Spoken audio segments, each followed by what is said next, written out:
Hey, are we live? Can you hear me? Still trying to figure this out. I think we are good. Hello. Hello, hello. Machinator, hello. Perfect. Okay, let me know if my levels are weird at any point. I'm still trying to figure out a couple things with the game volume, mic volume, all that. I do see a message, Conlon. I don't know if you're here, but will this be uploaded as a separate video?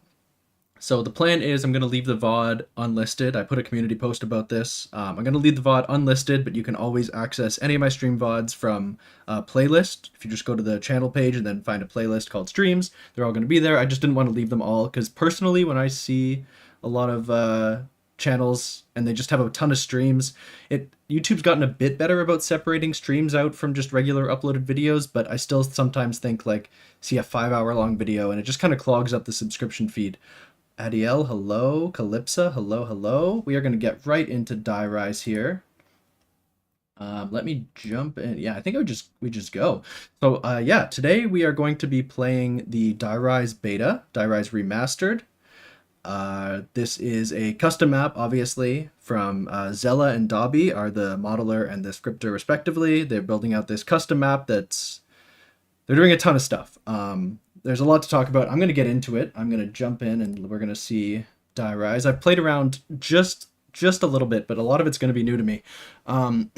So yeah, it does take a second to load in. What we're looking at is this is a beta version of kind of their remaster of Die Rise. Thomas, DVD, hello, hello. Welcome to the stream. What they're doing is they're doing a remaster and a reimagining, and those are two separate things. This is a beta of the remaster, which is, for the most part, pretty faithful to the original Die Rise. Let me grab my controller here.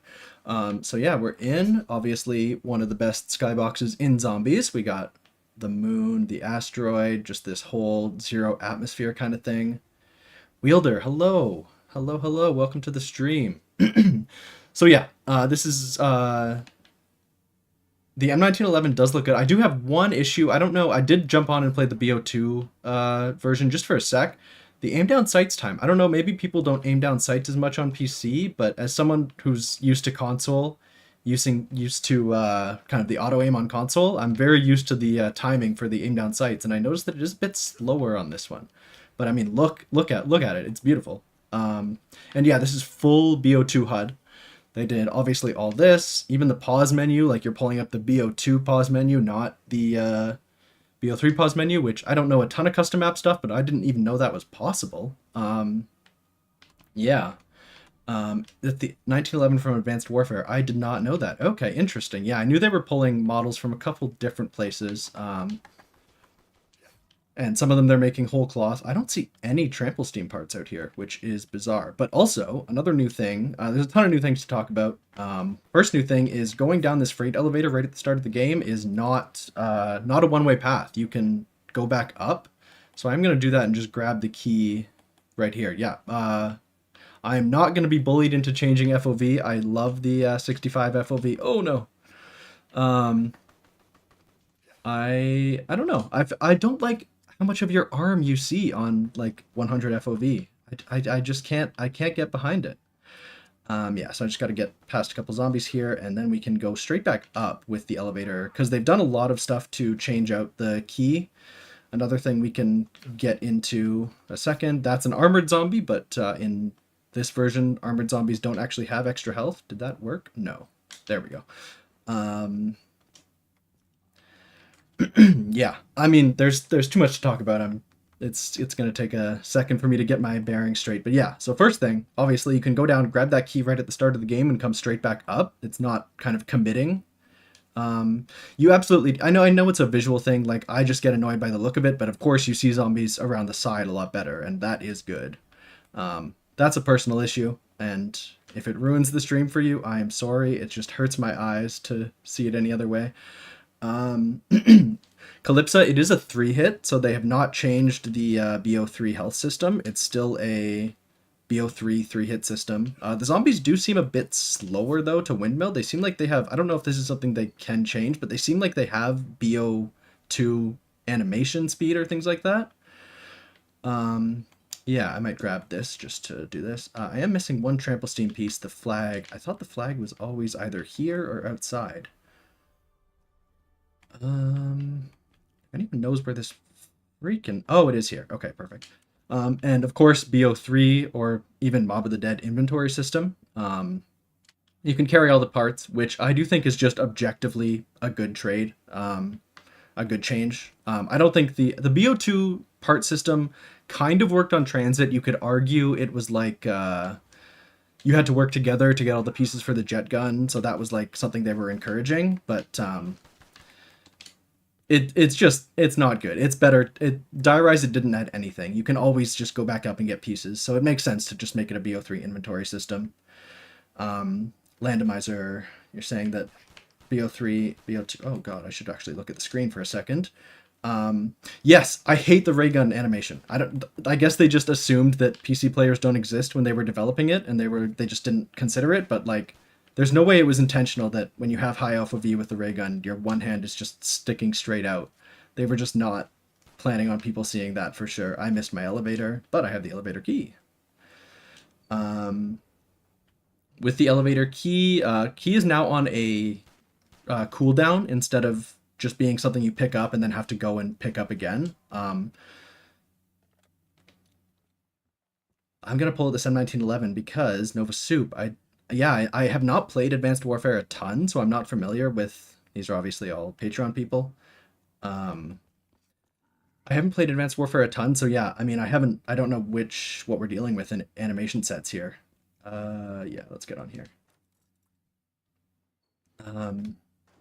Keys are on cooldown. Yep, keys are on cooldown, and I think again that change I have a bit more of a problem with. Maybe I'll get into it later once we start getting really into the map.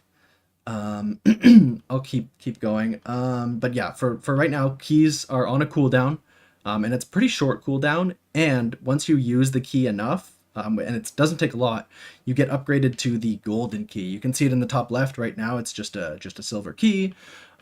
When you get the golden key, you can get a lot more functionality, and I believe the cooldown also decreases. So the key has been something that they've been tweaking a lot. That's one of the main changes on this remaster version.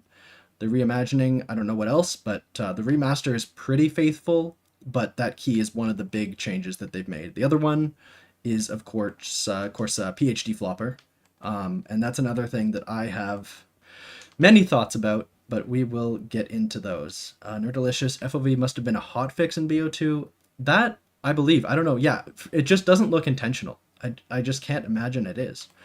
We're just kind of going through the map a very traditional way, but we could always trample steam over there. There's a lot of options open to us. I'm just going to go through, get down to the AN94. That's obviously something you need to get ASAP.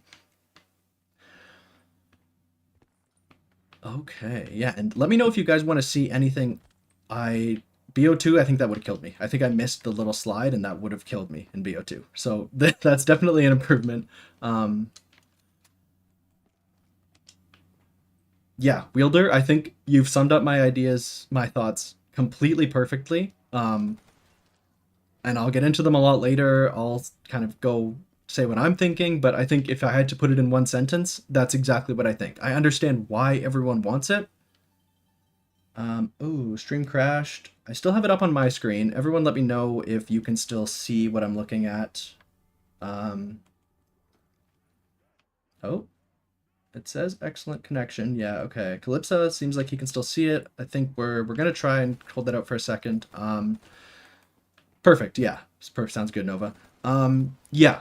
To go back to what I was saying, in one sentence, PhD, I understand why people want it. I understand it's a vertical map. You want the fall damage reduction, but I think that the map was built around verticality, and you can't just throw PhD onto a map like this and it'll work. So yeah, I will have lots to say about that, but I will get it. I will get PhD and see how the map plays differently. Yeah, lots to think about. Sorry, just catching up on chat. Is the map fully out? The map is not fully out. You see in the top left, it says beta build. It's accessible to the public technically. You can get into either Zella or Dobby's Patreon. They're both the two people working on the map for modeling and scripting. If you get on their Patreon, they have benefits where you can access the beta build. I have those linked in the description.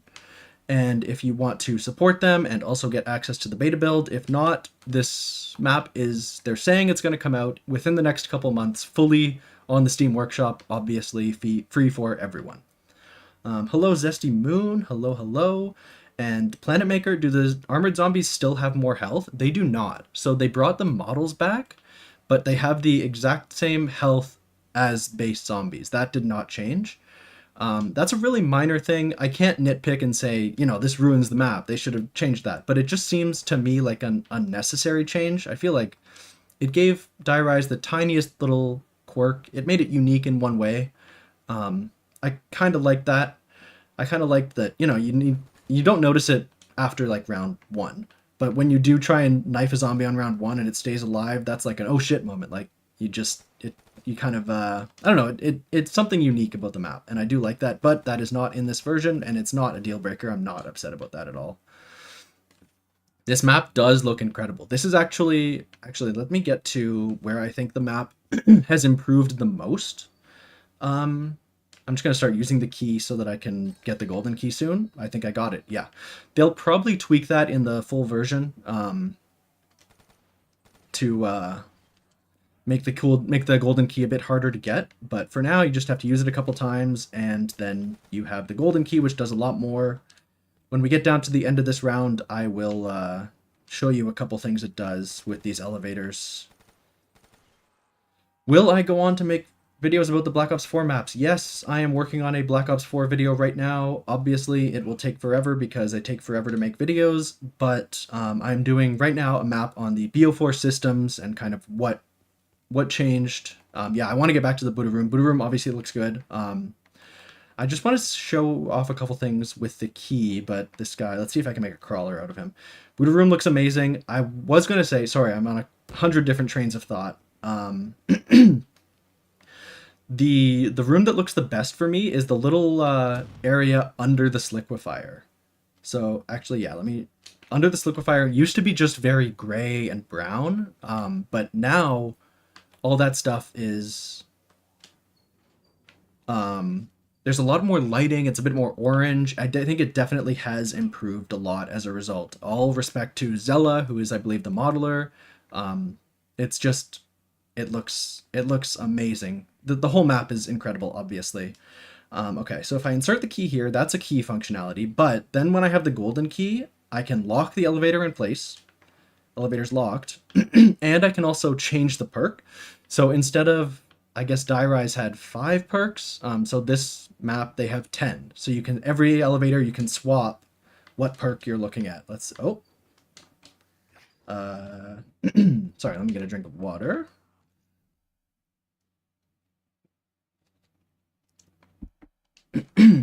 This switching doesn't seem to be working for me.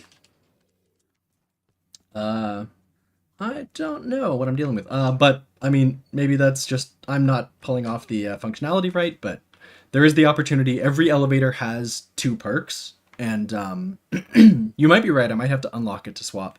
Every elevator has 2 perks. You can swap between them pretty much at will, and so that's how they got more perks on the map. And most of them are custom perks, other than the basic ones that were in the Black Ops 3 version. They're all custom maps perks. It might be a controller thing as well. You're probably right. Did I get all the Liquefier parts? Yes, I did. Oh, that's a good Patreon benefit there. If you get the slot on the Liquefier build table, everyone's seeing your name, Tyler Connell. Let me try and call an elevator. Maybe my key might have also been on cooldown, and that's not... Oh, well, that elevator doesn't work. If the key's on cooldown, I don't know if you can change the perk, so that is another thing to wonder about.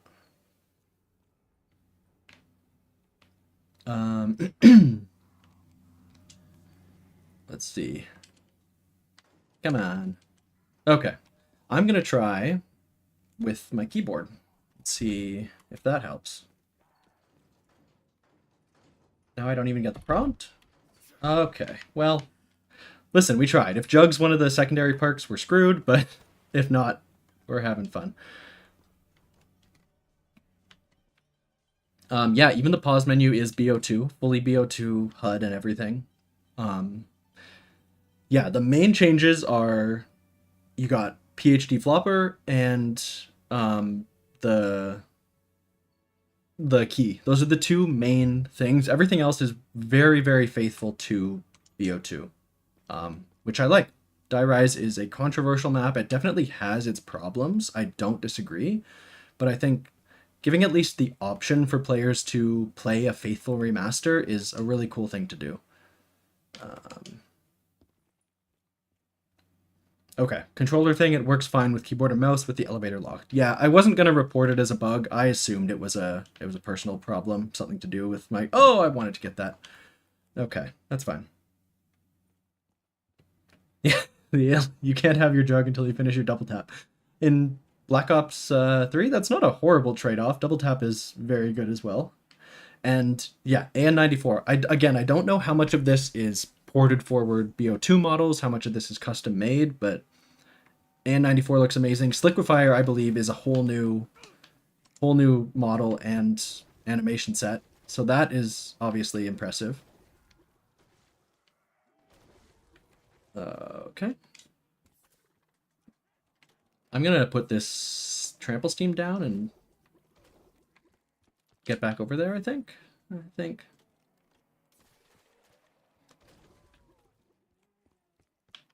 Purple. Yeah. The Slickfire. Yeah. I mean, I don't know how much of this is just the BO3 lighting system and rendering system, but the contrast is like amazing. The colors are so much more vibrant. It does look a bit more cartoony, but I think Die Rise was one of the ugliest BO2 maps as much as I like it, except of course the skybox. But I think it definitely benefits from new artistic style. BO3 zombies attack really fast. Yeah, I was talking about this. I don't know. To me, playing it just for a little bit, it feels like these are BO2 zombies. Like they don't feel like the BO3 zombies that are super fast. So to me, it seems like it's they balanced it out so it's not like a lot harder. It's not like BO3 zombies on a super tight map. The Easter egg is you don't actually have to kill zombies now. They don't get on the elevator. I did not realize that. Is the Easter egg soloable? The Easter egg is not in this version, but from what I've heard from all the PR streams that all the people have done, the Easter egg will be soloable when the full map comes out. Right now, we're just playing the beta. Permaperks, I believe they have also talked about that. I don't know where they landed on it. I might have watched an old stream from Zella or Dobby. I don't know if they are implementing permaperks or not.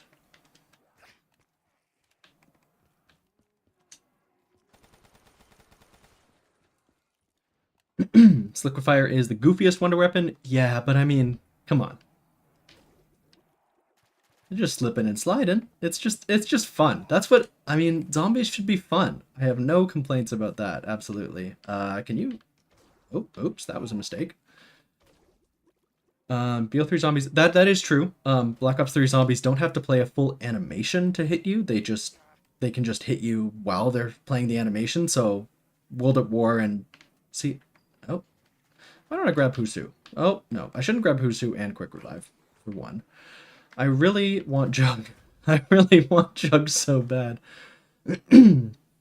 Baby Gun is very goofy too, and that at least the Sliquifier, you can just say it's slippery, like it makes sense. I can't get up these stairs because I sliquified them.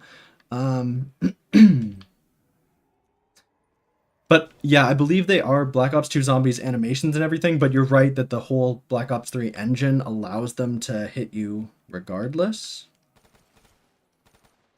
So even though they still have to play those Black Ops 2 animations, they can hit you at the start of the animation instead of the end.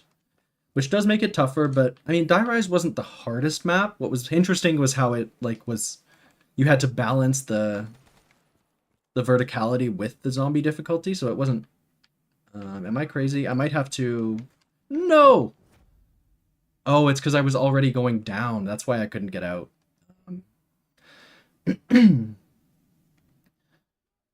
Do I think the map is better with a 2-hit or 3-hit system? That's an interesting question. I mean, the map... Let me up, let me up, let me up. See, you still have those die rise moments. They still happen. They haven't changed that.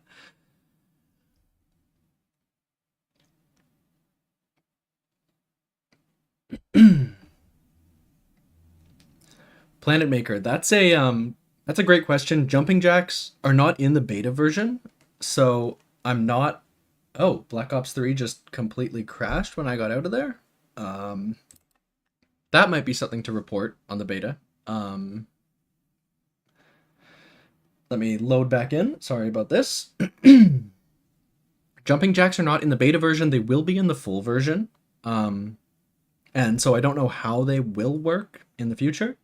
But I mean, they've talked. I know I saw a Mr. T Lexify stream where they're making the jumping jacks visually different, but still having that crazy movement, super fast. And I think that makes sense. Like they were just a reused Nova Crawler model, so that definitely wasn't what they would have done if they had infinite budget.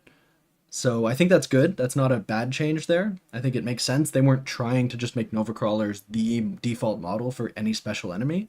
So visually different is fine. But I am looking forward to seeing if they change the functionality at all, because I hope they don't. I hope they leave the remaster kind of as a remaster. Let me hop on back in here.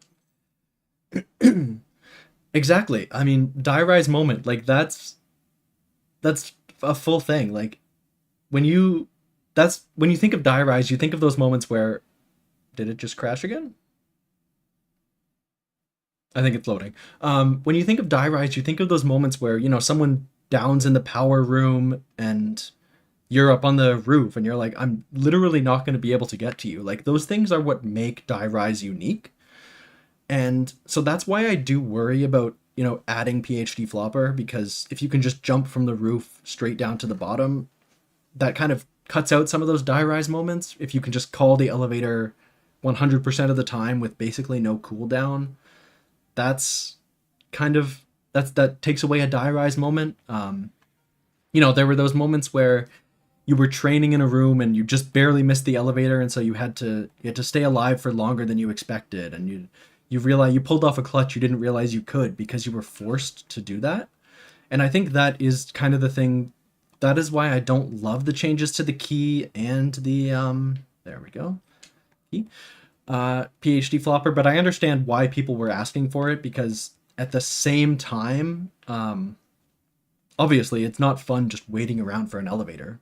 If you're just training a single zombie and just waiting for it to happen, that's not a good experience. So I can't defend it entirely. I just think that kind of those rough edges are what make Die Rise unique, and I kind of value that uniqueness maybe more than I should.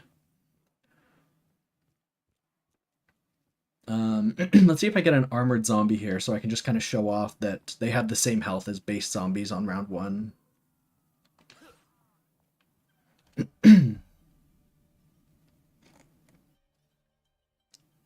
Sorry, catching up on chat again. There's a lot more chat than I'm used to, so I'm just trying to give it a second.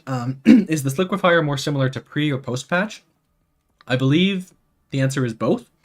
It is similar to post patch by default, but they are including an upgrade to or a quest to upgrade it, which will basically make it into the post patch version or the pre patch version.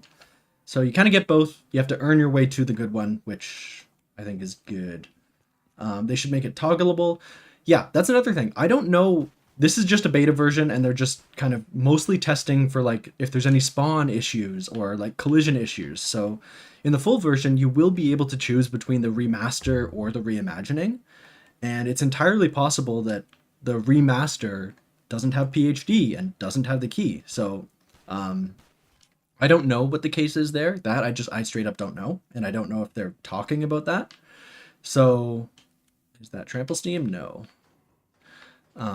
So it's entirely possible that those changes will be. You can still play like a very very faithful Black Ops 2 remaster, which is good.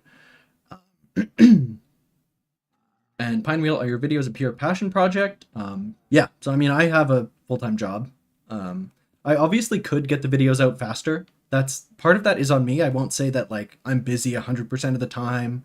Um, I'm a perfectionist and I struggle with kind of just getting a video out there. I'm like, if I need to get footage of the Apothicon God Mask, like if I mention the Apothicon God Mask on Revelations, I had to spend a 2 hour game getting the God Mask. Like I can't just say the God Mask exists. I have to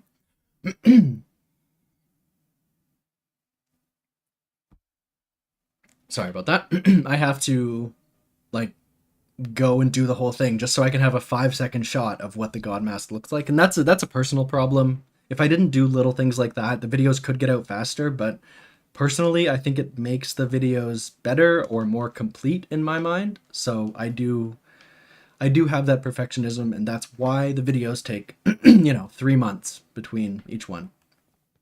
Um, they said you can play Vanilla Die Rise. Yeah, so Dom Rocks. I did see that you can play Vanilla Die Rise. I don't know how because I don't know if they've implemented two different versions of the key. I think the key might be something that is just an objective change, and they didn't. They're not going to implement old BO2 style key. I think that might just be the way it is. So it's not going to be 100% faithful. Um, but yeah, I mean, I don't know. This is beta. We will see. I am not on the inside on this. I am just playing it as a consumer. Yeah, Apollo, you did used to die from that drop, right? Or like, did you get red screened or fully die if you did the full drop all the way down 2 floors? Because I thought you used to die, but you don't die here. That might just be Black Ops 3 health because you have 3 hits from zombies now instead of 2. But yeah, yeah, and I mean with that drop, like you can see with Black Ops 2, you just drop like a rock. Like if you fall off the edge, you're going straight down. There's no kind of air control. But since Black Ops 3 had jetpacks and multiplayer, you do have a bit of air control. Um, you can kind of like move just a little bit in the air. So if you go like way out, you can kind of fall back in while you're still midair. My throat is so dry. I'm sorry. I'm going to take the biggest drink of all time, which is okay because this zombie is very lost and is spawning somewhere he is not supposed to be spawning.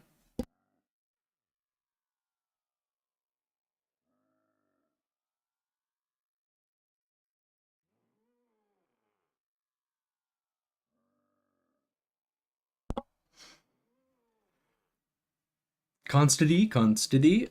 Yeah, thank you. I appreciate that. I appreciate that, there's not a ton of pressure for me to post a video every week. I appreciate that kind of people keep coming back month after month. Um, and they still watch it even though it does take time because I appreciate you watching it and I'm glad that, taking the time to get a couple things right doesn't make people completely give up. I'm just gonna leave this whole area because this zombie has completely lost his mind. I kind of actually I heard him for a second.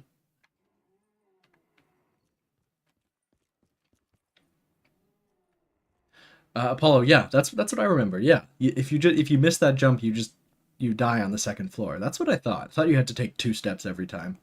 But yeah, that is different here. I'm gonna.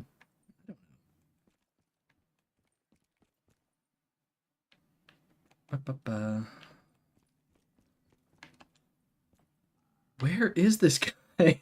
What is happening? Okay. I'm just gonna keep it moving. Keep it moving. Let's see. I actually haven't taken this slide yet. This slide killed me 90% of the times on Black Ops 2 Die Rise. So let's see if that changes.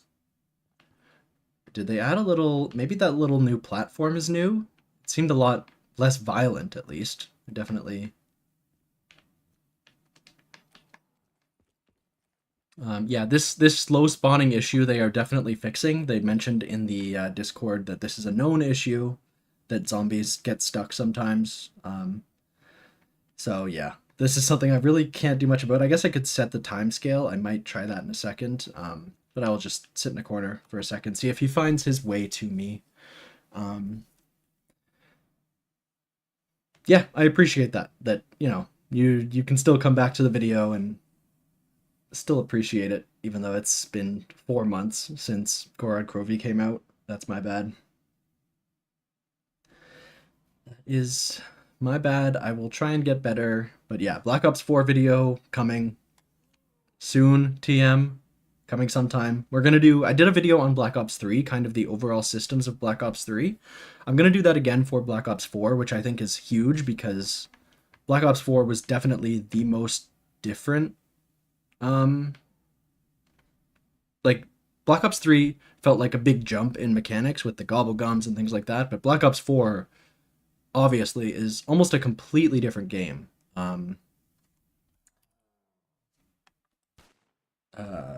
Come here. Set. What is this command called? Timescale? Yeah, timescale. Now this zombie is going to come out of nowhere. Actually, I don't think that command worked. I might not be in developer mode. Just in case I am, I'm going to go back here. I don't know if I finished the thought I was saying, but yeah, Black Ops 4 is such a different game, and I think it's worth a whole video just exploring like kind of what's new about all of the systems. What's new about the game as a whole, instead of just because if I made a video on like I don't know, Voyage of Despair, I would have to say like, oh, also by the way, there's like 26 new perks and the health system has changed. So I think it makes sense to just break that out into its own little thing. Will I cover the Black Ops 4 maps? Yes, of course, yeah. After the Black Ops 4 overall video, then I'll go map by map. Both Aether and Chaos, gonna do both of them. There we go, there you are. Yeah, I'll do Chaos and Aether, all the maps, then Cold War, then Vanguard. I'm doing it all. I don't care if I'm 400 years old by the time it's done.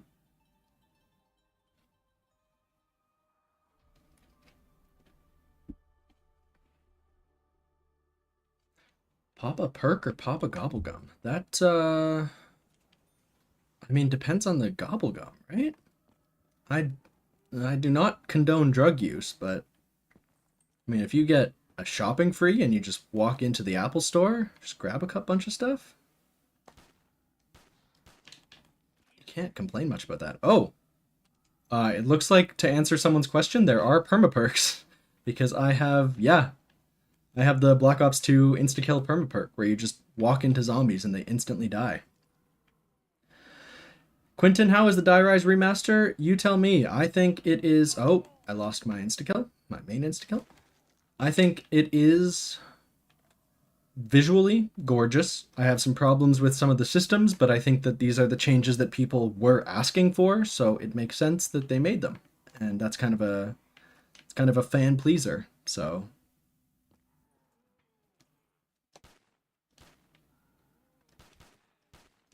I hope everyone's excited by this elite gameplay. All missing all those headshots. Issue BO4 had it was the Aether maps were the most close quarters maps. You know what? I hadn't really thought about it that way, but you're right. None of the I mean, I'm trying to think I'm trying to compare Aether and Chaos in my mind, and I don't know if it was a Black Ops 4 issue or just an Aether issue like you're saying, but yeah, it is hard to say that they are some of the like there's very aggressive zombies, not as bad as BO3 just because BO3 zombies can hit so fast, but Black Ops 4 like the pathing is a little hard to control and things like that, but the maps are like there's no open areas. There are almost zero training spots in Black Ops 4.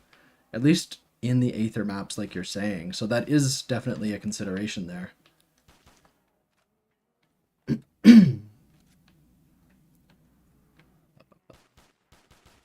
Yeah, I mean, the Buddha room was always the standout in Die Rise Black Ops 2, so it always looked good, but here, like the reds pop, the golds pop, this light shining on this guy, like you can just see the metal texture. It's gorgeous. This is the modeling on this map I have no problems with. Everything is incredible. Pinewill, I appreciate that a lot.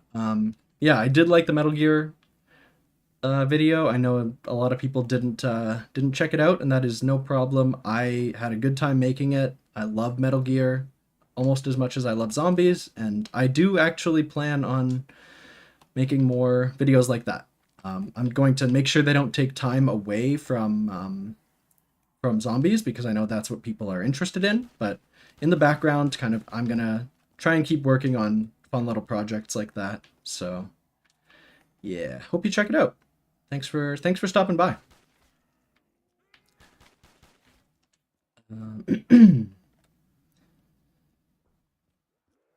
That's exactly it. Yeah, the hit. Whoop, calm down.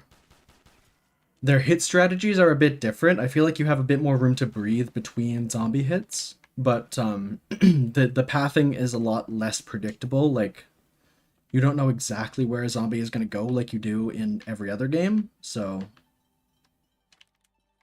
it's hard to train in the tight areas that you don't have a ton of control over. The Q-Man, thank you. I'm glad you liked the Metal Gear video. I liked it too. I love Metal Gear. Oh, we finally have Jug, and I don't need to swap the elevator, which would have been a problem. The only launch map that people liked was 9. That is true, right? Because what were the launch maps? The launch maps were Classified, Behind the Pass, Blood of the Dead, 9, and what was the other? Oh, Voyage of Despair, Titanic. And yeah, people don't like Voyage.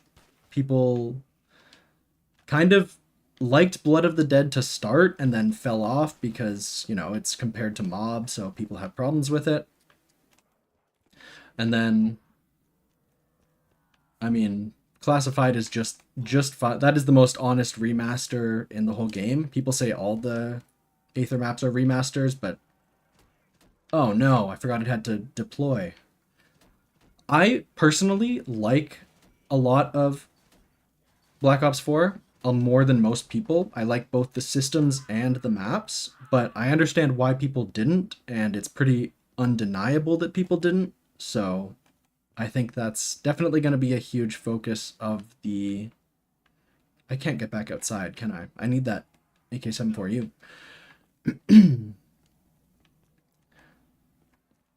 Voyage, yeah, Voyage has... I mean, at the very forecastle, and... Or is that where you build the... Is that where you unlock the Sentinel artifact, or is that the other side of the map? But either way, one of the ends of the map was a little bit open for training, but pretty much everywhere else was tight hallways.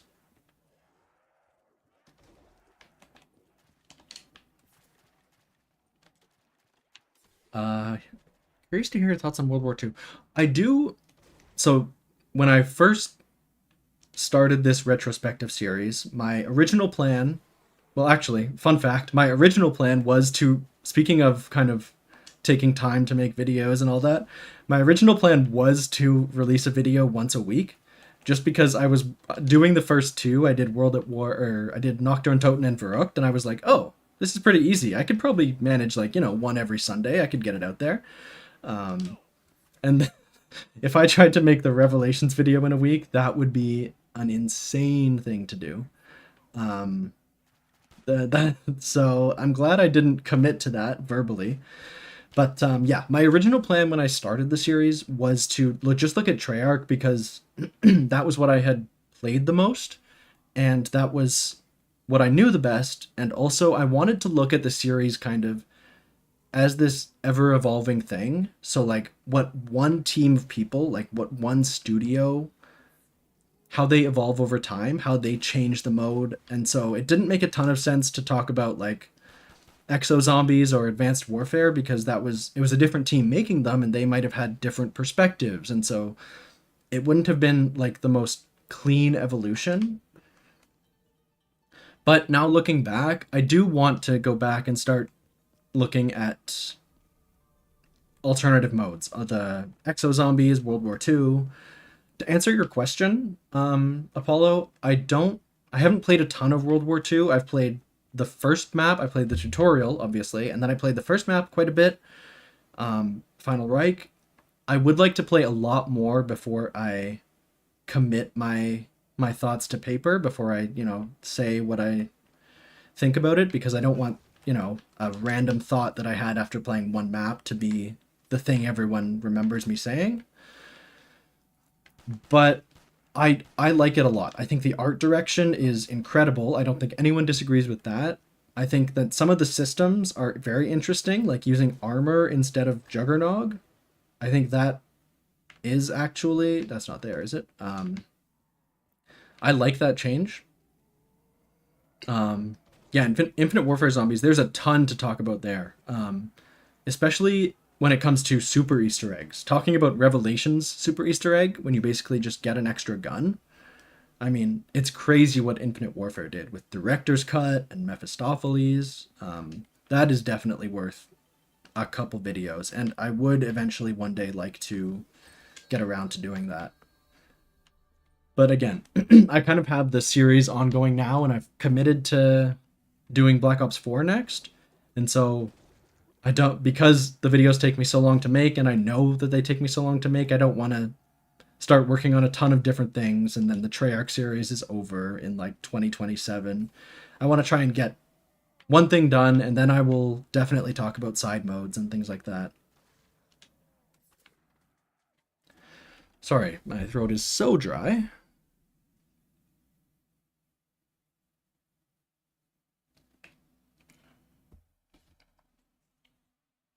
Machinator, do you have any specific inspirations for the videos? What inspired you? Um, a couple different things.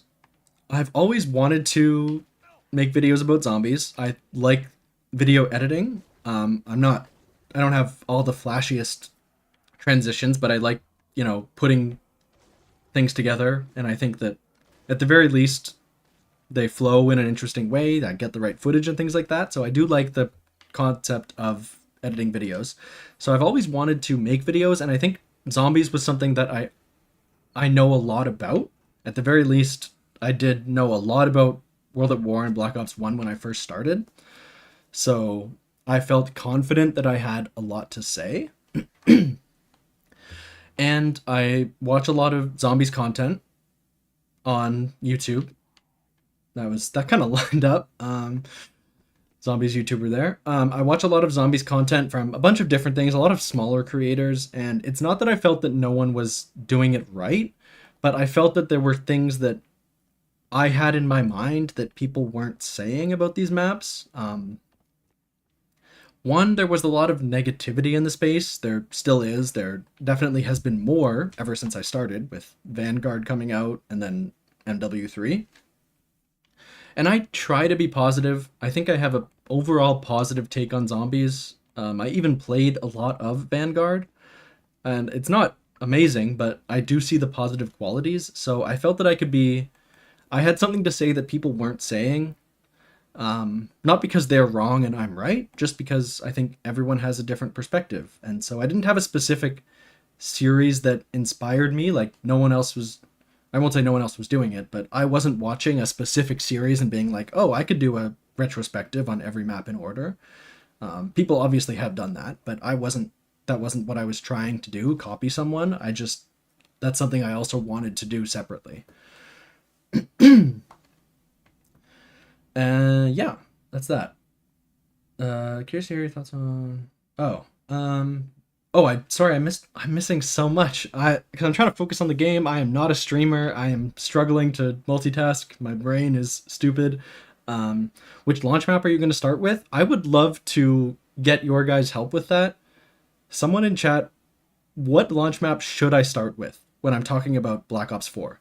Black Ops 4 launched with 4 maps. So if I'm trying to do one video at a time and not just drop them all on the same day, what is the launch map that is the first, like, what do you think of when you think, if you were to go 1, 2, 3, 4, what order are they in? I see 3 different answers in chat already. I love that. Let me throw up, I can throw up a poll. What is the first map in BO4? Uh, we're talking about 9. We're talking about Blood of the Dead.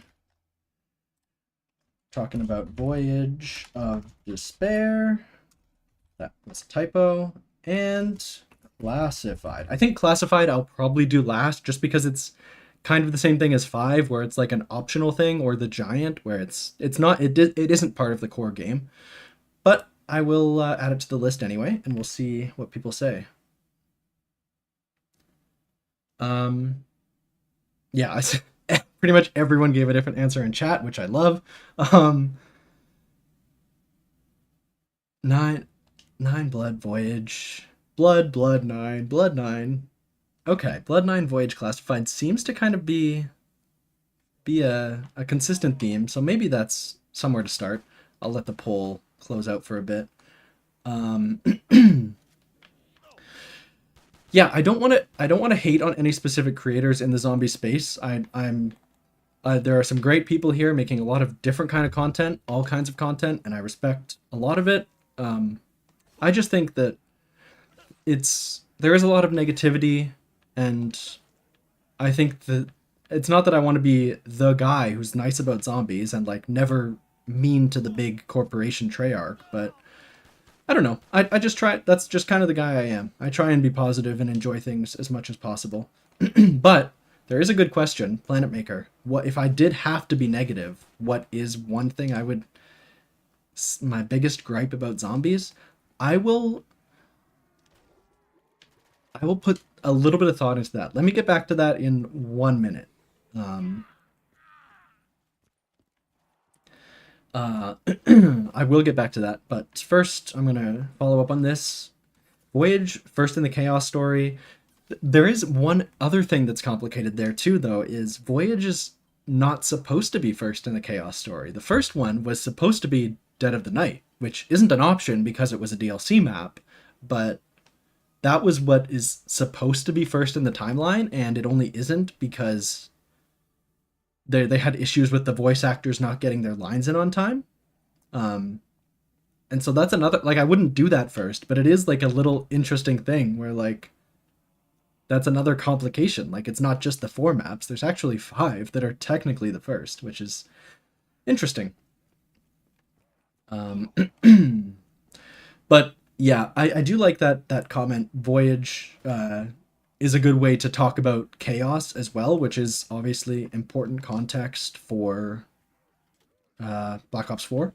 So that might be something to do for sure. I will talk about the chaos story in the Black Ops 4 overview video as well. But we slipping and sliding. But yeah, it is probably the best option. You're probably right there. Sorry, to get back to the my biggest gripe about zombies. I mean, the easy answer, the political answer, is to say like the monetization of zombies, because no one likes that. That's not really being negative. That's just like, yeah, obviously everyone agrees with that monetization is negative, but oh, I forgot I just got a carpenter. Um, so that's the easy answer. I mean, even down to things like gobblegums. I have never been a fan of gobblegums. I actually love that there's no gobblegums here specifically. Um, and I imagine they will be on the reimagining. Um, but for now, I'm glad they did a pure remaster, because gobblegums to me, I mean, they even did them better in uh, Black Ops 4. So I think my answer, that will be my answer. It's not just monetization, because that's too easy. Everyone hates that. But I think my answer of what I don't like, my hot take, is I don't like gobblegums in general. Even the free ones, even not megas, even the classics. Like, in plain sight, it's too good to be a classic. You just run that all the time. You hit the machine till you have that, and it's just an instant get out of jail free card. So you can always get out of any situation. Um, if gobblegums were disabled in public lobbies, even if there was just another playlist, like if you had to play, I guess that would split the let me speak. That would split the player base to different playlists, which isn't great. Um, because again, that was a big complaint with Black Ops 4 is that no one knew where to join for public lobbies. So if there was 4 maps in Black Ops 3 or 5, but also like all of them had 2 different playlists for them for Gobblegums and no Gobblegums, that would have been splitting the player base too much. But I just, yeah, I wish there had been a way to play Black Ops 3 without Gobblegums. Because even if someone's not spamming megas, it's just, there's too much stuff that, like alchemical, meaning infinite wonder weapon, and in plain sight, meaning get out of jail free card. It changes the game too much, in my opinion. I think it, and it's just a way to get people hooked on using Gobblegums so that they do spend money. So yeah, I don't like the whole system in general. I don't like loadouts. Yeah, I mean, yeah. Again, I think a lot of classic zombies players will agree with you there. Obviously, new people who want to grind camos will disagree, but yeah, I don't like loadouts at all. I think, again, a huge part of zombies is the progression from. Whoop, calm down, calm down. Okay. The progression. You have the starting with a pistol, and then one day you get a better gun and a better gun and more perks, and you get strong. But I think that that's a complaint that's been done to death, and most people agree. Yeah, I don't love loadouts. I'm still rocking the M14 as a secondary, which is probably not great.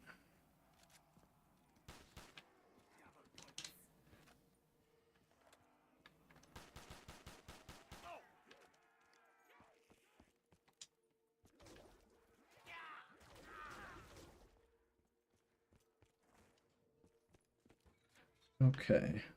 And yes, Randomizer, I completely agree. I specified Gobblegums because I was thinking that Black Ops 4 improved on it for me. One is that In Plain Sight was a rare or common or something. It wasn't free basically. It wasn't infinite, which I think is good. But even the cooldown between using it, so that you can't just spam In Plain Sight or Alchemical over and over again, I think that's a huge improvement. And I still don't like the system in general as a monetization thing, but oh no, this is it for me. All right, we'll try one more time. I'll try and be better at this. I'll try and get some good footage of the map.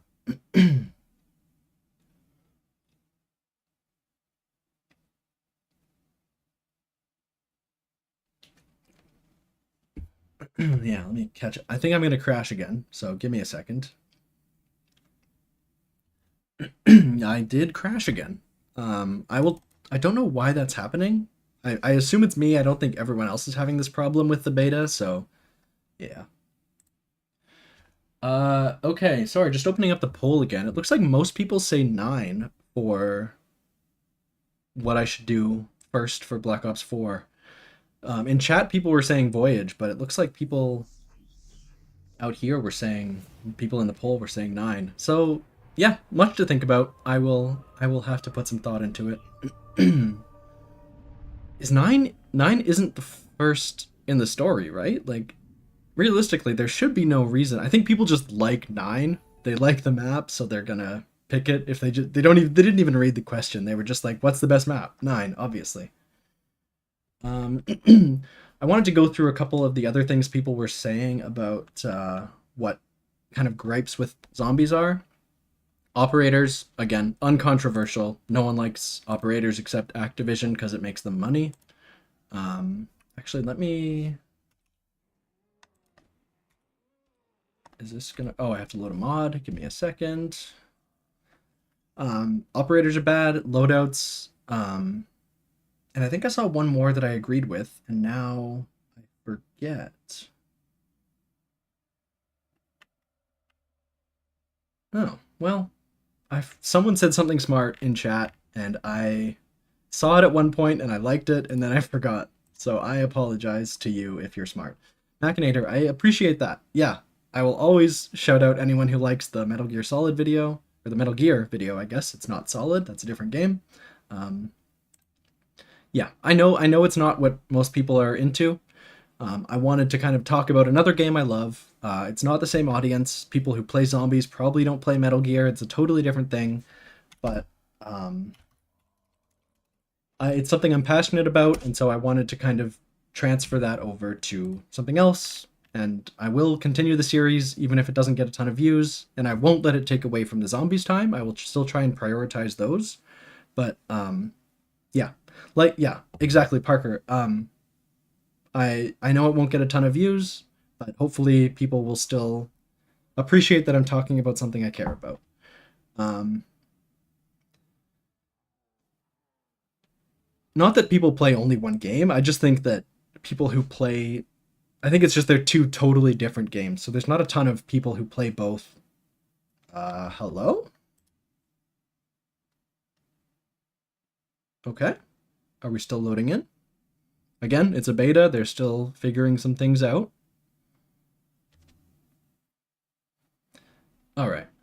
Um, so yeah, Planet Maker. Not that I say that people who play zombies can only play zombies. I just think that they're so different that I don't think there's a ton of overlap. Um, Metal Gear is cool. Smiley face. Love it. That's how I also feel. It is cool. Smiley face. Um, Let me just grab all these trample steam parts. We're doing the same thing, same setup every game, pretty much. Yeah, Parker, I appreciate that. I again, I was talking about this a second ago. I don't try and be like the positive guy.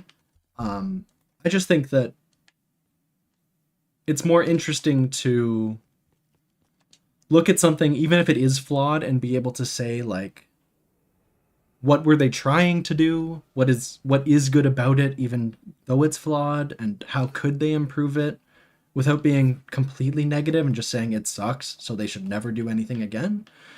So that's the kind of voice I try and be, is someone who's like, who looks at things, kind of takes them as they are and sees like, what were the developers trying to do, and is that worth talking about? Exactly. Like, I, I made a video on transit. I think I was That's probably my harshest video, because when it came out, that was my least favorite zombies map. Um, but I don't want to just say it sucks, so we should never play it. Like, I think that what were they trying to do? They were trying to make an open world zombies, and then 10 years later they did that. Like, and what's the lineage there? How does that translate? Like, what's going on? That's interesting to me. And I'm not just trying to be like a guy who's like, again, I think I said this all before, but I also don't want to fall into just saying you can't criticize Treyarch. They're doing their best and every map is perfect. I don't want to be like that, and I hope that I'm not. Um, Die. Um, a lot of maps are not good. Die Rise, when it came out, was not the best map,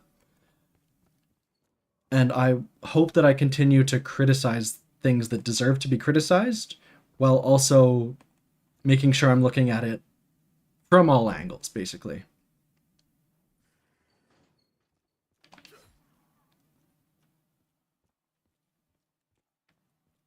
It was even banned in Germany or hard censored. Which one is that? Are you talking about Call of Duty or one of the Metal Gears? That's a bit back in the conversation, so I'm not sure which one you're talking about. I would believe both. Both have things that Germany does not like.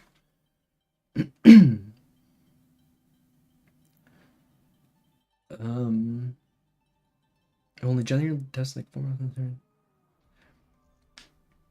Oh, okay. So yeah, I turned on developer mode so that I get more information about the crashes I'm getting, just because this is a beta and there are some things they're still working out. So if I need to submit a bug, I will have a bit more information to do that with. Um, you know what? Let's buy the Olympia this time. M14 only got us around 11 last time. That's not good enough.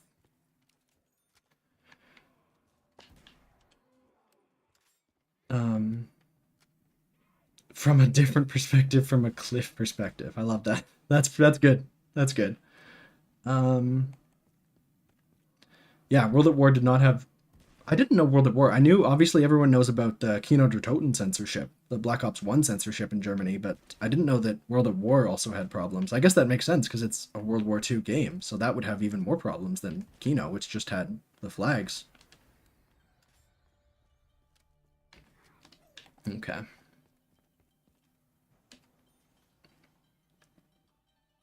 Sorry, I'm just laughing. Machinator, it's a dumb joke, but that made me laugh. From a diff perspective, from a cliff perspective. I am dumb for laughing at that.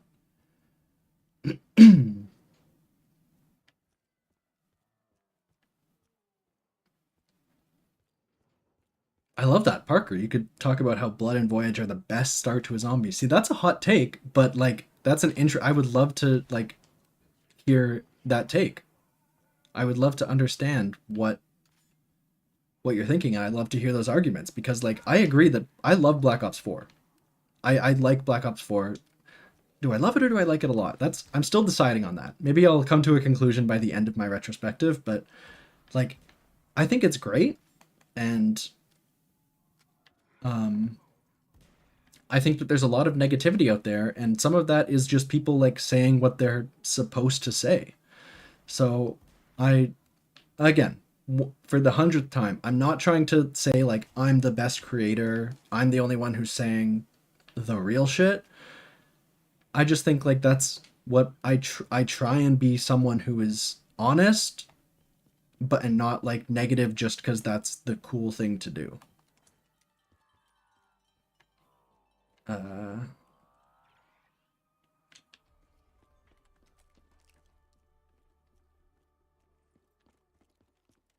what are we looking at here? Why does this room exist? Why does this little part of the area exist except to get you killed? Like, that's ridiculous. I've never been in there except to buy a perk. Okay. Bloodgate fans, familiar layout. um, yeah, that's very true. Oh, it's just built into the map. You can let teammates pick up guns out of the box. That is very interesting. Obviously, I play solo most of the time, so I did not see that, but that is kind of cool. I will check that out a bit more when I get a chance. Yeah, I do agree that all the Aether maps being remakes or not remakes. I hate people who say that. It's not a remake if they add areas. They're reimagining it is maybe the way to look at it. That's because of developer mode. Um, they're all. I do think that it's not perfect that they're all pre-existing areas, even though they did put a lot of work in, and it's not a remake. It is still frustrating that there's no totally unique stuff. Again, I'm misspeaking. There's no totally unique in like settings. It's the same settings that have been there before, just with new stuff around it. But I think that you can't just say a remake is bad because it's lazy. Like Blood was not the same map as Mob. You can argue that it's a worse map. You can have that argument, but it's not. They weren't lazy. Like there was still a lot going on there that makes for a new map. Let's see if we can try one of these silly little trample steam skips. Is that actually one right there? Calm down.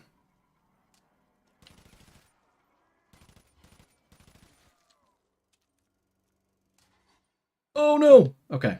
So I don't have a trample steam anymore, but I'm here now. Interesting.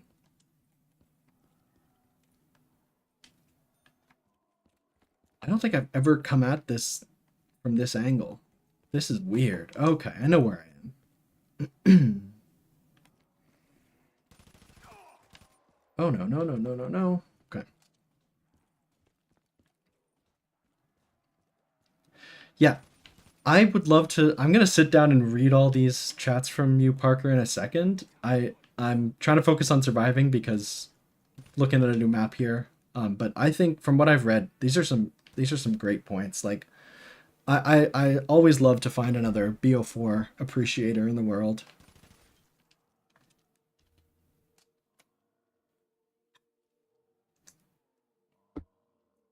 How did you feel about advanced movement? That's interesting. That's a very complicated topic. I think I didn't like exo zombies overall as much as I'd like some of the other modes, but I don't think that's because exclusively that there was advanced movement. I think that you can like the gameplay, like even Die Rise, like it shows off that like you can have different styles of navigating the map and new verticality and still have an interesting map. Like as long as it still has what zombies need. Zombies doesn't need to be boots on the ground. Like that's not inherent to the concept of zombies. You can have a round-based zombies mode with advanced movement. So again, I didn't think that Advanced Warfare was perfect, but I don't think that had anything to do with the jetpacks and stuff like that.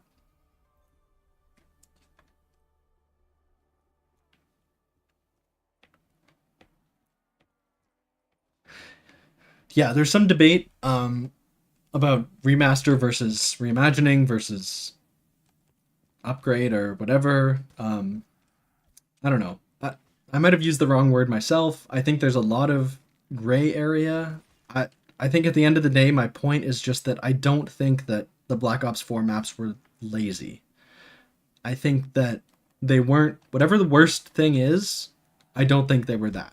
I think that like every single one of them had new areas, new traversal methods, new different spawn point, things like that. Like they weren't new maps. They just had the same setting and some areas were the same. And you can complain about that for sure, but don't just say, "Oh, it's just a Mob of the Dead remake, so it sucks." Like that's simply not the case.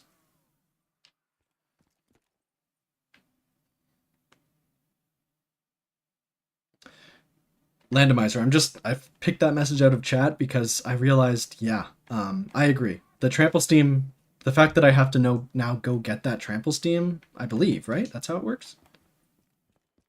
Yeah, I have to go get that trample steam. That is frustrating. I wish that you could just destroy the old one with a single command. Thank you.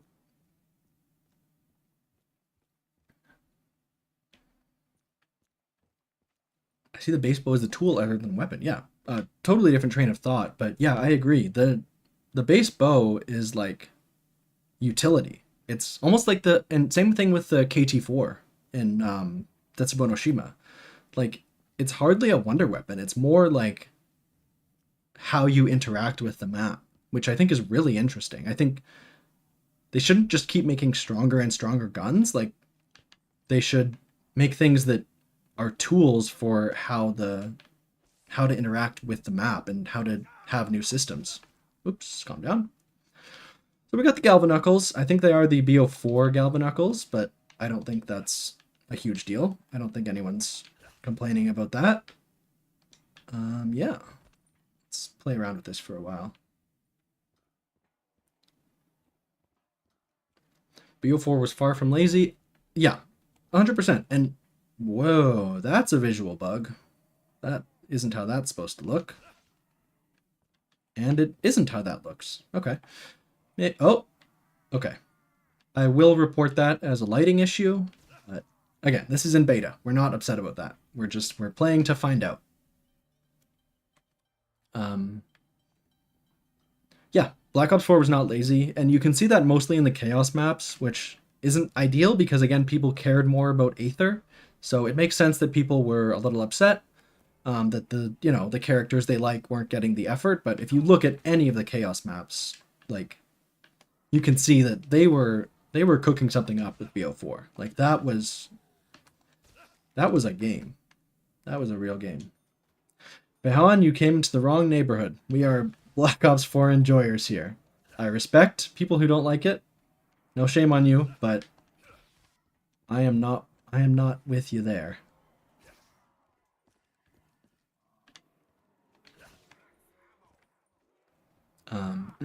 Yeah, again, VR11. VR11 is huge. Like it's people say it's one of the worst wonder weapons, but that's just because it doesn't kill zombies as much as they want. But like that's not what it's for.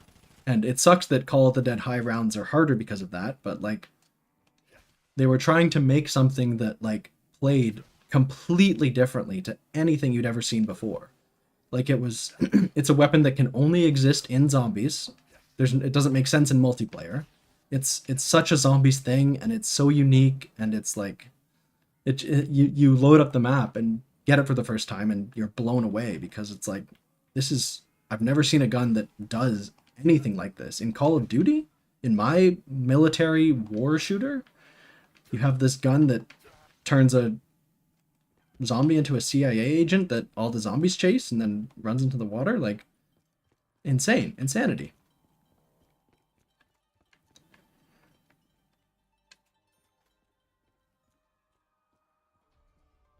It's a utility, yeah. The scavenger is the. Oh, we got no. See, I'm scared. I'm scared Juggernaut's gonna be one of the non-controller accessible perks. Oh boy. Okay. So do zombies just completely get confused if you're on an elevator? Do they just not chase you at all? I don't know if that's ideal. I hope that isn't a permanent thing. BO4 maps with Black Ops 3 mechanics. I don't 100% agree. I think that the mechanics, I don't hate all the mechanics. I think there are some good improvements in the Black Ops 4 mechanics. I don't think Black Ops 3 is the perfect game. That's controversial in the zombies community. But I think that it definitely would have been better received. I will say that. I will agree. People wanted more of the same. And in the vein of like me being the guy who sees what developers were going for, like I respect that they were trying something totally new and trying to fix problems. Um, some problems they didn't. What? Some problems they tried to fix and didn't. Some they created new problems, but I don't think that Black Ops 3 should be how every game is made from now on. I think it had problems, and I think it's worth trying to find a way to fix them.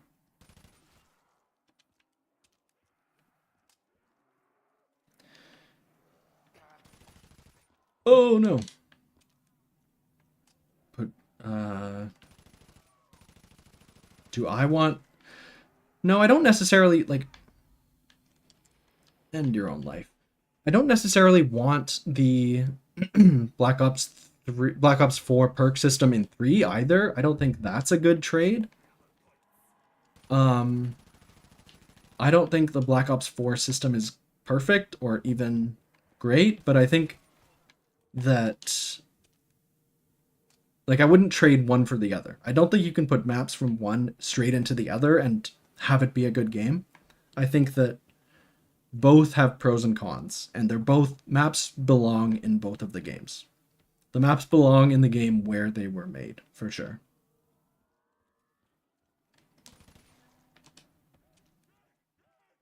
Uh, the point gaining for PAP was annoying. Agreed and disagreed. In Black Ops 4, I think that the goal of trying to make it so that Black Ops or so that guns didn't just go from directly from bad to good, being non-pack-a-punched to wonder weapons. That's good. I understand it's frustrating to have to get 20,000 points to upgrade a gun. Sorry, let me cough.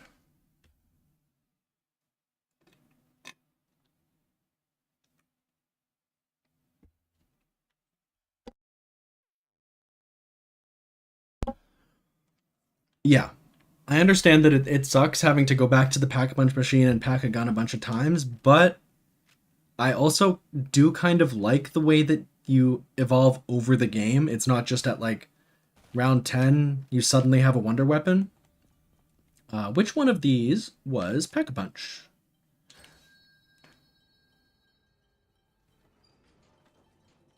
Yeah, I mean, Parker, I agree with that. Like, I understand why people were frustrated, but for me, I'm just like, oh, my gun's not doing well. Okay, time to stop down there in the end of this round or something. Like, it's definitely a solvable problem, but people get annoyed, and that is totally fair. I don't want to take that away from them and say they're wrong because they're not entirely wrong.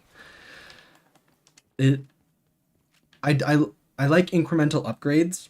I like having stages to the pack-a-punch, but I understand going back to the machine and having to do that every single time is annoying. I don't disagree.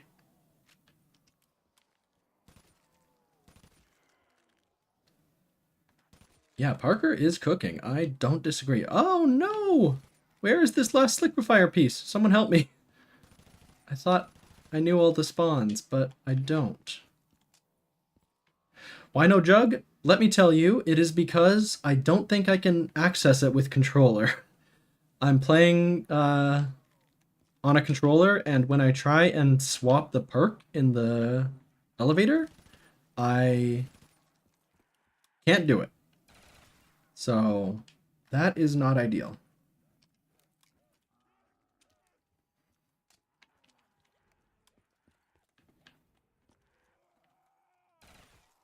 But it might be in one of these other ones. Let me run around and see. Did I check kitchen? Am I in the kitchen right now? No. This is not the kitchen, is it? Okay, so is that downstairs? Let me see, let me see, let me see. So I'm missing the trigger. That's not this one. Not there. Not there.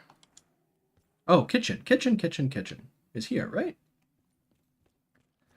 You're so right. I am so wrong. It is right there. Thank you very much, Mewtwo. I wanted to actually save the round for when I had a second to check some of the other perk machines. Gained a new appreciation for every single map. Yeah, that's I love to hear that, because that is, I love to hear that. That's my goal. Jug, we have Jug. I think even if every single Call of Duty Zombies map is not amazing, I think they all have something amazing in them. I think they all have good ideas. I think they were always pushing the envelope and trying something new, and at the very least it's worth talking about why it failed. Like, what were they trying to do and what went wrong, and could you solve that problem? So yeah, I'm glad that that's how it comes across.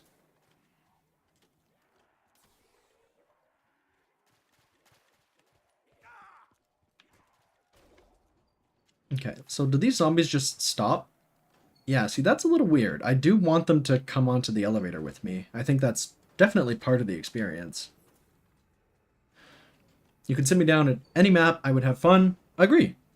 It's zombies. How can you not have fun? To be entirely honest with you, and maybe this is too far, and you will start to disagree with me, and everyone will tune out a stream, and I am opening myself up to that. I agree. I played Vanguard for like 6 months. Not because it was good, but it was good enough, and it had some good ideas there. I think, again, this is controversial. I deserve to be killed for this opinion. Like, there's some good stuff in there. The Covenant system, I like the bones of that system. And people who don't like the Pack-a-Punch system in BO4 will definitely disagree with me. I kind of like the bones of the perk system in Vanguard as well. I like the idea of upgrading your perk as you play the game. I don't think it was done well. I think that there were problems with it, like the way it's all just a percentage increase. Like the jug equivalent just gives you like 10% health, 15% health, 20% health. That's not good. That sucks. I like the Cold War ideas of having like cool effects, like the way that Speed Cola at a certain level gives you the electric cherry thing. Like things like that where it's a totally new effect. That's what I want to see, but in the Juggernog system. The Juggernog system? In the Vanguard system, where you get those effects over the course of a game. Agreed. Having traditional roguelike elements, maybe that's what I like about it. I love roguelikes. I love upgrading your build over time.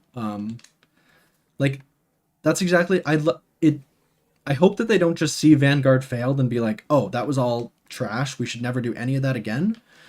Because it was not good, but they could do it better. They could do something like that where you have to upgrade your perks to get the best effects in a game, and you don't just do it in a menu and then you're done forever, and it's like that every game forever. My perfect perk loadout system in the bones of Black Ops 4, Cold War, World War 2, Infinite Warfare. I mean, yeah, like, and half of those aren't Treyarch. They had a ton of good ideas, which I'd love to talk about one day when I'm 75 years old and making a Infinite Warfare retrospective. Like, every developer has had great ideas, and some of them, like, some of the modes were not well received, and so they just never brought any of those ideas back. But if they put some of those ideas in a good mode, like, they could absolutely improve what they were working on.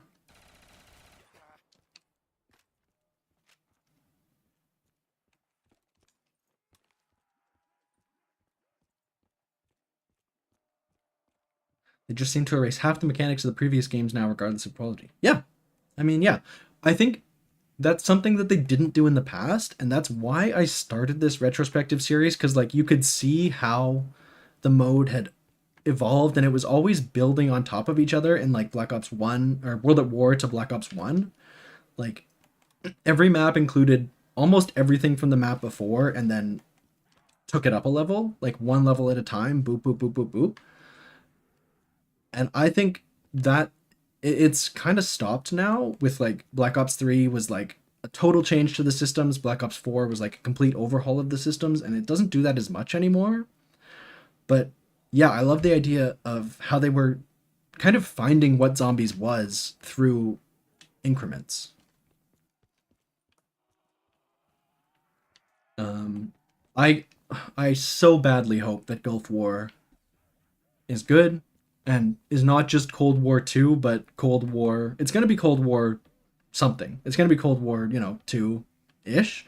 But I hope it's Cold War 2 plus some of the good ideas from Black Ops 4. I hope they go back and look back and see what made that game fail, but also what made it good, and see if they can bring some of those elements back.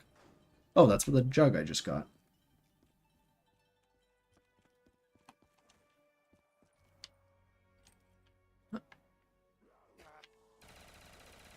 Oh my god, that was embarrassing. You coming? Yeah, I agree. Planet and Parker, I agree with both of you. This retrospective series I'm doing is probably going to get harder with Black Ops 3 done because, again, that through line kind of slows down. It's not like a linear progression. It's more like a big jump and then jumping around in all kinds of different directions. So the retrospective might get a little weird for me, but I'm gonna try and do it because I do care about those games a lot, and I think again they're worth talking about. I do want to go on a perk run after this, so I'm gonna save a zombie.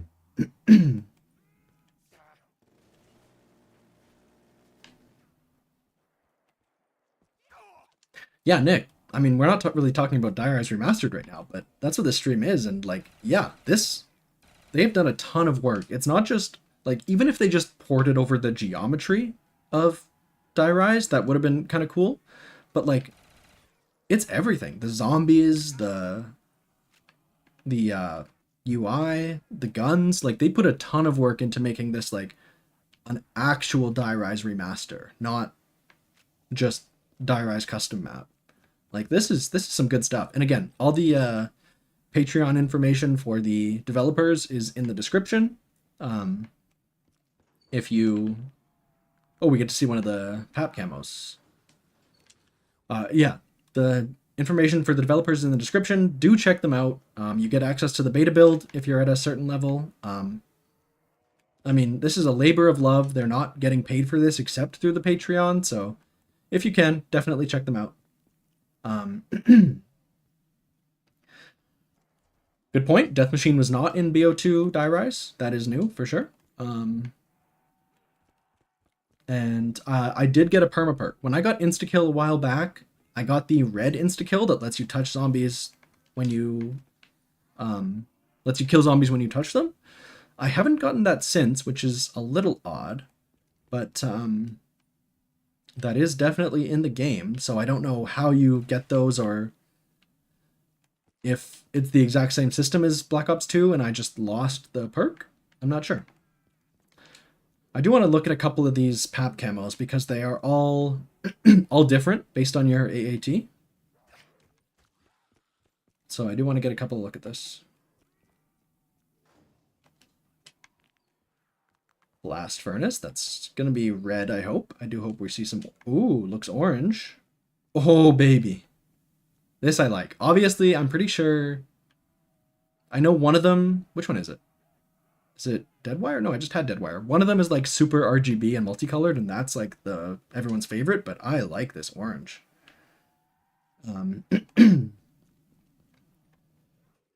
Sergio, can you talk a little bit about this? What level do you need to try the beta? Yeah, Parker answered it. You have to be at the $10 level. If you're in international currency, it's the second level up for either Zella or Dobby. Check those out. Patreons are in the description, and it says in their Patreon how you get access to the map. But yeah, just look for the $10 USD level, and then you join their Discord and you get a download link.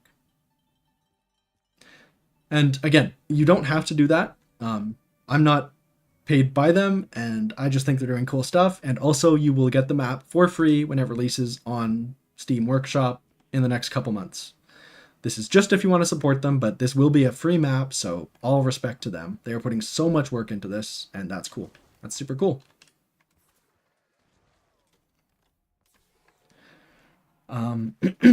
Yeah, I get why games don't have customs these days for a couple reasons. One, because everyone wants their game to be a live service, multiplayer. What? What? Why are you cleaning up the giant? I wasn't playing on the giant. That's fine. We'll jump in here one more time, even though we're not getting high rounds. We will do this one more time. Maybe more. I just said one more because that's easy to say. I will actually run and grab another drink of water. I don't know if you can hear my voice, but I am sounding like I'm dying. I will be back in literally 1 minute. Just give me 1 second.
All right, we back.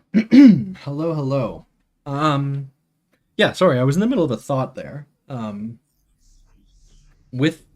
So games now want to be live service multiplayer games with a bunch of people playing together, and so they can't fracture the player base. Like you can even see this with how Fortnite keeps very limited playlists. Like there's solos, quads, duos, and then maybe a couple LTMs. Like they want everyone to be playing the same thing because that means everyone's playing together, and if it's a multiplayer game you can get lobbies quickly. So having hundreds and hundreds of custom maps, it just doesn't really work with that,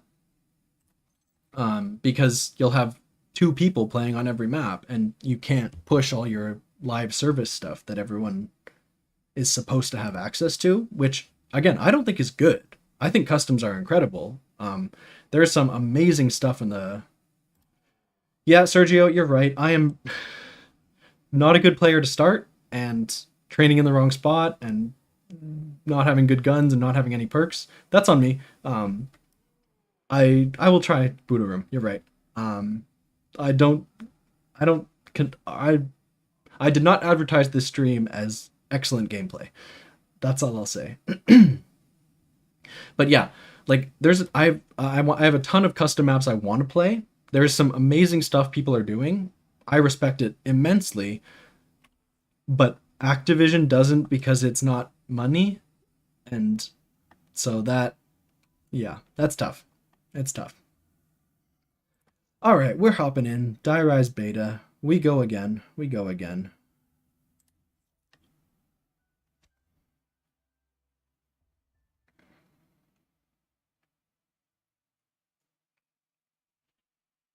This has been the most fun you've had watching a stream. Thank you. This is I'm still figuring it out. I've done 2 streams before and they were both big events where I was in a Discord call the whole time, but I mean, yeah, I want to chat with you guys. That's why I'm here. I don't just want to play. I don't my gameplay is not a good enough stream on its own. No one's here for the gameplay. I want to chat with you guys and see what you guys think about zombies. Okay, let's do this again. Let's do good this time. Let's aim for round 20. That's like a reasonable. Any human should be allowed to get to round 20. This should be very easy for me. Yeah, see, that was an armored zombie and 1 knife. Armored zombies do not have increased health in this version.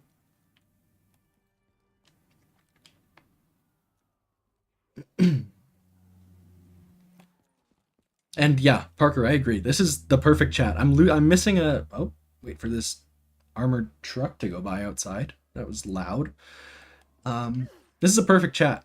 I'm having a great time. I feel like I'm hitting most comments. I definitely missed some people, and I'm sorry about that.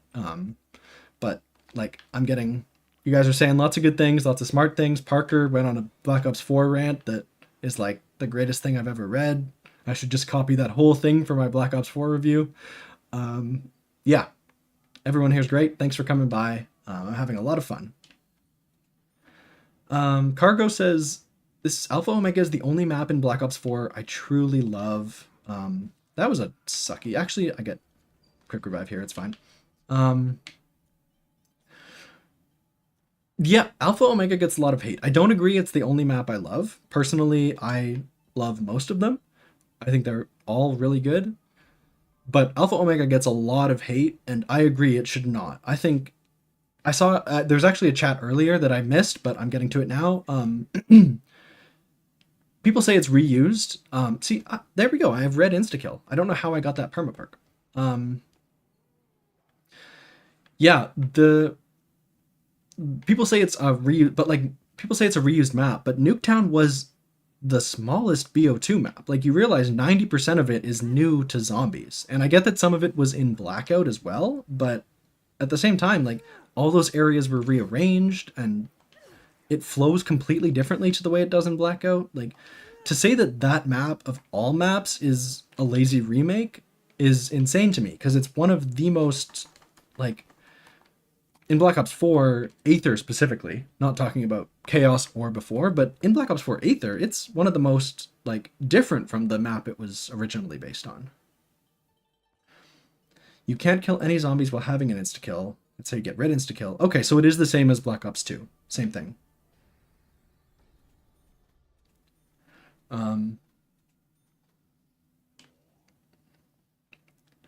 Parker, let me say, if you go back and watch my Noct Duran Toten review, I am not good at editing either. Even if you watch the Revelations review, I'm not good at editing. I'm not. No way. Should have gotten the what is that B23R? If you have interesting ideas, I believe people will watch. I don't think I'm good at editing, but I think not to say I'm a genius, but I think that I do try and put a lot of work into organizing my scripts so that I'm putting my ideas in a coherent way, and I think that's all it takes. Like if you have something to say, you should definitely try and put a video out. Get some gameplay and talk about what you feel. I think that's super valuable. Yeah, that's the other thing. Another hint that I'm not a streamer is the fact that I keep looking at chat and that's when I keep dying. Not that I would live longer anyway, but it's definitely not helping. The PAP system, Mewtwo, agree. Any Pack-a-Punch that um, has to be completely re-upped, I think maybe it's a good idea in practice. I don't think it's ever been done super well. Um, I don't think any map. Actually, let's try and get PhD this game. That should be a goal. Because even the Templars on Origins, like they're not the worst, but it's just annoying to like have this thing where you're just like, oh, here we go again. But again, I don't think it's an unfixable idea. But it is very easy to make it annoying where Pack just keeps shutting down and you have to do like defense rounds.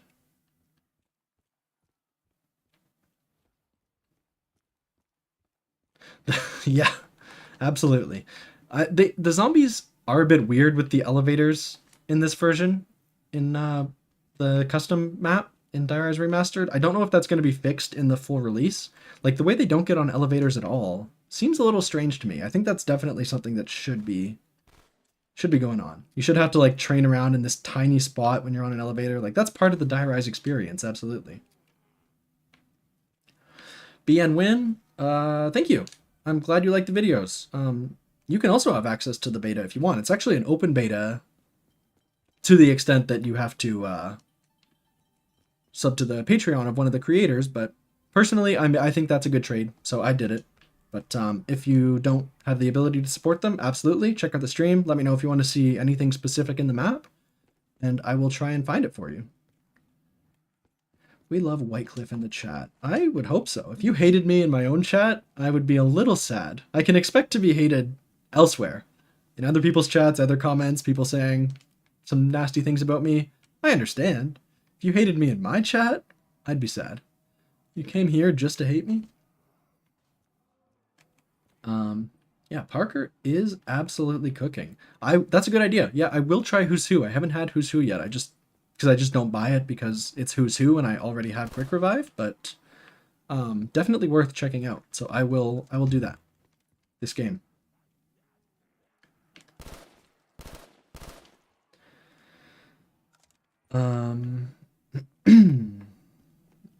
Thank you for the stream. Thank you for watching the stream. Stream doesn't exist without viewers.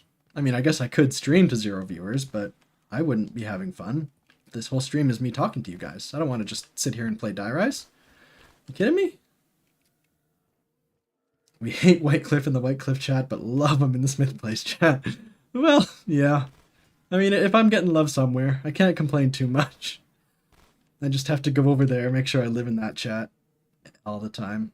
Let's see if I can get Galvas actually before I leave here.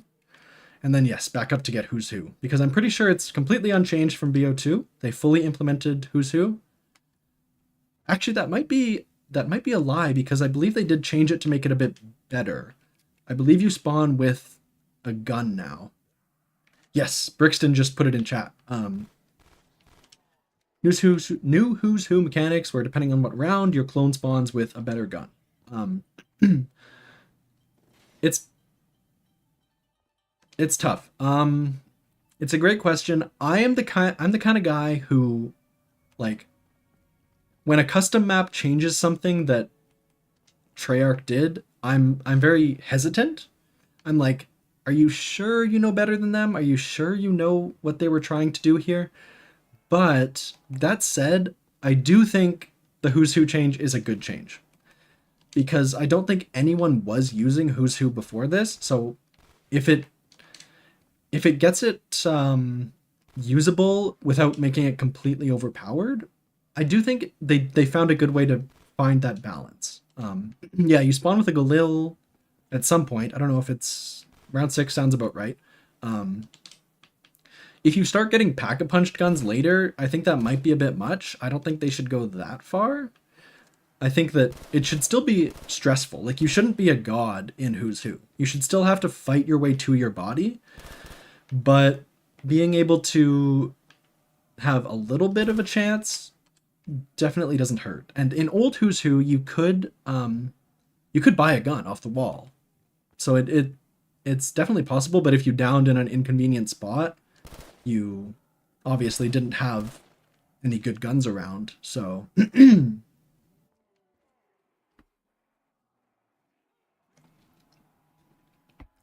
yeah, if you didn't have any good guns, then that you could buy something, but you would buy like a B23R, and does that really help you on round 25?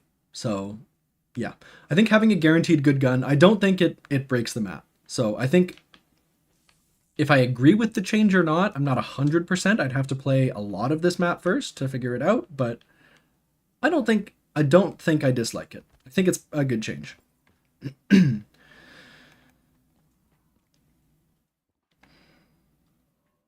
Yeah, Mewtwo. There definitely is some not confusion, but just we don't know yet how much is in the remaster versus how much is in the reimagining. I think the key is going to be the same in the remaster as well. Like it's always going to be cooldown even if it's remaster. So things like that and who's who, again, I don't know. And if it's a 100% faithful remaster, I think that's cool. But I understand if they want to put some of those little reimagining fixes into the main map. I don't know if I agree with them all, but I understand if that's what they want to do. Um, yeah, talking about defense rounds again. Oh no, if I'm gonna die from this drop. Oh boy. Um, okay, so there we go. I got the red insta kill again. Nice. Talking about defense rounds again, yeah, like there's Templars, and Origins is so big, like to have to run out of your, or even if you're in the crazy place, you have to like completely leave. That is, can get frustrating. And then, yeah, Alpha Omega isn't the same thing, I agree, with the Novas. So, yeah. I'm trying to focus on the game because I don't want to die on round 6. But I can already tell Parker's cooking. Parker has some good ideas. So whatever he said, I probably agree.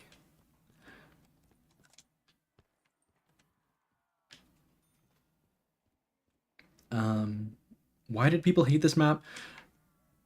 Personally, like when this map came out, no!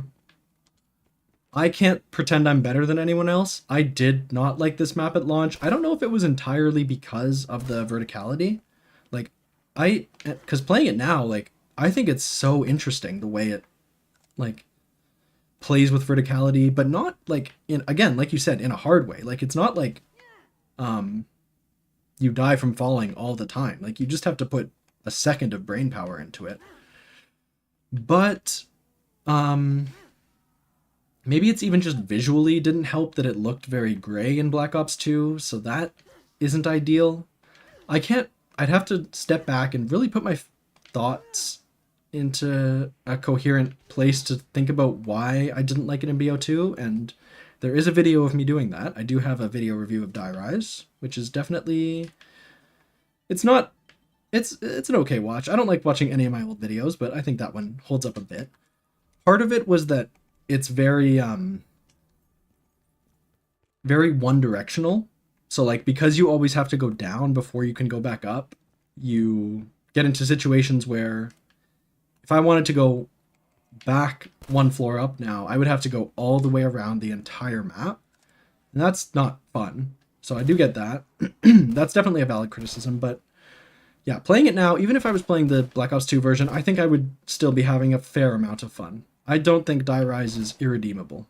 So, okay. Oh no! Okay, I know the kitchen now. The kitchen exists. Nope, that's not the kitchen. The kitchen is here. Uh-oh. Okay. That is probably by the bank, isn't it? Me too. I hated myself. Hated this. Oh, when did? Oh, because of the nuke. Right, right, right.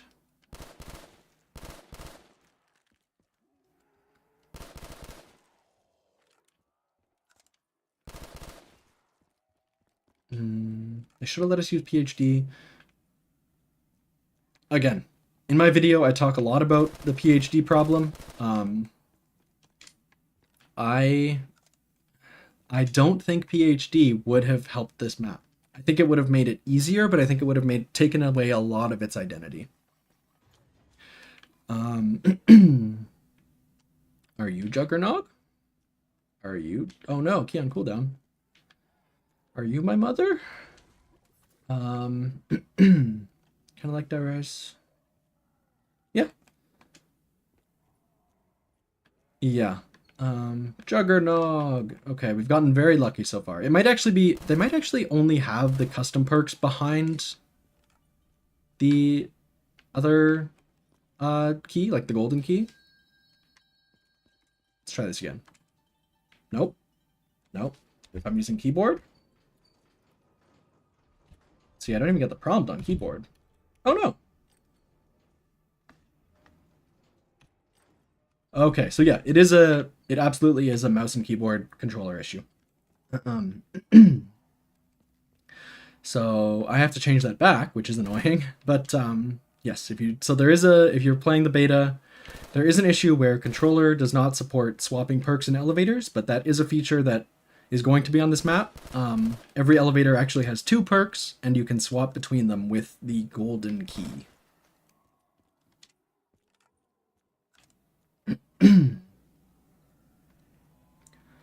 Playing transit over and over again and then playing anything else. Honestly, true.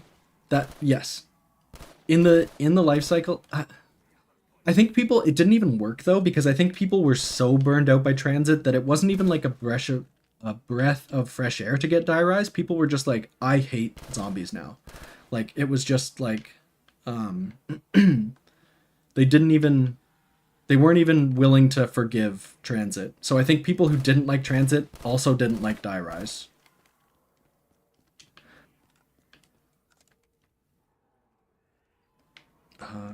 There's no big channel meme. Yeah, no big channel meme. I mean, this is the first stream. I do agree that I'm glad we're getting some really insightful comments, and I do appreciate that.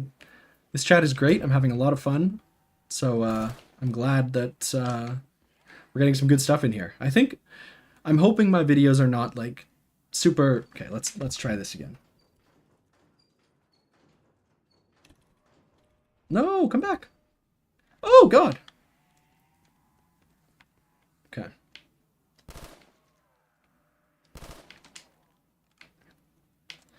Most underappreciated. Okay. Yep. Most underappreciated Treyarch map for you personally. Oh boy. I will put a lot of thought into that one. Give me a second. Gonna talk to Nova for a second actually as well. Who's who?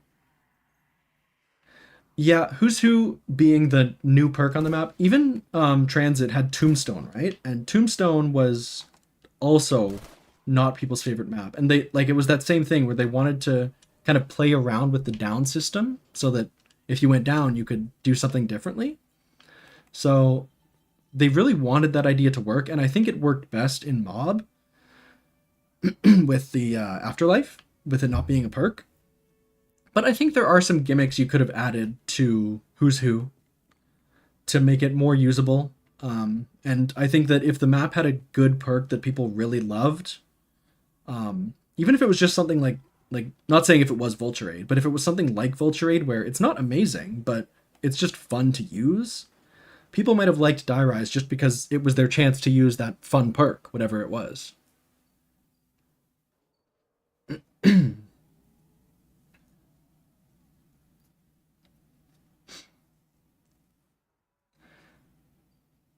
Let's see. Underappreciated map. Parker says Ascension or Dead of the Night. Ascension is an interesting one. I like what you're saying there. The fact that it kind of had ripple effects through the entire series because, yeah, before Ascension, there were 4 perks and you could buy 4 perks. But with Ascension, suddenly there's a 4 perk limit. It's not, you can't buy every perk in the map. Suddenly you have to think about what you're using. So that definitely does have ripple effects. I know I said I would train in the Buddha room, and I will. I just need a second to get through this round, and then I will do it because yes, I'm struggling. I'm struggling here. Um, But your other answer, yeah, if we're talking about just what map I enjoy that other people don't, it's got to be a Black Ops 4 map.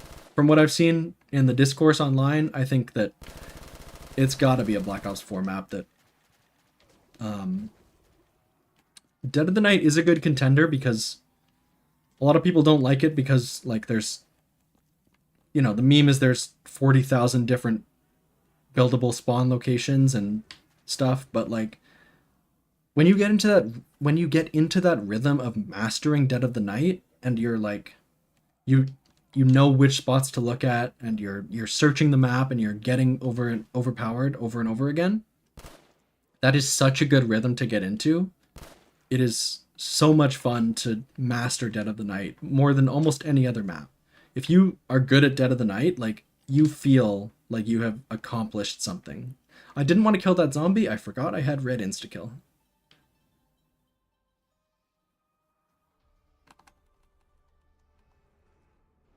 What are you? What are you? That is a good thing to have. I don't know if anyone caught it, but when we got a max ammo earlier, we actually have Black Ops 4 max ammos. We have max ammos that refill the clip instead of just your reserve. Which, again, when we're talking about things that Black Ops 4 did well, that's another huge one. I think that's an objective good thing. I think that the I mean, it's fun to shout out like I got a max, everyone reload when you're in a party call, but at the same time, like, what's that save you? Like 15 bullets? In the end, I think this is just a convenience thing that makes it easier, less disappointing to players. I think it's just kind of an objective upgrade. So like little things like that, like that's why I think that people who say if they put every map in the Black Ops 3 system going forward forever. Like, I don't think that's the thing to do. I don't think Black Ops 3 was perfect, and I think every game after that did make some improvements.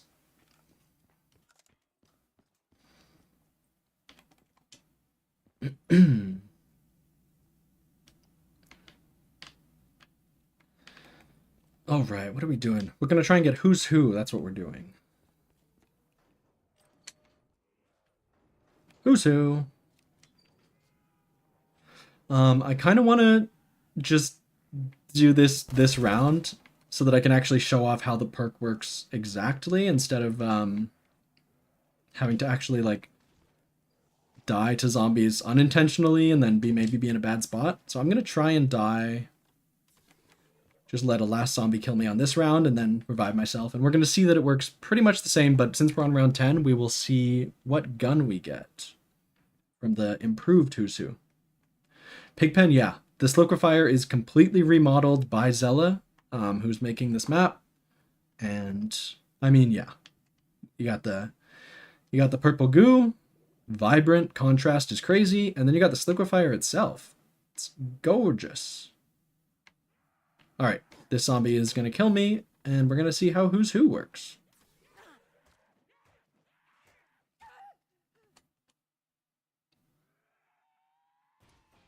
Okay, so no way, dude. Did someone see that? Did everyone see that? That's ridiculous. Quick revive should still revive me, right? Maybe? That was insane. Who's Who spawned me like an inch away from the edge, and so I just got unlucky and walked backwards a step, and now it's impossible. So here I am. I guess I'm this guy now. But it looks like at round 10 you spawn with the MSMC. So good to know. Glad we did that. So now I should just... Oh, okay, quick revive gets you. Okay. Makes sense. Yeah, that is how I thought it worked, but it was a lot faster. No way. It was a lot faster in Black Ops 2. Like, you could waste your quick revive even though you had a good chance of saving yourself with Who's Who. So I think that actually, if that is a change, that's a good change to make it so that you actually have like a solid effort to save yourself with Who's Who and then quick revive kicks in. But now I will go to Buddha Room because that's where I was told to go. Sergio said that's the place to be. and he knows that I suck at zombies. So let's go. Are there more new weapons? I actually don't know. So this is my maybe like second or third time playing the map. I don't know what the full suite of box weapons looks like. I know it's most, if not all, of the Black Ops 2 weapons. I don't know if there's new stuff on top of that as well. That I do not know. And yeah, Judd, when you have Who's Who, I think that's the same thing with Black Ops 2, right? I believe you always keep your perks besides Who's Who itself. And I would have had Quick Revive there too if I managed to Who's Who myself back to life. Did they keep the high round spot from Black Ops 2? You will have to tell me about that. I don't. Is that in the elevator shaft? The high round spot? I think I saw someone running that spot. I don't know exactly how it works, or is it a glitch spot or just fast spawns? I don't do a ton of high rounding, so you'll have to let me know. If they added the M27, it's a perfect map. Yeah, that's some good stuff. Okay. Worst Easter egg might be classified. That is pretty uncontroversial. It's tough. I get what I get what they were doing. Like, it's the only time in zombies you're ever actually rewarded for high rounding, except like by people around you or like getting a world record or something. Like, the actual game doesn't care that you can do the Easter egg of any map on round 10 or 15. So it makes sense that they're trying to like show respect to that high round community and being like, they can get something no one else can get. But the fact that it's an Easter egg means that zombies players will want to get it.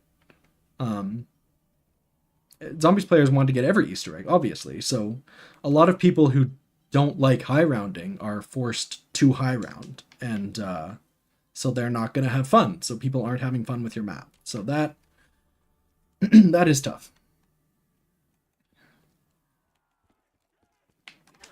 Yeah, if it was around 100 or even a 115, everyone says this, but I totally agree. If it was a 115, I think it would have been better. But the fact that rounds get so long past 100 and you have to do 50 of them, like, that's... people aren't going to have fun with that unless they do like high rounding. Why did I do this? Why did I do this? Why did I leave the Buddha room? What is wrong with me? What is wrong with me? Oh, God. Okay. Okay, so we're doing Who's Who. We're having lots of fun here. Nope. That's a mistake. That's a mistake. Why don't I... oh, I can't pull out Trample Steam when I have Who's Who. And I can't buy. Oh, I can. That was just my fault. That was me being dumb. Okay.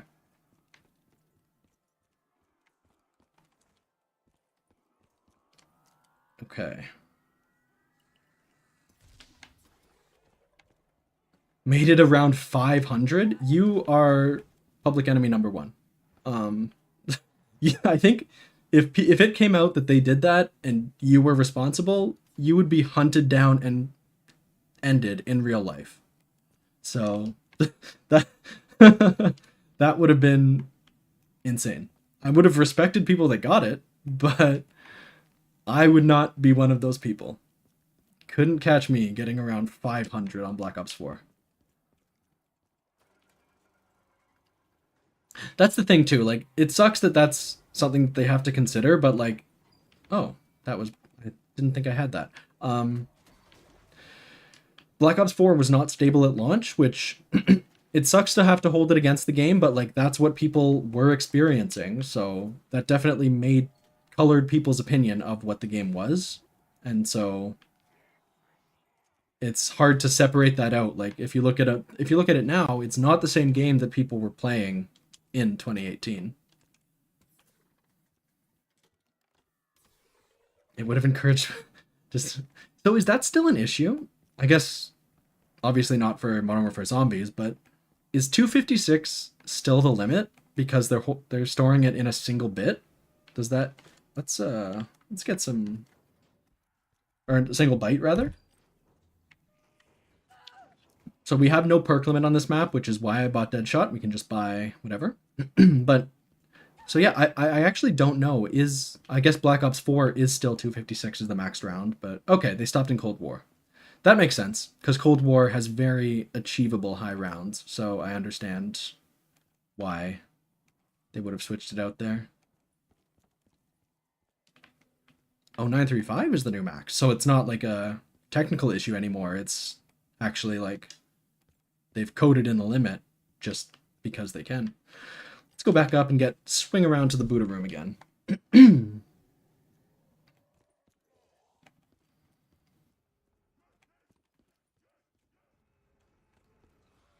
Yeah, exactly. High round is intrinsically about the stability of the game. Yeah, I couldn't have said it better. So the fact that the egg was basically testing the stability and it wasn't very stable means that the egg was not very fun for a lot of people.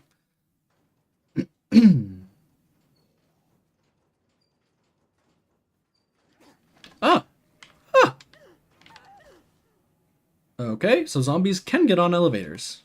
I thought they just stopped dead in the hallway outside. Shouting out Black Ops 4, 9 is one of my favorite maps. That is a pretty uncontroversial opinion. I think if most people had to pick a Black Ops 4 map, they would pick 9 or Ancient Evil, and it's good reason. It's with good reason. Um, 9 is kind of the casual map of Black Ops 4, right? It has like the four towers and one underground area that kind of connects them all and one overground area that connects them all.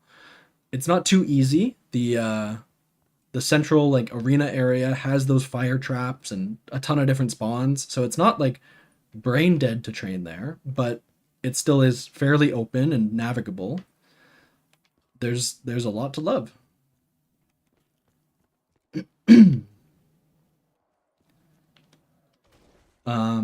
Oh boy, got two controversial Black Ops 4 takes coming up.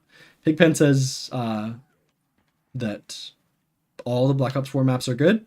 I That one I think I agree with. I think I'm with you there. I don't think there is a bad Black Ops 4 map. Um, there are problems with a lot of them. There's problems with the system, but I think that I don't have any map that I'm like, there's no. I don't think there's any transit where you're like, this is just. A lot of people think it's irredeemable. Like it's just that bad. So I think that's. I agree. I agree with you there. Oh, and Parker says he has a hot take on 9. Um, oh, wait. Let me read this real quick. So Mewtwo and Parker now have to fight to the death because Mewtwo says 9 is the one map that worked well with the perk system. Parker says it's the one map that doesn't work well with the perk system. Um, Bold. Okay, I have to think about that. I do have to put some thought into that because I haven't really thought before how the perks flow on Black Ops 4 because you can kind of set them in any order you want, so it doesn't matter too much which machine is which. But there is a progression built in. Um, I think while some more chats come in and people argue, I do think it would have been interesting if certain perks were limited to certain gods. Like if Electric Burst could only be a Danu perk. I wonder if that would have been interesting. Tell me if I'm crazy. Like if that would that have changed anything if you couldn't put any perk in any slot? If there was some progression there.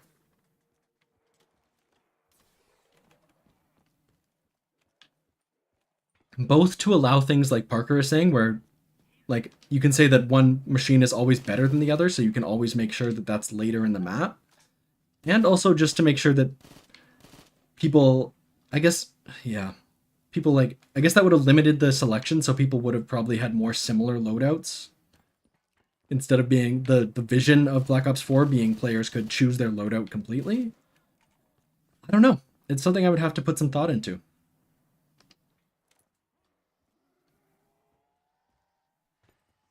Can we just get Parker on the channel? Yeah, Parker has some ideas. We're getting into Black Ops 4 now. I need to pick your brain a bit.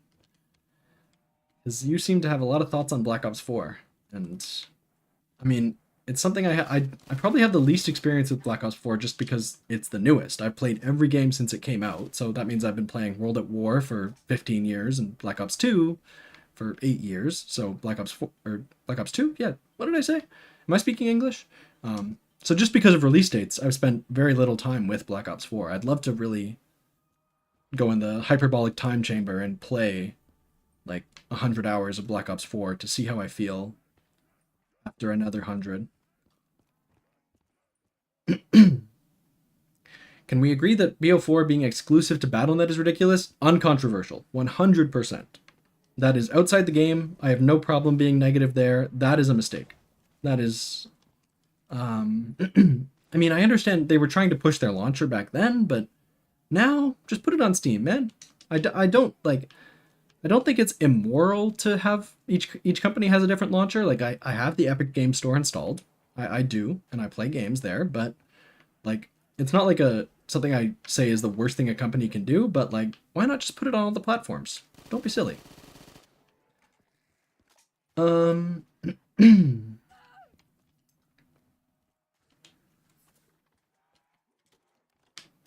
okay. Calm down.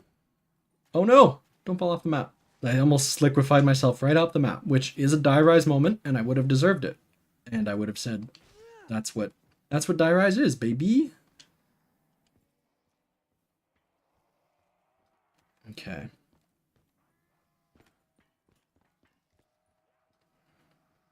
Let me just catch up on chat real quick, and then I'm probably going on a perk run after this. I will try and get all the perks on the map. I don't know how all of them work exactly, but some of them are custom maps, so I don't know them. But yeah, one sec. Let me catch up on chat.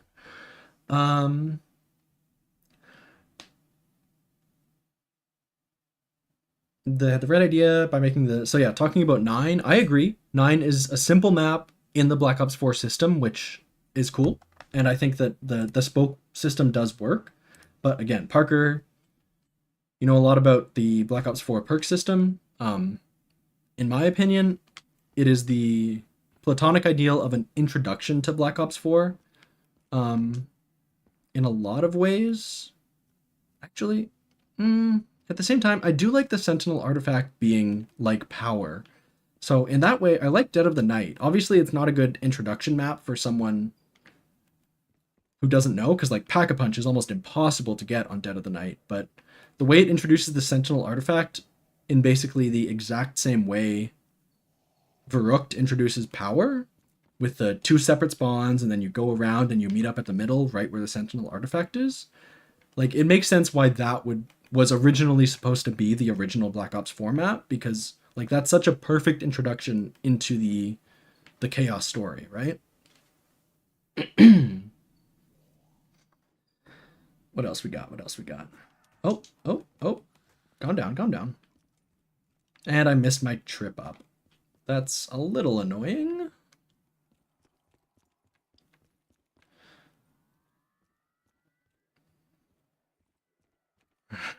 Nine is a 9 out of 10. Yeah, I mean, that's a good way to justify it. You have to find something to bring it down to a 9, because it has to be a 9. It's just a given. Okay, let's try and get out of here. Probably should Pack-a-Punch this AK as well. Speak of the devil.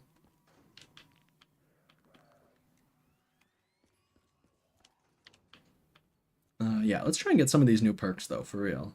Okay, you're going to come down here, you're going to go down, then you're going to go all the way back up. What do I still need? Not 100%.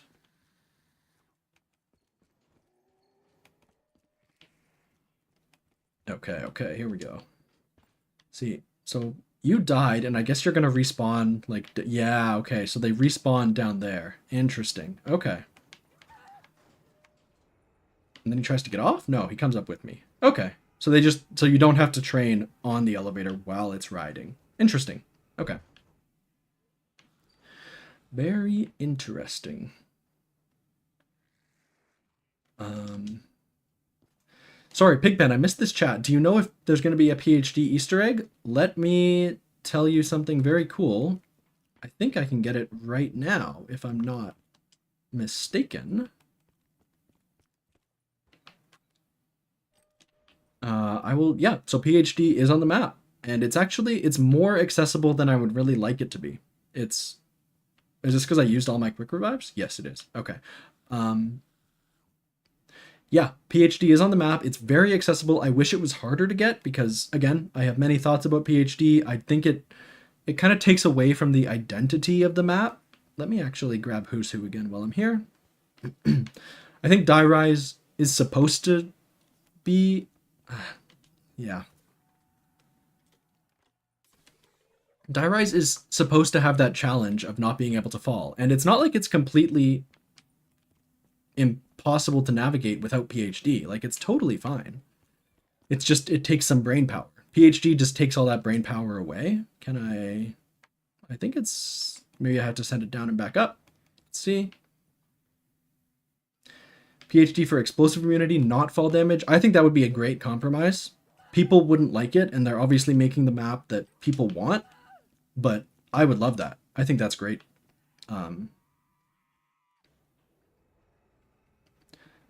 If I could just use my Mustang and Sally's again, that would be ideal. Okay, here we go.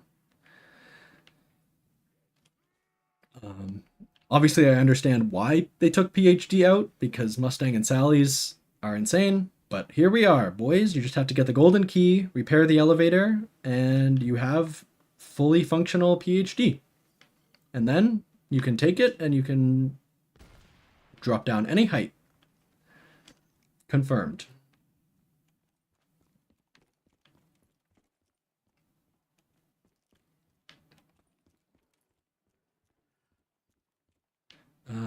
It would be like if Mob or Shadows only had one power switch. Exactly. Yeah, that's a great example. The the identity of Die Rise is the verticality.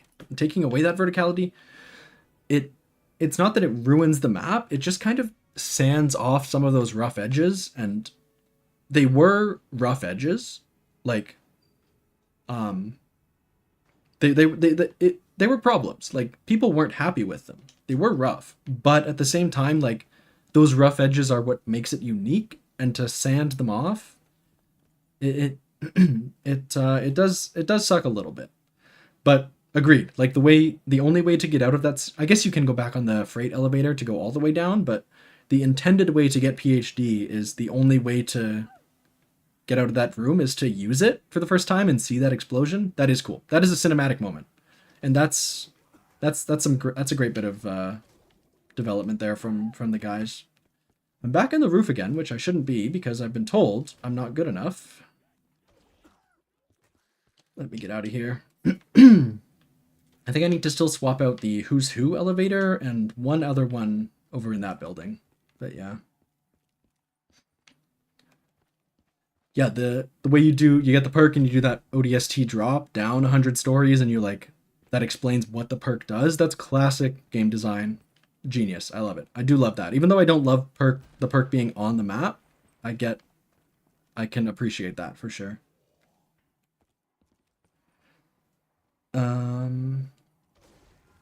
PhD should be an Easter egg reward. I agree. I mean, you would always have people complaining because like people see PhD as basically required. So people would be like, "Oh, so what? The Easter egg's required now?" And they would be upset about that. But it shouldn't be something that's so easy to get, especially in this beta version. The golden key only takes like till round like 3 to get. And so you can have PhD on round 3. PhD should definitely be something you can only get when you've gone around the map a bunch of times and you've put a lot of work into it and you really have earned it. So I agree that it should be a bit more complicated to get, or at least a more involved Easter egg. Maybe if it even wasn't the Easter egg, but just like a staff upgrade or something on that level where it's definitely showing mastery of the map, but you can still get it at some point. But if you're going to do it right. Love that. Yes, exactly.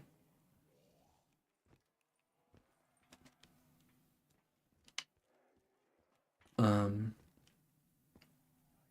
You could be totally careless running around with it. Yeah, the combination of explosive resistance and fall damage, like Die Rise is now, it was never the hardest map, but it's now maybe the easiest map of all time. Are there any significant features missing in the beta? Quite a bit, actually. The beta is just mostly, for the most part, it's the remaster version, so it doesn't have any of the new stuff they're adding. They're adding a different Easter egg on this inventory screen. I see a shield. They might be adding a shield too. That's totally possible. That's not in this version. There is no Easter egg. You can't do any Easter egg or any side Easter eggs that they might add.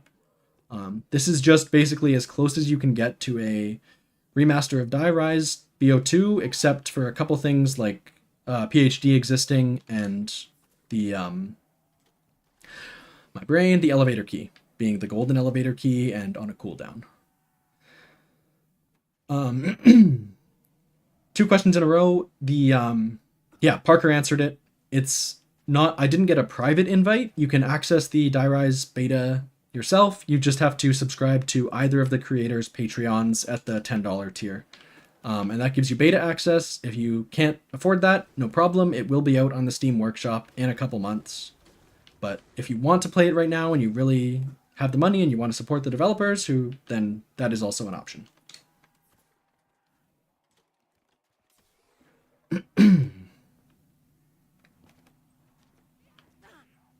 I do kind of get, that might just be like the way it's supposed to be, but I've noticed going through this little gap, I do get hung up on little things. I don't know if that's an error or if that's just how the map is supposed to be.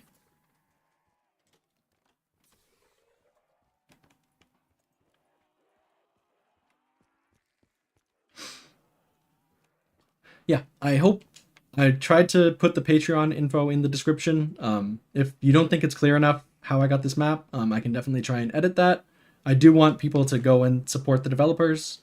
It is available to everyone if you have the ability to support them.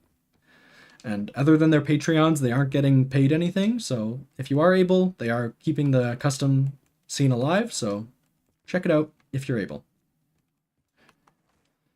Because yeah, this is, as much as I don't agree with some of the changes, this is a loving remaster. Am I crazy or can I not call this elevator? Okay. There's a lot of love being put into this. Pin message in chat would do it better. You're probably right. I will do that in a second.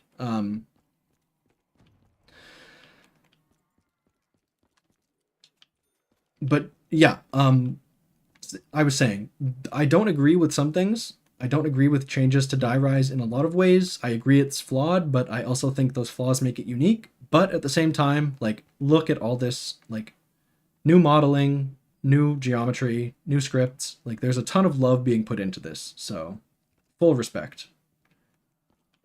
Okay. Gonna try and make a crawler, and then I'm going to get some perks. Actually, I don't need to be so careful with these grenades. I have PhD. I'm being silly.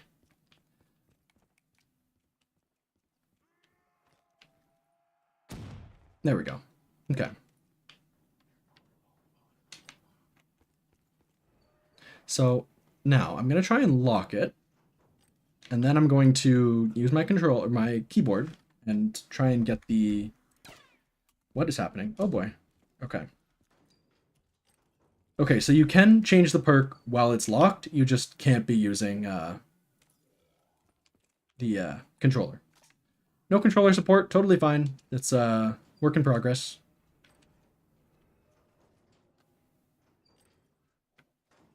Is it locked now? Yes, it is. Okay. I'm just going to try and get another... Okay, so we got Blast Furnace again. Blast Furnace I liked.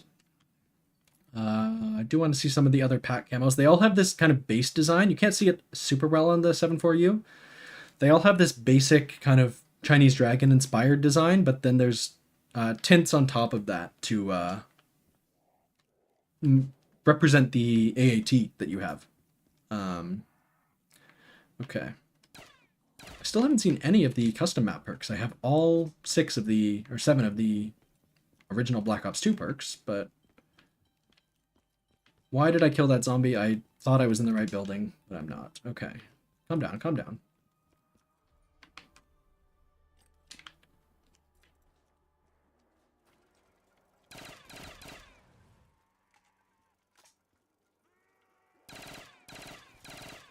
I am a controller on PC. I am a console FOV guy. I am the most basic guy you've ever seen. Yes. I mean, I grew up playing zombies on Xbox, so even though I do like the idea of custom maps, like personally, I'm just not willing to sacrifice the way I like to play zombies. So the stream does look a lot different from most other PC streamers' streams, just because I don't have the FOV cranked. But I don't know. That's what I like. Okay.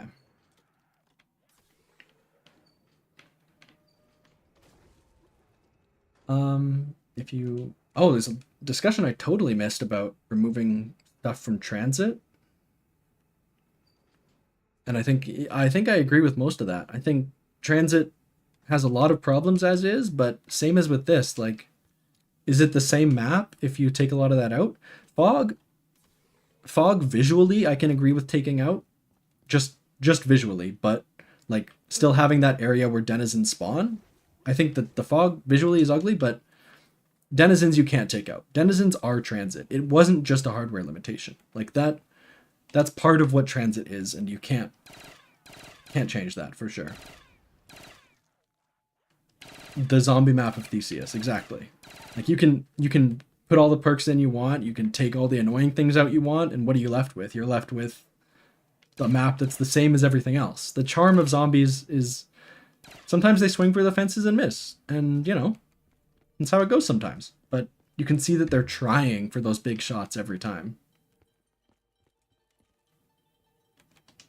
Oh, I don't have to land on the mattresses. What am I talking about? I don't have to be upset about that. Got PhD, baby.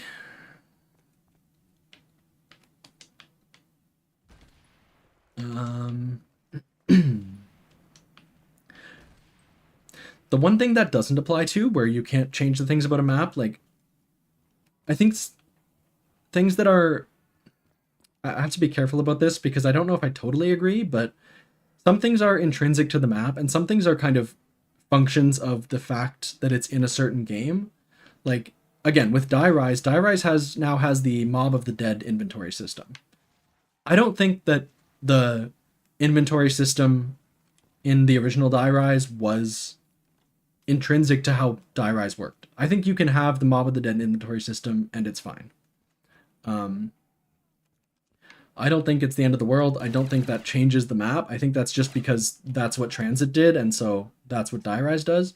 So you do have to draw a line between where things are like that because of the game they're in, and like that because of the map they're in. And yeah, I think that's a good point too. Buildables on Transit were it was their first try doing buildables, right? And so they were still working out the kinks. And so the fact that you can't carry the turbine and the things that the turbine is supposed to like take advantage of, especially on Buried, actually, that really stands out with the subsurface resonator. The fact that you can't have both, that definitely seems like something that's not intentional, and if they could change it, even the developers of the original map probably would. So there are things like that, but overall, like, putting PhD on Die Rise, that's not exactly Die Rise anymore. And so that's really the entire point that I'm really trying to make.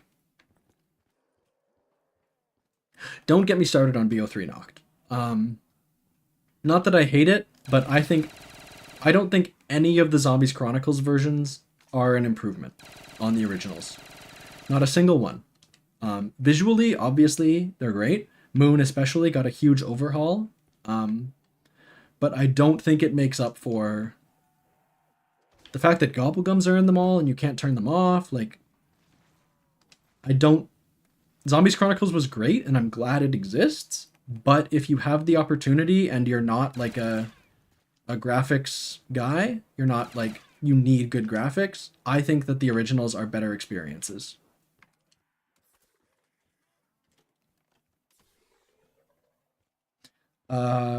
Planet is saying, is something wrong with the stream? Can anyone confirm or deny? On my end, it says excellent connection, no bits dropped, but if that's not the case, let me know. I can try and do something. I just can't see if anything else is wrong. That's all. All right, stream is on. Mewtwo, thanks for stopping by. Good night, and yeah, thanks for chatting. We had some good talks.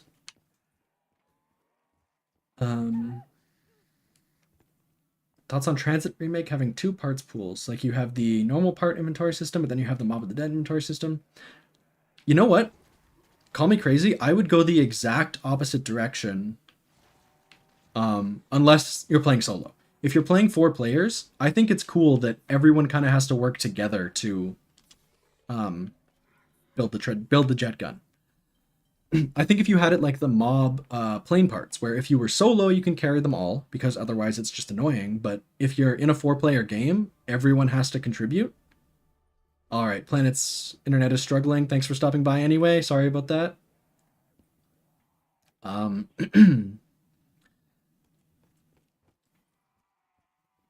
Yeah, sorry, what was I saying? The it's like the plane where it's variable depending on how many players are in the match. I think the jet gun, the way you have to, I mean, you can have one person do it. They just have to run around the map 5 times. But if you had it so that everyone works together and you kind of all get a jet gun out of it, or you, even if just one player gets it, but there's like a designated person that gets it. But if everyone works together, and it's really an accomplishment that everyone kind of contributed to, if you all get it on the first time around the map, and you have the jet gun on that first rotation, that's, I think, ideal. So it's controversial, but I think that the one thing that the transit buildable system is good for is, in fact, the jet gun. Even though the jet gun isn't worth it, if it was a good wonder weapon, that would be the way to do it. Jet gun was touted as a wonder weapon, better as a utility, but didn't really do either. Yeah. Yeah. What do you guys think? Would the jet gun have been good if it was basically the paralyzer? I mean, because that's kind of what the paralyzer was, right? You can, it's an improved jet gun. You can fly with it. You have an area of effect. The map's not really built for it in the same way that Buried is, but if the jet gun was more of a traversal thing, if Transit was built to support that kind of traversal, would that have helped Transit's case? Would that have made it a better map? I don't know. I don't know if I agree with that. I'm thinking of the fact that the Paralyzer is Jet Gun 2.0, and would it have helped to have Jet Gun 2.0 right off the start? I don't know. Jet Gun should have been like the Flamethrower? Yeah. Yeah, that definitely would have worked.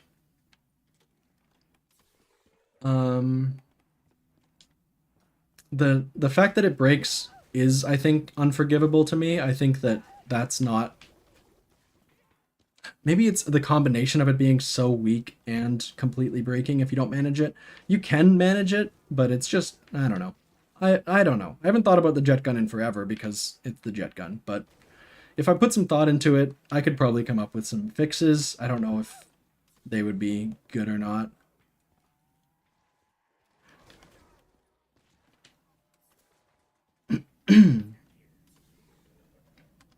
Yeah, and that's the crazy thing. It wasn't just for one Easter egg step, it was for, like, effectively half an Easter egg step, right? Because you had the 2 Easter eggs, and Max's side, you don't need the jet gun at all. So it's only for a single step on the Richtofen side. So the zombie is really stuck. Okay, here we go. That's kind of absurd that they made a weapon just for half of an Easter egg step in the end. Oh, I'm not on one-hit Galvanuckles anymore. There we go. No, of course, yeah, it is one step. Like, you're doing a full Easter egg, but I just think, like, yeah, it's, when you look at the totality of it, it's funny to call it half a step. That's it. It's just a joke. Just a joke.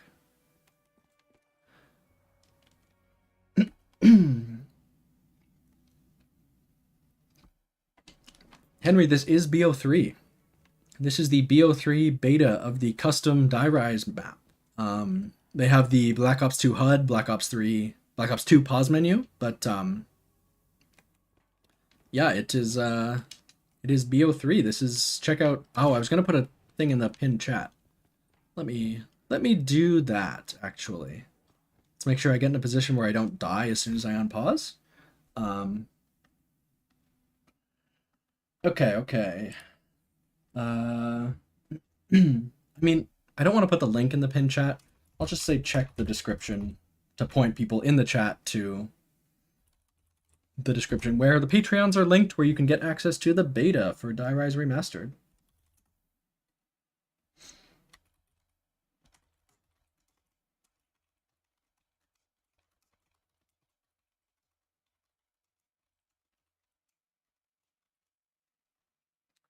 Um. All right. I thought this was one really long video. I mean, technically it is. It will get saved as a VOD, and that it will be a long video. How long have we been going for? It's 2.5 hours. That's not as long as I thought. I am not built for long streams, but I'm having a lot of fun. Thanks for joining in the chat, guys. I am having a lot of fun talking to everyone. Let me actually get another AAT on this round, or a new gun. Maybe out of the box. We'll spin the box and see what it has to offer after this round.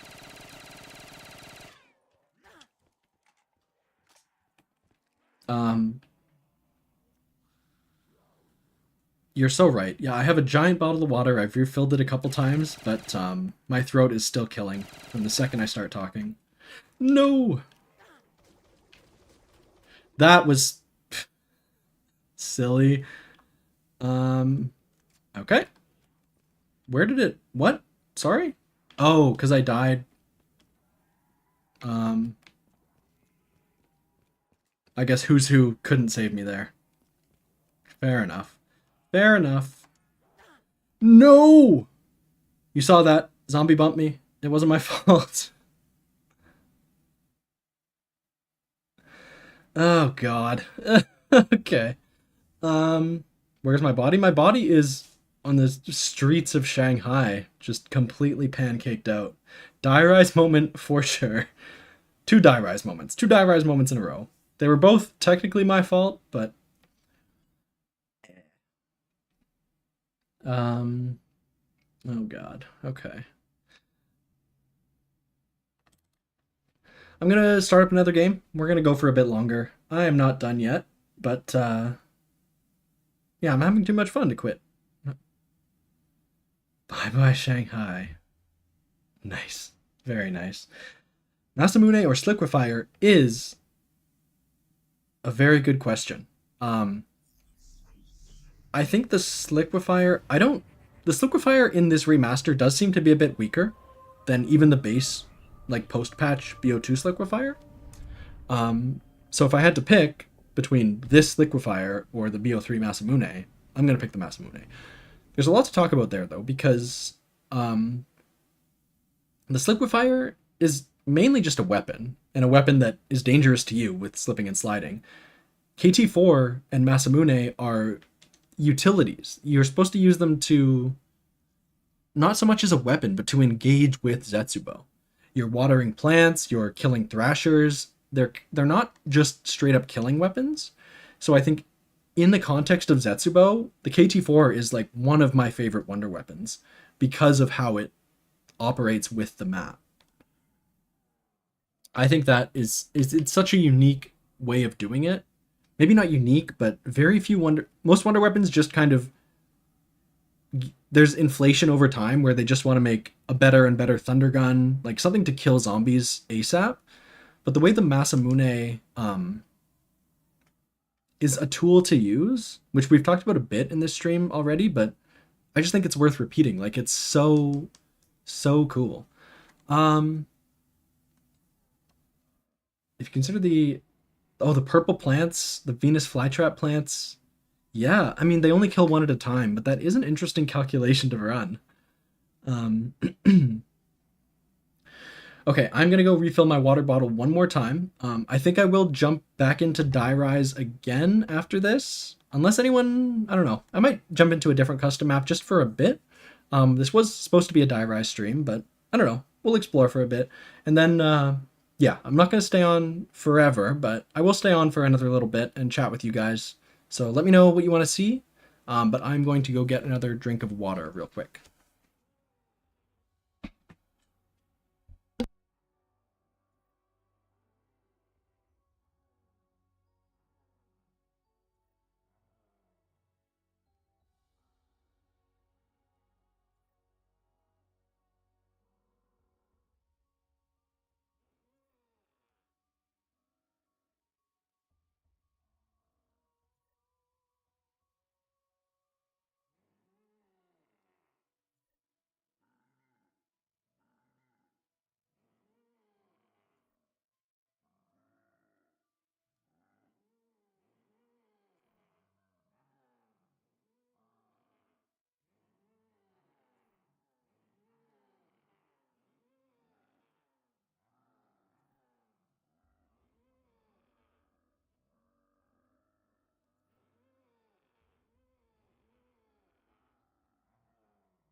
All right, we are back. We are back.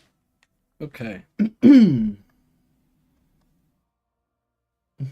can't leave. I have to stream 20. I can't even take a break. Even if I was streaming 24/7, I still couldn't take a break.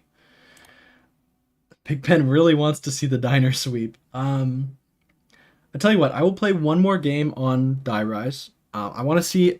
I feel like I've just been training in the Buddha room for a bit. I want to get one more look around the entire map, just to see like, just to fully appreciate what the guys have been doing. And then I might finish the stream out with some goofier stuff down here. Um, so yeah, we'll jump in one more time. We'll see what's going on. Try and really appreciate Die Rise as much as possible. Okay. I think. Oh, see, this is odd. Is this just a custom map thing? Because I don't like seeing the trees before I load into the match. Um, if you fall asleep on stream, your computer will tase you. That's not ideal. Oh god.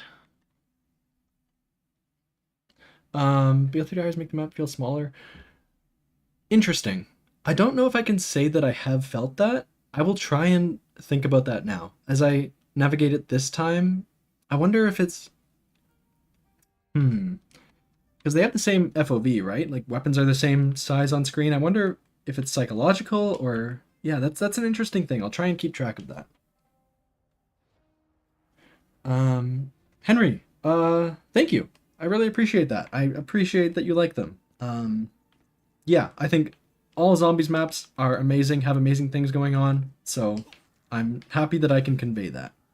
That's really when I put up a video and people are commenting saying, that they like the map too, they like this or that thing, like that's my favorite part of doing this is seeing what other people do. So I'm glad that people do appreciate the content. No, don't go down, go up. Um yeah, Dino was not playable as survival in BO2. You had to play turned on it. I wish turned had been better. I liked the idea of turned, but it just didn't feel like playing like a zombie with the 10 times movement speed. I understand it had to be that way to balance it, but I do wish turned had been exactly what I wanted instead of what it was.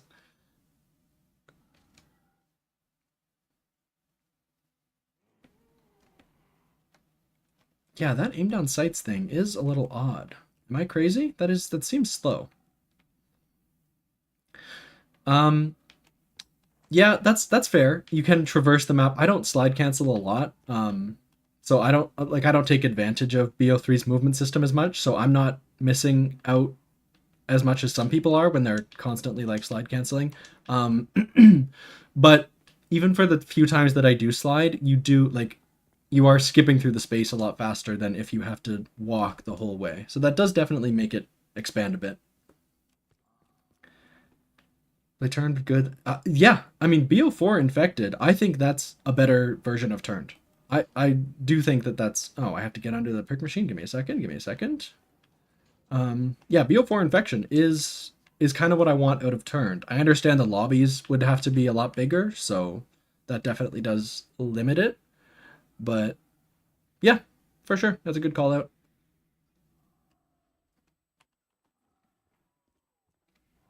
Yeah, again, I don't like you said, Parker, I'm not exactly on everything great about. Like I will still criticize things that I don't agree with, but again, my goal is just to say like try to go beyond just I hated this. Like why did I hate this? And why did they want me to hate this? Jump off the ledge for a secret ending? Are you for real? Is that where Mecha Hitler is? Do I have to get to around 100 first and spin 3 times, shoot the corner of the box?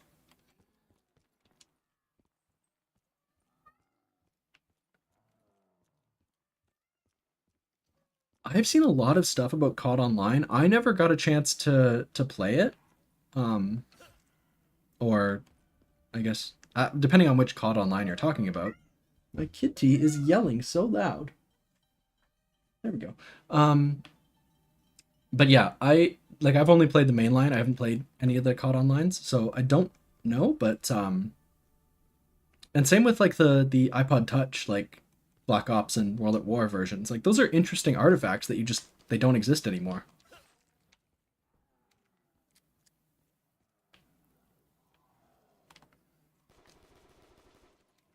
Your friend liked the Victus story more than Aether. That is interesting. I can understand why that would be because it's a more traditional like Walking Dead style experience. So I get it. It is still interesting though because the zombies community just no. That fall still does still do some damage. You can survive it, but it does still do some damage. Um, yeah, the zombies community is like everyone loves the Aether cast, so they kind of like have isolated themselves in that way. And then when you bring someone in from outside and they feel completely differently, it can be interesting to see what other people think about the insane thing that is zombie story.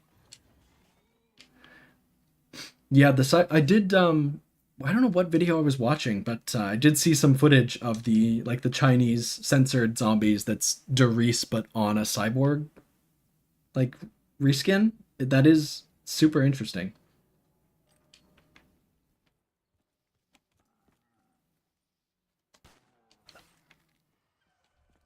Compared to Aether, yeah, that definitely is more controversial. The zombies community today obviously loves BO3 because that's what they think of as the last good one. But at the time, like you have to remember, there was hate for Black Ops 3 story, and I still don't know where I stand. At the time, I agreed with a lot of the complaints. I think that it's complicated. I love Lovecraft and stuff, but like I also loved my like conspiracy theory, World War II kind of thing going on. Like I think the grounded stuff worked in a very unique way. Black Ops 4 got the story more on track. Interesting. Interesting. That is I don't know if I disagree.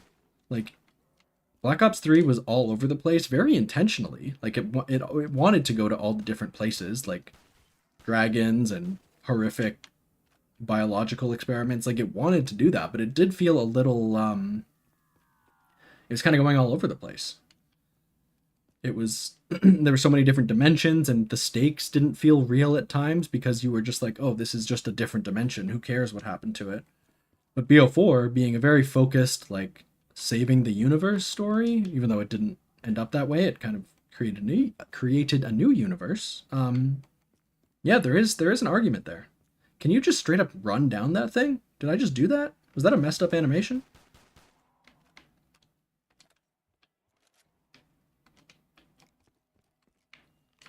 Oh, come on. I'm not even mad though, because I do appreciate having bad box weapons. Bad box weapons make good box weapons feel good. So I'm mad, but not that mad.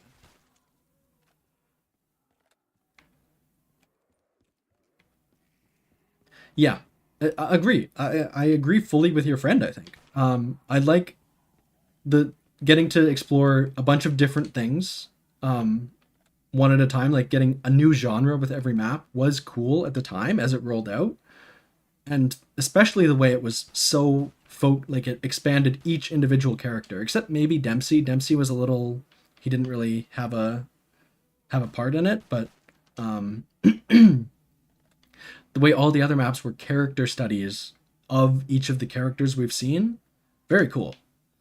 But I can definitely see why you would find it not cohesive.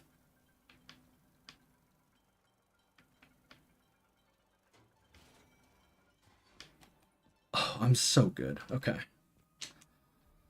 All right. RPG, RPG, RPG. Hammer. Hammer's okay.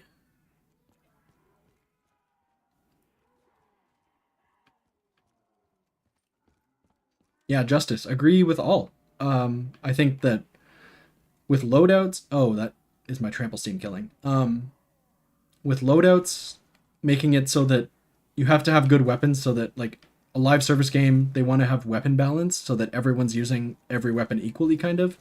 Um, but it's way more interesting to have some objectively bad weapons, so that the box isn't just like a get a good weapon box. It's not like a here's a free good weapon machine. It's like it is a gamble. It's a mystery box. So I do think that's good.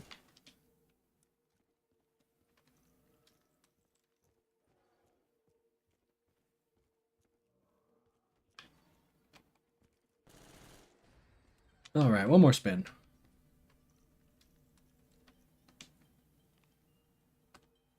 Yeah, where is this gun from? I have not seen it before. Is it from one of the other games, like Advanced Warfare or something similar? I just have not seen it at all. Why did Gersh come back? I talked about in my Gorod Krovi video that like Gorod Krovi was kind of meant to be a sequel to Ascension in a bit of, in a way, not super, not as much as some of the other, like not Zetsubo no Shima level, but it was kind of like you capture or you free Gersh originally, and now you capture him again. So I understand the symmetry there, but it is sad. It is a bit of a waste of a character. Like it kind of defeats that moment that we achieved back in Black Ops 1. Oh, MSMC is a Black Ops 2 weapon. Interesting. Okay. Gotcha, gotcha, gotcha. I don't know why I jumped here. This is bad. This is a very bad place to be. We're looking for 750 points.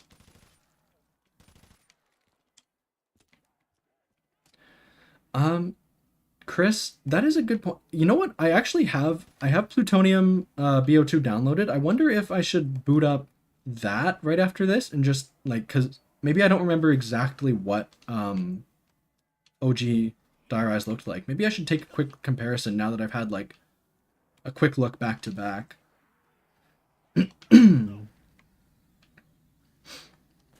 And especially that, yeah, with the story stuff. When a story's being written on the fly, you're more, oh, they don't know how to go through this door. That might be a bug to report because they should be able to do that, I think. They should be able to go through that door as long as it's open. I just want to test and see if it happens again. Okay. Oh, I lost my insta-kill? Joke?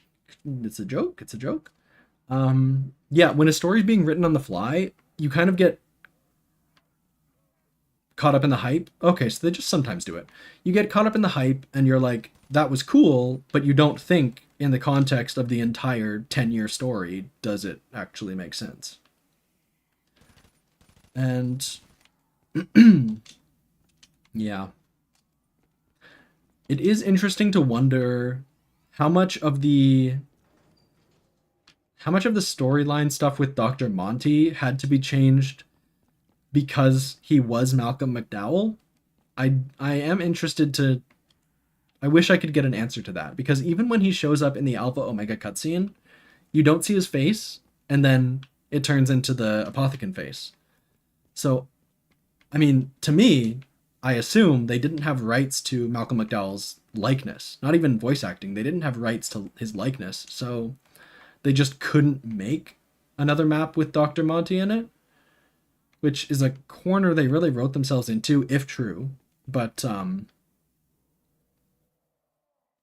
sorry? Okay. He was looking the other way for a second. Um, I don't hate the Black Ops 4 story, but I think there is some weirdness. I think it ended the way they wanted. I don't think they wanted a Great War. I don't I don't know. Maybe it was a budget thing, maybe I'm wrong, but overall I think it ended mostly the way they wanted, but it's interesting to wonder what maybe little things they did want to do differently. He was just checking his phone. Yeah, for real. Give me a second here.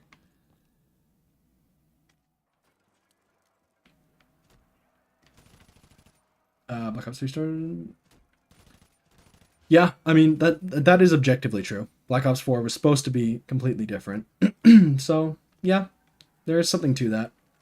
Who knows what they could have done if they didn't have to build Cold War and build a battle royale during their time when they weren't planning on it and pivot away from a campaign. Like, yeah, it sucks. It definitely sucks. No doubt about it.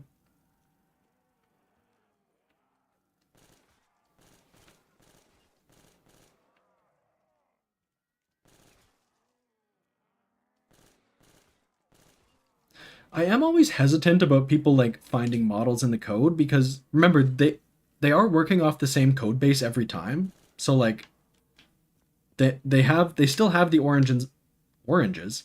They still have the origins models from Zombies Chronicles in BO3 in the code base for Black Ops 4, so I don't know if that's like 100% confirmed they were going to do a remaster, but it's also possible they were. So I don't know anything.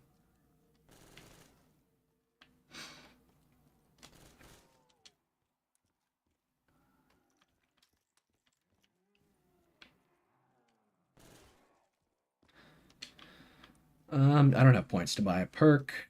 Actually, let me just calm down. Calm down. I'm gonna go upstairs, get back to a training spot real quick, get a couple points. But actually, before I get to a training spot and just do boring circles for a bit, let's really take a look at this map. Take a look at what they've changed. So this is all pretty similar. Obviously, upscaled graphics. It looks better. No disagreements there. But I think where it really shines is in a couple places. The Buddha room has improved contrast. And down here, these little areas, I think these are hugely improved from Black Ops 2. Like, in Black Ops 2, these were very boring, gray, concrete, just like plain walls, nothing going on. Here, they've added little details. I don't know how much of this blood was in the original. But like the lighting, like look at that lighting transition. It feels different. It feels like a different space. Like, I think they've done a great job with some of the smaller things visually. I don't care. 2.0, what's up? Welcome to the stream. Looks beautiful. I agree. Visually, I have no problems with this map. I think it's gorgeous. Like something like Zombies Chronicles Moon, I do have problems with visually. I think they changed the art style a bit, and it has a lot of good things. It's higher fidelity, but there are some artistic things that I don't think work 100%. This, no issues, zero complaints.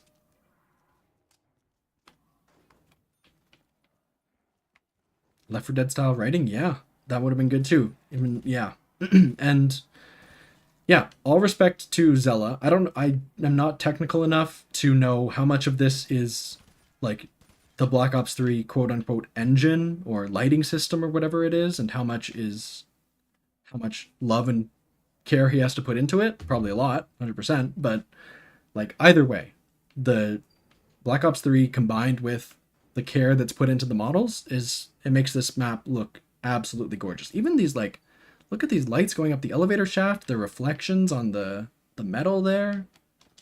Amazing. Have I played Skur Ritual? I have played like one or two games. I would love. I think that might be a stream game. I might hop on that at some point. I have had a. It's janky, absolutely. No disagreement there. But it's it's worth talking about in the same way that a lot of even the bad zombies maps are worth talking about. It's worth talking about why Skur Ritual does some of the things it does. What does it do? What does it copy from zombies wholesale? Because it like blatantly is a zombies clone. Not clone derogatory, but there are a lot of things that are just like, oh, that's zombies. Like they have all the same perks, just with slightly different names. Even most of the color coordinations match up. Um, they have like the exact Cold War perk system. But some things are different, and it's worth talking about. Like, could zombies make a game like this in the modern era? If Skur Ritual could do it, or is Skur Ritual behind the times? Like, I do want to talk about that. So I will play it a bit more, and I probably will make it a stream at some point. And even if all it does is absolutely, if all it does is scare Activision into making a zombies experience that's worth playing in 2024, then yes, that is a net good on society. Yeah, you're right about the custom maps. There is a lot of I just gotta um there is a lot of stuff that the custom maps do that real zombies or full zombies does not, like the lighting. Have I gotten the golden key yet? I do, so I can lock. Lighting. A lot of the regular Treyarch maps don't have this lighting, but I still think that compared to a lot of games, this is a 2015 game. It does hold up. Even the like basic ones like Garage Proby. Um, calm down, calm down. Um, Tien, they have all the perks that were on Black Ops. No, all the perks that were on Black Ops 2 Origins and more. I don't believe Stamina Up was even on Black Ops 2 Origins. And on top of that, they also have custom perks from Custom Zombies. I still haven't seen them because I keep dying too early, but they do have quite a few perks, and each one is in an elevator. And since there's six elevators, you can basically swap out which perk is in an elevator. Each elevator actually contains two perks, which I think is an interesting thing. If you wanted to add more perks, that's the way to do it. Um, but yes, there are more perks than usual, and the official remaster release will have a perk limit, which is huge. I do That's a great thing. The first thing I look for in a custom map is, does it have a perk limit? If not, I know they're just being silly. They're just goofing off. A perk limit is a core part. You should have to choose. You shouldn't be able to get completely overpowered in a classic zombies game. So I think that's great. But right now you can get all of them in the beta. And the beta is not in the workshop. You have to subscribe to one of the creators' Patreons, which are in the description. Um, but if you subscribe at the $10 tier, you get access to this beta version, but the full version is coming out in a couple months.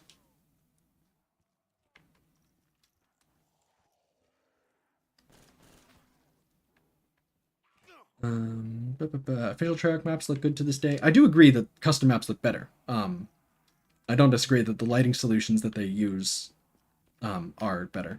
So yeah, Gen 8 consoles, the last floor of how. Yeah, yeah, I agree. I mean, games always look good when they're coming out. Like, you always, like, a PS1 game looked good when it came out. You were like, oh, this is so realistic. Metal Gear Solid? Have you ever seen a picture of Solid Snake from Metal Gear Solid? He looks like his face is 2 pixels wide. But then as games age, they show their age. But I think that the fact that Black Ops 3 still looks good to this day, I totally agree. Like, we've hit a point where games are acceptable permanently. Like, they don't show their age as much as long as it's done right. Let's just take a look at that skybox. Um, no perk limit can be fun. Agreed. Like, it's no. that's a personal thing. When I play a custom map, I'm looking for like someone trying to make a true zombies experience. Um, but there are absolutely great custom maps that are very intentionally like goofy Stairway to Heaven or Bible endings. Like they're not trying to be the next Call of Duty Zombies map. They're not trying to be the seventh DLC. They're just trying to like be a fun experience. And that's cool. But what's more interesting to me is custom maps that are like they're trying to play within the formula by seeing what's possible when you're actually trying to make what could be a real map. It's round 8, buddy. Pick it up.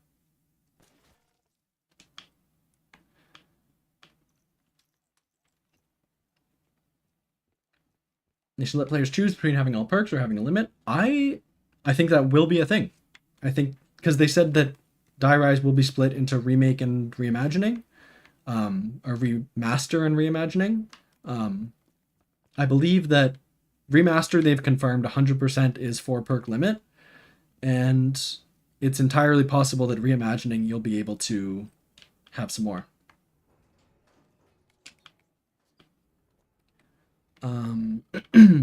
What am I? Why have I not seen a single custom perk yet? Are they always in that building, I wonder? That I don't know.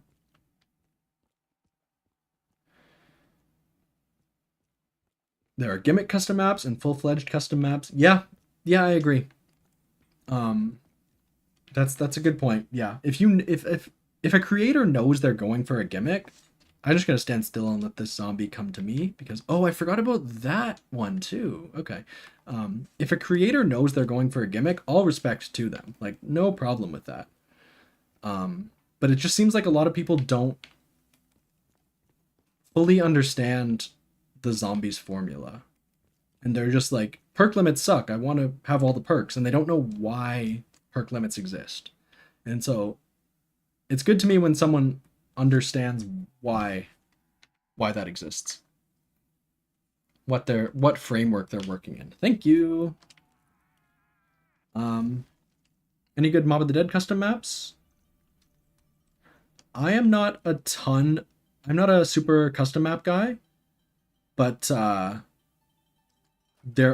do have one downloaded that's I believe like Cafeteria Survival. I don't know. I haven't played it. I don't know if these are good. There's a couple survival maps like Docks Survival. And then I believe someone is working on a full-fledged Mob of the Dead remake. So that is something to look for in the future. You'll definitely have to. I'm not the custom zombies guy. This is the first one I've played for more than like a couple hours, so I want to do more, but that's not me right now. So definitely check out other sources. But long story short, I believe there are people working on a real full Mob of the Dead remaster.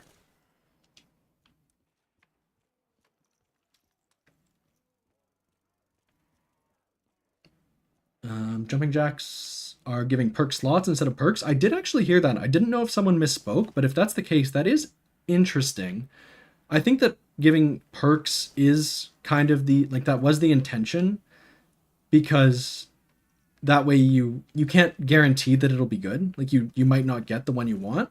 But with Die Rise, since it's so easy to get jumping jacks done that you're going to get all of them anyway, it makes sense that it just gives you perk slots and you can get them in the order you want so that that's not just a waiting game. So yeah, I think that's a good change.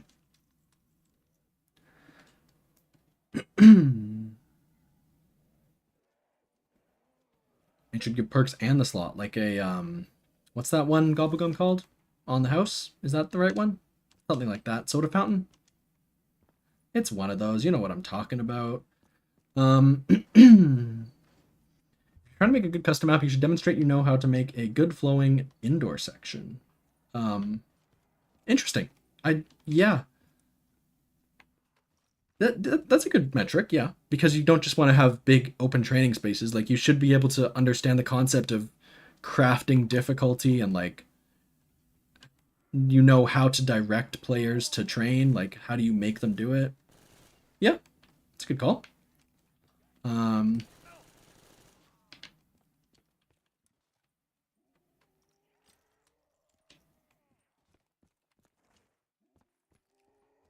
uh-oh. Uh-oh. Uh-oh. That's not what I wanted to see. crazy, dude? Is Evil Dead a good map? I have not played it yet. That's just one of the ones I do want to play eventually, but I cannot confirm at this point. I've heard good things, so that's why I have it downloaded. I really hope I don't die here. There's a zombie spawn right there, so you can get cut off. Okay, we're good, we're good. Now, the next problem is I don't have ammunition. And I also don't have the Sliquifier, which is totally embarrassing. Oh, Jesus. Okay. Yeah, I can't pack anymore. There should be a bit of randomization in the reward. Yeah, I agree. I agree. I think there are a couple ways to fix jumping jacks, and I don't think any of them really hurt what die rise is. Because die rise was always, like, easy to get all the perks. So there's definitely solutions all over. I think I'm going to die here, just letting everyone know. Thoughts on the 3 non-Treyarch maps? Do you mean non-Treyarch games? Because I think that question makes sense, right? There's Infinite Warfare, World War II, and Advanced Warfare. Oh, amazing. And my answer to that question of thoughts is I have some thoughts. I think all of them are interesting. Exo Zombies is not a lot of people's favorite. I think there are some good things there. I would want to play through all of the maps and all of them back to back and really get a handle on it before I say, like, which one is good and which one is bad. But I think that World War II, Exo Zombies, and Infinite Warfare Zombies have some great things. Infinite Warfare, again, I'll always mention it. The that's in the kitchen, right? We know that now. We know this now. We know these things. This I'll always mention the super Easter egg. That genius stuff. Like proving that you're a committed fan and you like all the maps and you played all the maps, you mastered all the maps, and then being able to play every map with director's cut is incredible. Did I trade out my good gun or my bad gun? I was not paying attention. Amazing.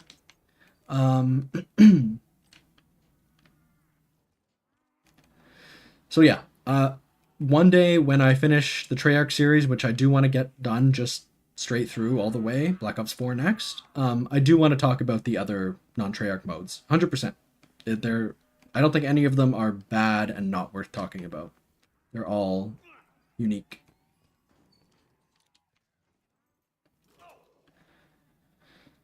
Okay. Okay.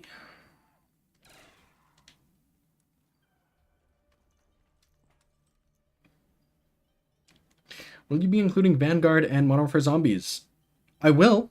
I will be definitely including Vanguard, with the caveat that it wasn't a full Treyarch game. It was very bare bones. I do think that Modern Warfare Zombies is tough because, again, it was not like all of Treyarch, and also like it was like it was very clearly something they didn't work on for the full time, like with them kind of dropping a lot of support after that season, which I'm not like they should all be arrested for. It was all, I don't know. It's a tough scenario. I definitely want to talk about Vanguard because I think there's like some great stuff there. Modern Warfare Zombies, I don't know how much of it is applicable to like the evolution of the mode because it's something almost totally different with the round-based versus open world. I do want to talk about it, but it's like, is it part of the Treyarch series? Is it part of the round-based series, or is it like its own standalone thing? I'm trying to figure out how to frame it, is what I'm trying to say.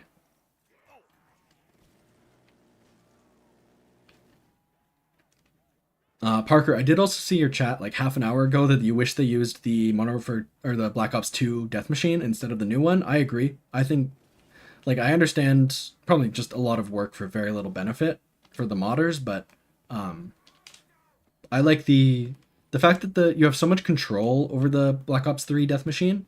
You can like run around with it. You can put it away to revive. Like, I do prefer the chunkiness of the Black Ops 1 Death Machine, where you're like, you are committing to using a Death Machine for a while, and it is going to make you a tank, but you're gonna like walk very slow and you're gonna do a lot of damage, but you're not going to have the same ability. So that is interesting.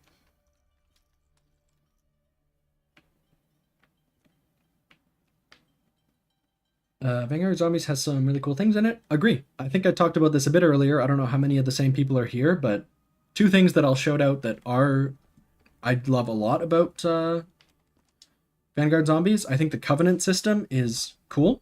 I think that can definitely be expanded upon, and I think also, no. And the way the perks work. Oh, so there isn't one in Quick Revive. Good to know. The perks in Vanguard, I think, are a hybrid of the Cold War system and the Vanguard system would be what I want. Okay. So this is Banana Colada, which is a very classic custom zombies map perk. I don't know anything about it, but people in chat probably do. From the icon, it looks like it has something to do with sliding.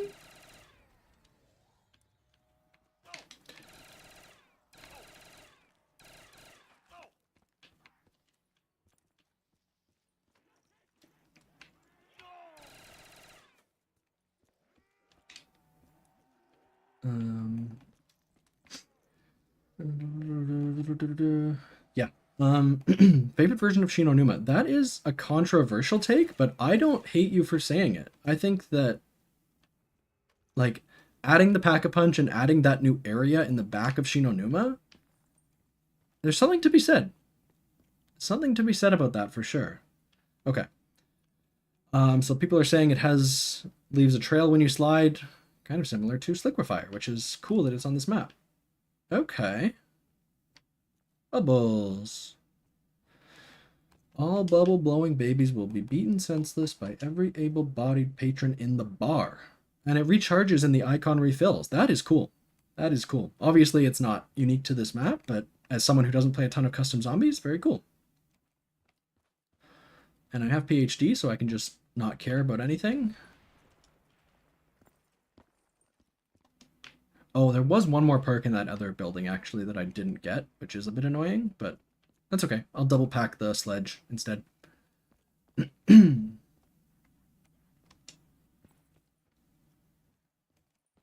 It's just, yeah. I mean, yeah.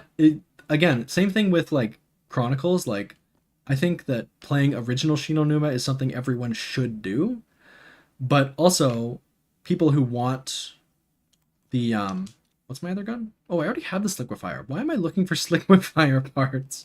What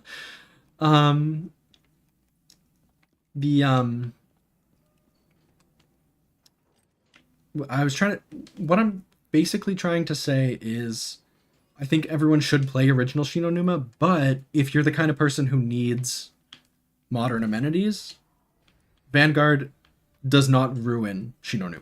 It definitely is an interesting way to experience it.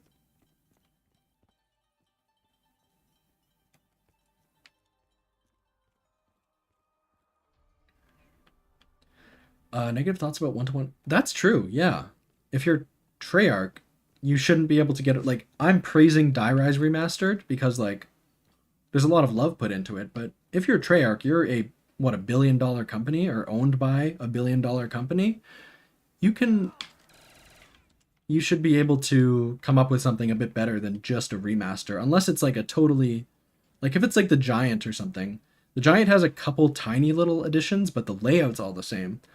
So if they released Black Ops 3 with just the Giant, obviously they're not getting a pass for that. So, yeah, I agree. They should have to, like, it's fun to add as a little add-in, but they should have to add a bit more, which is why Shinonuma Reborn is not just Shinonuma. And that took a lot of work for them to do because they were working in a new engine. I locked this. I locked this, which is why it's not moving. Okay, we're being silly. Tien, yep, you figured it out at the same time as me. That's my bad. Okay.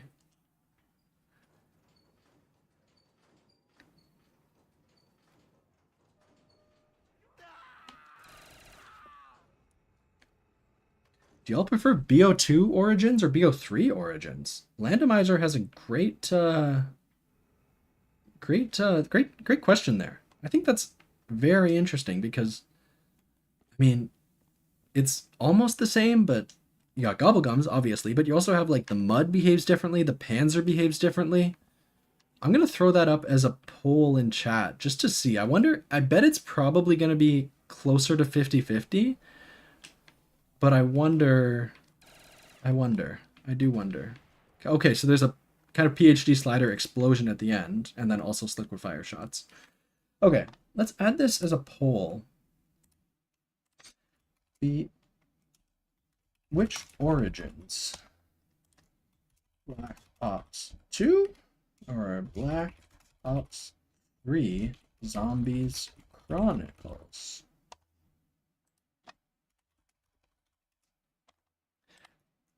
It's an interesting question. I want to see.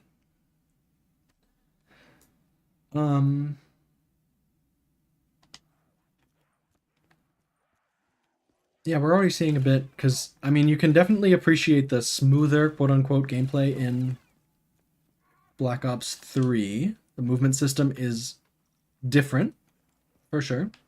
It's one way to put it.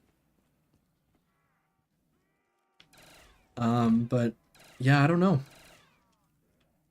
And some people are really mad they fixed little things like the fire staff glitch on the Easter egg. But yeah, people have many opinions, so oh,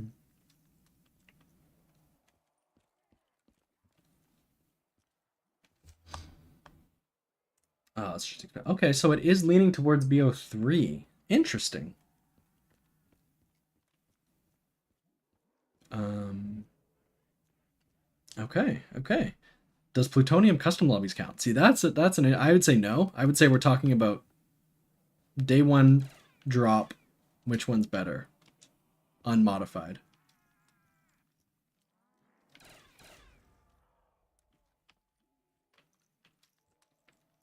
Okay, let's go on a tour through the map before I die on round like sub 15 again. The Pap Camo? Yeah, the Pap Camo is good. Pap Camo, this is specifically Thunderwall. It changes based on what AAT you have. Um, but they're all this basic design. It just depends what, yeah, it just depends what AAT you have. Some of them are insane. Vigor Rush. This is the other new one. What does this do? Someone tell me. Oh, I think I did see this on a stream, developer stream. This is basically just another improvement to your bullets, similar to double tap. So it seems like they have like FMJ rounds on where they hit and then they explode.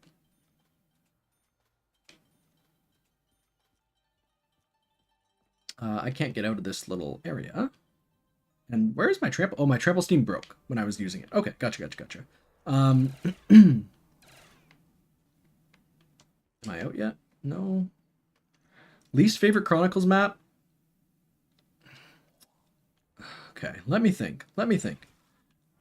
I'll try and eliminate some. It's not Shangri-La. Even though they completely ruined the baby gun. I think they maintained enough of the difficulty that it still is Shangri-La. No! Oh no. It might honestly be knocked, just for the way it, like... And it's not even... It's like Parker said, it's not even... Sorry, not like Parker said. The exact opposite of what Parker said. It's not that they, like, ruined knocked and it, like... Or... What am I trying to say? It's not that knocked started at a bad point and it just went lower. Like, I like knocked for what it is, but I think that, like... Black Ops 3 knocked goes, like, against everything that knocked should be. Like, being able to get pack-a-punched guns and, like, you can get a thunder gun on that map, right? That's how it works? That's the wonder weapon there? Like, being able to get great guns on knocked is kind of antithetical to what I want. I want it to be the most bare bones tower defense, survival not guaranteed experience. And with gobblegums and all the good stuff in the box, being able to, like, oh, I keep forgetting that I'm wasting my banana colada when I slide. That will take some getting used to. Adding stuff on knocked, especially like even double pack-a-punch, you can do that with ephemeral enhancement, right? That's a thing. Because there's no machine, but you can pack with gobblegums.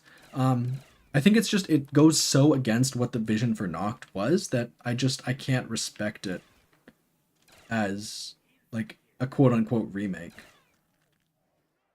And it's fun. It's the same thing I have with custom maps where like yeah, of course, if you load it up with friends and you're getting to round 50 on Noct, like yeah, you have a fun time. You're not like miserable while playing it.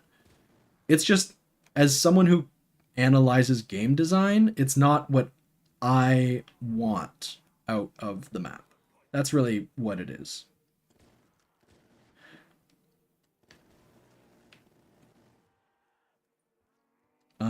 I prefer the Black Ops 1 remasters of the World at War maps. I think I agree.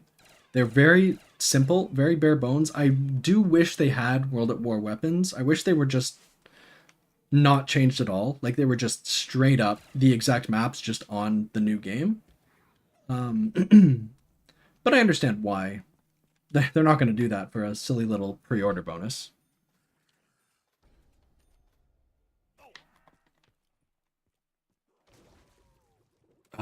Okay. Poll results. Poll results. Am I right or am I right that it was pretty much 50-50? I'll lock that up now. But I mean that's as I mean you can get closer, but that's pretty close.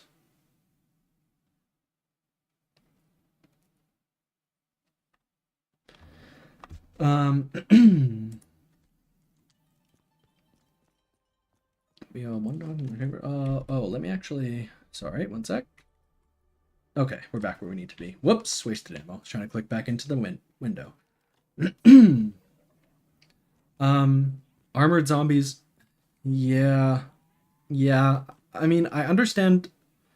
So, for anyone not aware, the armored zombies in this remaster do not have more health. They're just visual. But in Die Rise, of course, they had a little more health than regular zombies. And like you said, yeah, that is now a thing in Cold War.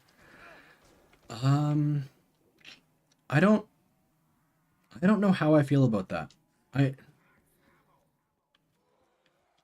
yeah, it's when it gets into like Modern Warfare 3 territory where there are like attachments that do more damage to armor, like that's where I start to be like, I don't care. Um, I don't want to have to build a loadout before I go into a game. Even like Black Ops 3's um, weapon kit system, not a fan. I should not have to spend any time, and I don't have to, but I almost shouldn't be able to spend any time in a menu before getting into a zombies game, in my opinion. That's not what I want. So the attachments in Modern Warfare 3 having gameplay implications, do not love that. If zombies just had a little bit of variable health, and even if it visually showed that, I think that is a conversation you can definitely have.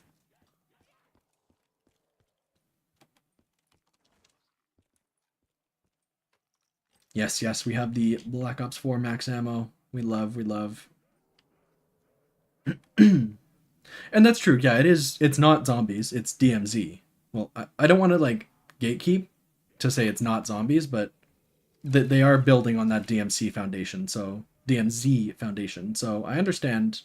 It's it is something different. So yeah, it makes sense that you're expecting that. But even like the reason I mention it is because I know that oh, give me something new, man. Um, like Black Ops 3 and 4 did it as well. So it's not just open world zombies issue. Okay, I think this is the one that everyone loves. I think this is the one everyone is happy with. Fireworks? Yeah, that's the RGB, not RPG. Ruth Bader Ginsburg? This is the RGB camo. So again, it has that same kind of Chinese dragon inspired design, but you got that beautiful. Let's get in some shadow. Look at that.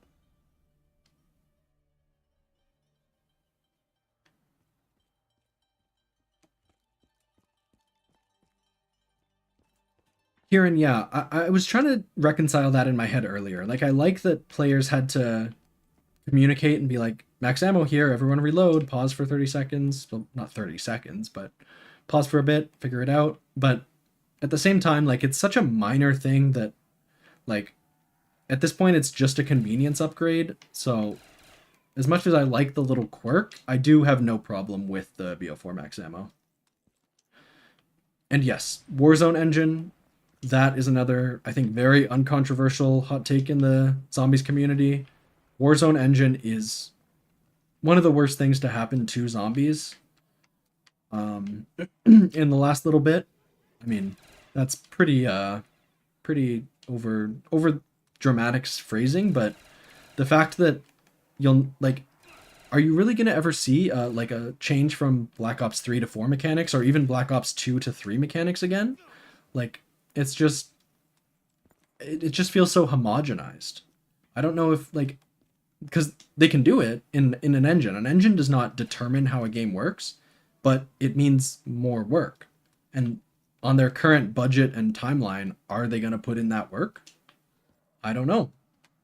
That's not been the case for the like last little while. The developers have passion, but they're not given the time to execute a lot of stuff. So, yeah, it's interesting.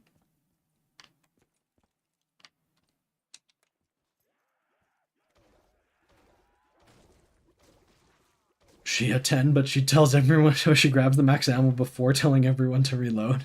That's very funny. Double insta kill. Come on. Gulf War, yeah. I mean, people have said this about the last like 10 zombies games, but for a lot of people, Gulf War is the last chance before like they stop committing so much to zombies.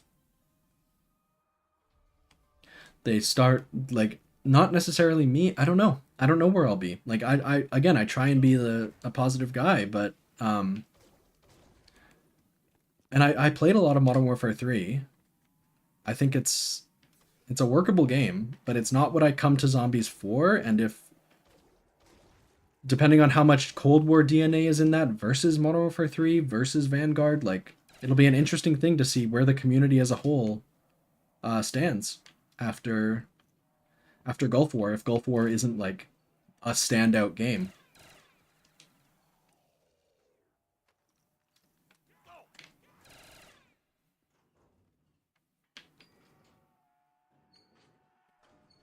Modern Warfare Z is fun for only like a match. That's fair. I don't know. I haven't played any other DMZ or Tarkov style game, but like especially with the crafting and cooldown system, I find it hard to disagree. Not because I think crafting cooldowns should be smaller, because like I don't want to start with a ray gun every match either. That's starting with a loadout weapon, and that's not what I want. But it's just like when you see that that's an option, you're like, why wouldn't I do that? Why wouldn't I start with all perks? You don't. There's no incentive. If you know you can start with 6 perk cans, you just don't play until you can do that. You just stop playing. So I want like, I don't know. It's just not the way I play games. So I don't know.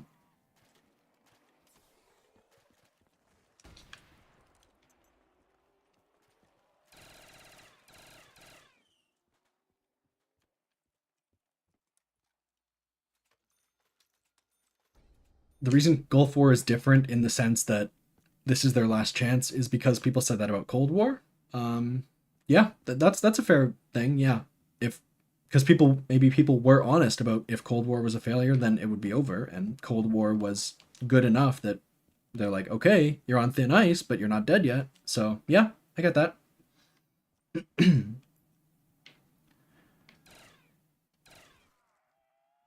The zombies community is such an interesting part of new COD releases. Yeah, that's a fair thing to say. The community is very unique. I think that the passion in this community is what draws me to it. Um, I think the mode is great on its own, but like the community they've built around that mode is so passionate that it's part of what makes it interesting to me. But I mean, there are some interesting elements to it. There's a lot of negativity, a lot of groupthink. So, yeah, that's totally fair. Um, Pigpen, I don't know if it's fair to say I dislike Cold War zombies. Yeah, I don't know.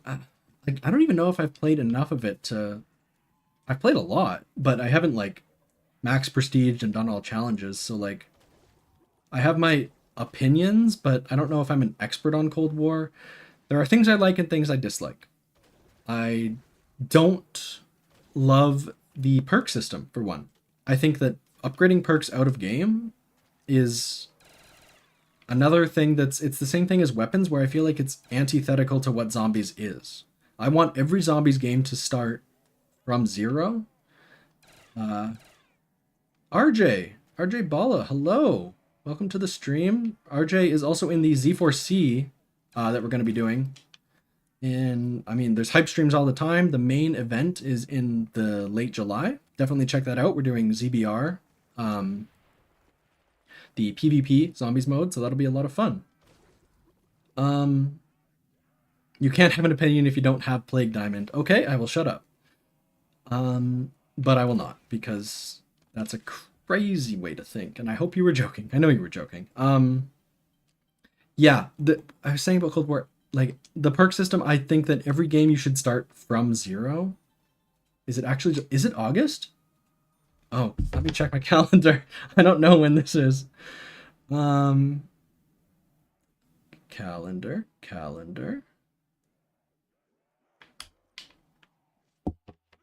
You know what? I'm not going to die to these zombies, so I'm just going to trust you. I lied. Z4C is in August, everybody. Come check it out.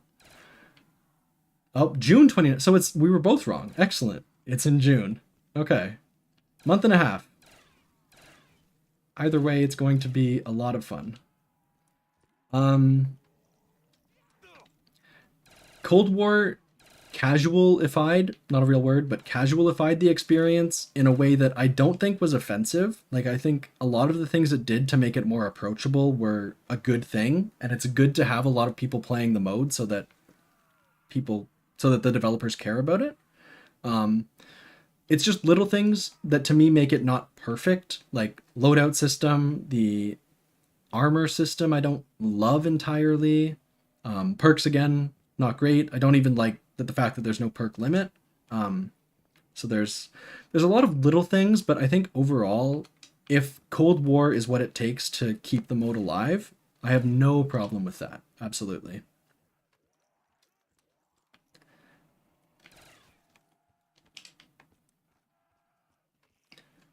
I'm really a BO4 fan if you don't have 6-figure kill counts on the Helion cell. 6 figures is so extreme. How many do you need to get gold on it? Because they reduced it after launch, right? Originally it was insane. And now it's not too bad, and then I assume you just use it for bosses after you have gold, but...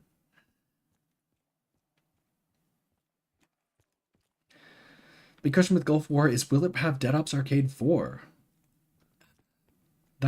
I mean...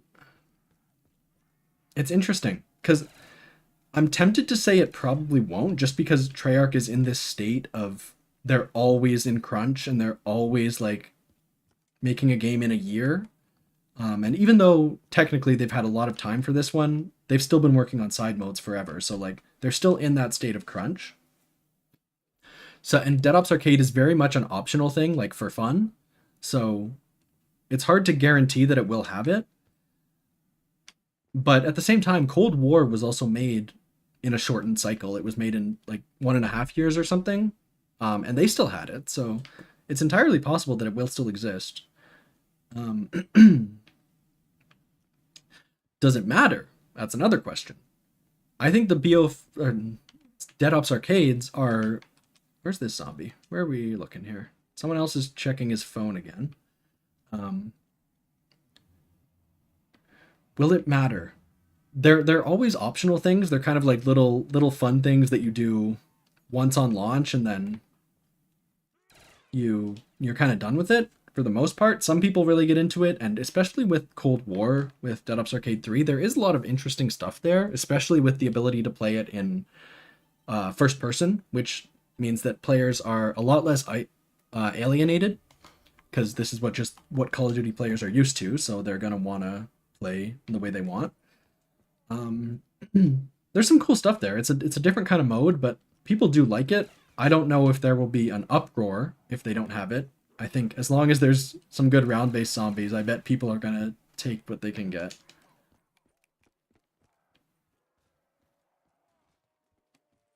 But if Pigpen, if you're right, I don't know if it's true, but if one Dead Ops Arcade equals the amount of work for one round based map, I think it's a good trade to just make a round based map.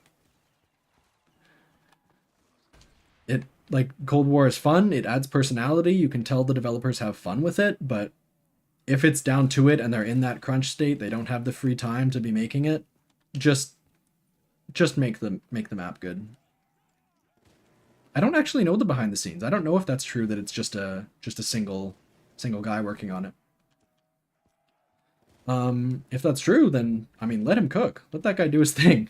Just put him in a corner for 4 years and see what he comes up with.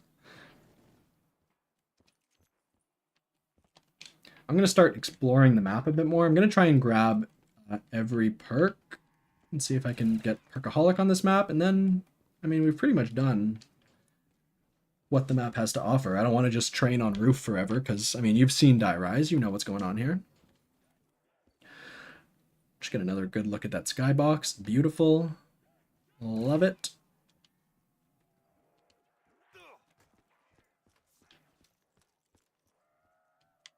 Yeah, I did not know that about Dead Ops Arcade either. That it was just a one guy's passion project. That is cool. And I mean, that's what Zombies was to start, right? Zombies was Jesse Snyder sitting in a room. He said, "Hey, those animations for bombed out people in the campaign look kind of like zombies. What if they were zombies?" Then he got more people in the office kind of working on it on their off time, and I mean, we have this. Like, they should foster that kind of creativity. That's what the whole mode is, and it sucks to see it turned into a just a selling point on the back of the box. Like, that was insane. Like MWZ was. It's like they now that zombies is the best, that people like zombies. Now it's a PR thing. Oh no! Oh no!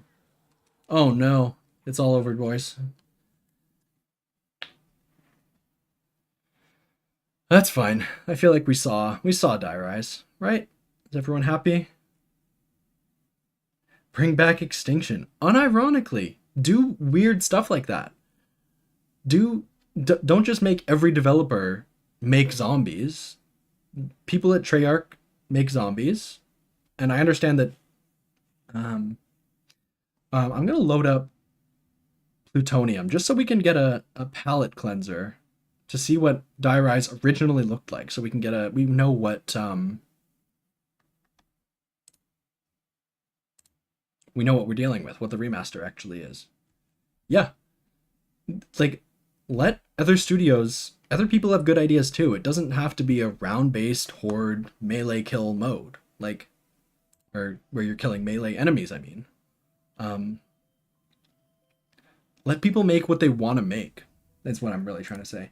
All right, we're gonna jump over to Black Ops 2. No false advertising. This is intentionally. We're going back to Black Ops 2, and we're gonna see what original Die Rise looked like. Okay.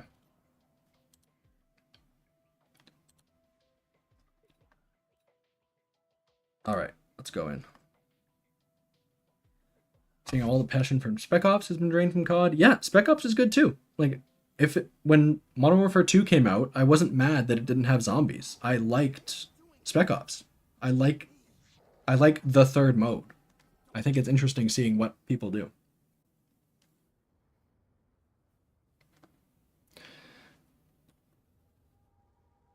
So honestly, like, wow. Okay. You know what? I was wrong. When I first loaded up the BO3 version, I was like, "Oh, the skybox looks good, but didn't the BO2 skybox looks good too? Look good too?" And it does, but I mean, there definitely was an upgrade. I thought it was exactly the same, but it is absolutely an upgrade. Okay. And we had those armor zombies taking 2 hits, obviously. Um, and visually, like, look at that. Like, this is a flat texture. No shade to the developers who made this in 20, what, 13? They made what they made with the tools that were given to them. But like, if you go back and play the remaster, like, all these little rocks were placed so intentionally in the new one, and like, it just shows how much love was put into it. 'Cause it's the kind of thing where when you think back on it, you have the nostalgia. So you're like you're looking at it through rose tinted glasses. So playing it, I wanted to go back and actually play it right back to back with no time to forget what it actually looked like. And yeah, again, Die Rise. I like Die Rise. There were some. It definitely wasn't gorgeous on release. So the upscaling they've done, like it's good stuff.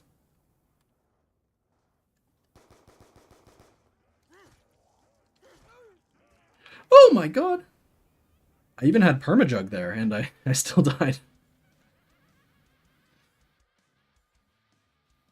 Pigpen, that is an old school reference. Yeah, I remember that because Marlton wasn't in any of the group shots, so everyone thought that he had become a zombie, and that was what was happening in the intro.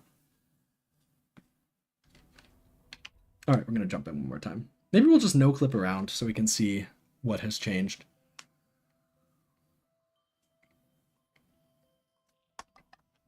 Okay.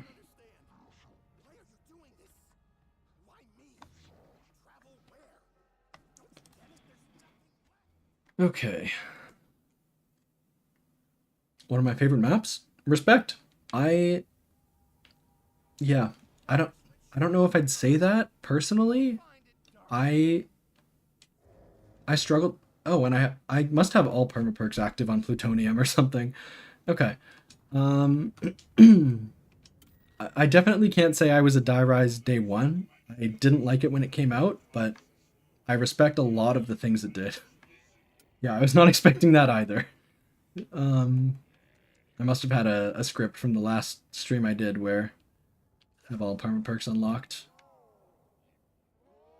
Oh, and I'm Samuel now, so I can hear the zombies' voices. I probably won't turn up the volume just because I don't want to mess with the levels, but that was another really cool thing. Like speaking of things that make Die Rise unique, um, those like that little character thing, like it wasn't explained at all unless you listened to the radios and you knew he was part of the flesh and all that stuff. But like that didn't happen in any other map, so that was just it was so cool to like discover that. That's something that the community can talk about and theorize about, and I feel like every YouTuber on the planet has made videos about things like that now.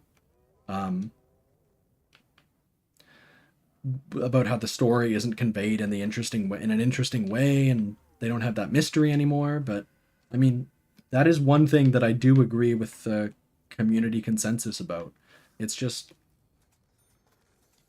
it doesn't was there a okay, I'm seeing things, never mind. um the having that there really isn't that, speaking of the zombies community, there isn't that everyone hunting for story stuff anymore, and that is sad to see.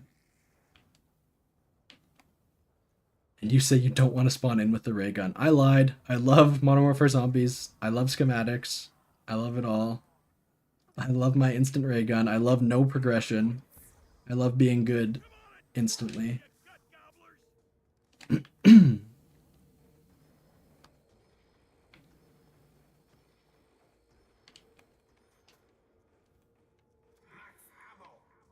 Okay.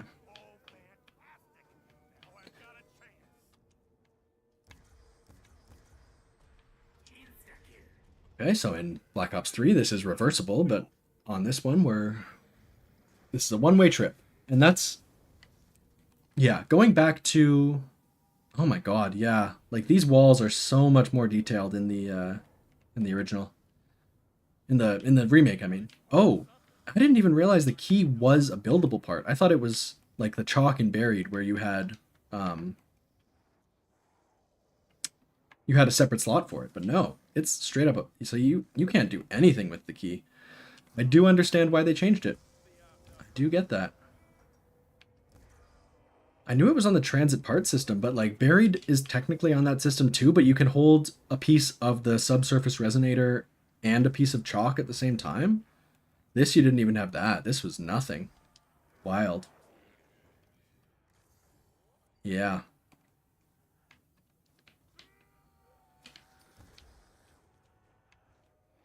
And these liquefier parts, honestly, after playing the PO3 version for literally 3 hours, I'm like, okay, yeah, I get it now. Danny DeVito meme, I get it now. That is crazy. But I mean, when it came out, like that's a thing where it's been 10 years since this came out, and they've evolved the buildable system. So I'm not like going back and saying they made a mistake. They were still figuring things out, right? Like they didn't know what they were doing yet. And they had to make those mistakes so they could improve later. So I get that. Yeah, you're right. The Leroy items were also a separate thing.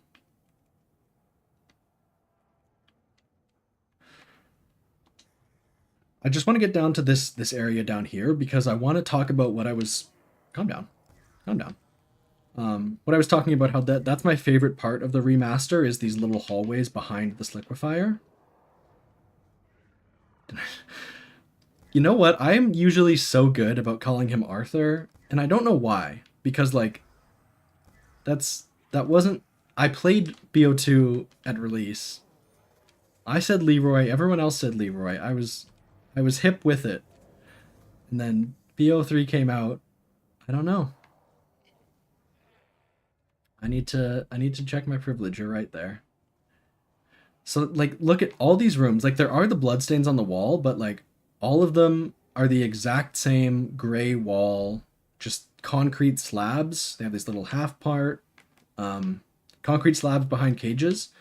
But in the other one, like this room especially, you coming from out here to in here, it's like atmospheric gray to like orange. Like these lights are so much stronger. So like they're they're tweaking things in a way that is perfect. Like they're adding differentiation between areas. I get lost in these hallways all the time. I feel like in the remaster, I can definitely learn them a lot better. I can already feel myself like getting better at them. Honestly, yeah, I say Arthur in my reviews because I have time to script it and I have time to retake the lines. And I know that's the right thing to do, but you just caught me slipping. So, I'm the guy who says Arthur and I still messed it up. So that is absolutely my bad.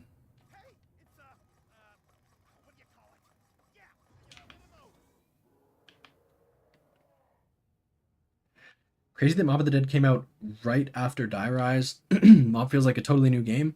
Yeah, absolutely. And like I said in the video, I don't want anyone to say like that's because of Blundell versus Zelensky, because I don't think that's all there is to it.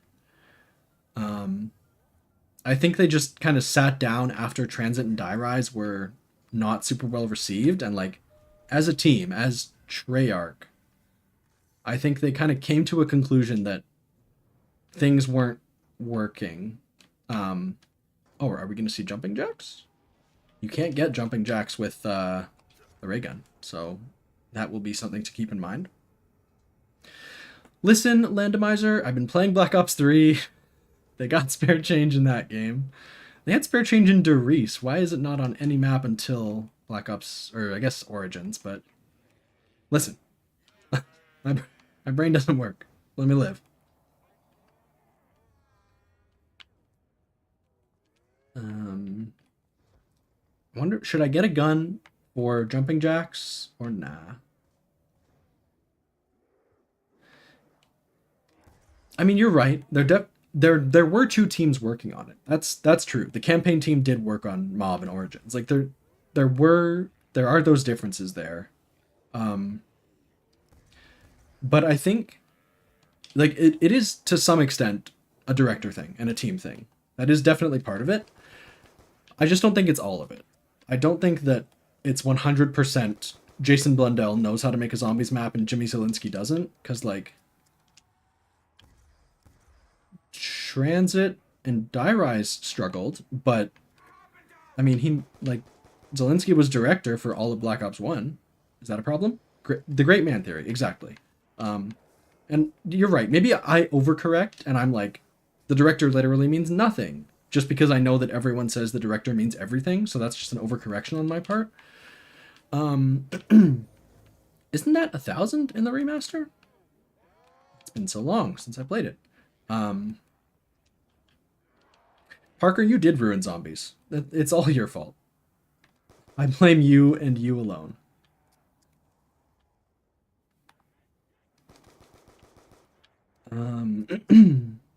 Spare change is on Derice. I believe only World at War Derice. I don't think it's on Black Ops 1.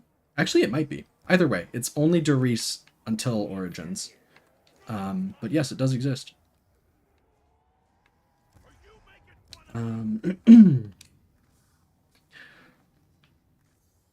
am the world's only Nuketown Zombies fan. Nuketown Zombies is interesting. I don't. My video on it was pretty harsh, at least in the title. I was like, why does this even exist?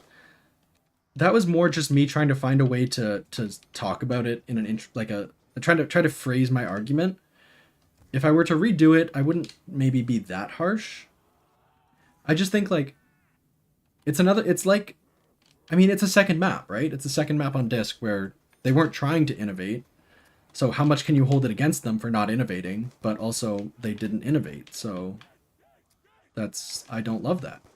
So I have problems with it, but like if you're looking for just a fun kind of roguelike experience to get random perks at random times and have to survive on a tight map, like it is cool. It is a good challenge. Okay, we got these bad boys. I should have gotten the Remington probably. How many knives did these guys take? Oh god. Oh no.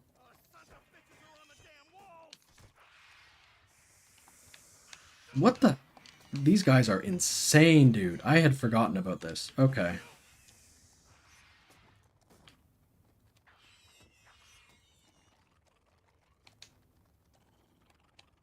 Oh boy. I don't want a burst gun. I really want to get this free perk just for the sake of getting it, but they're mean.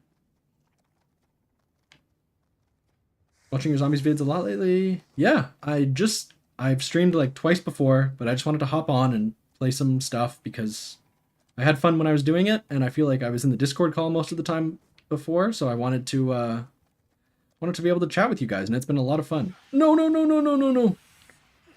I've had a lot of. Are you? That does fall damage, even though it's the intended way to go down. I have officially become a Die Rise hater.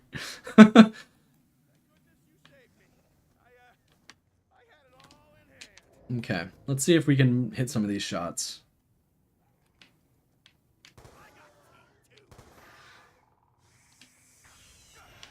Behind me? But that's not a way in. Oh no, oh no, okay. Nope, that's it, I missed a shot. Okay, we can just goof off now. Okay. Yeah, sorry, I think I was in the middle of reading your message and then I died there, but no, I appreciate you watching the videos. I'm glad you like them. I like sharing the things I like, so I'm glad you like it too. Glad you like zombies, glad we can talk about it. Thanks for watching.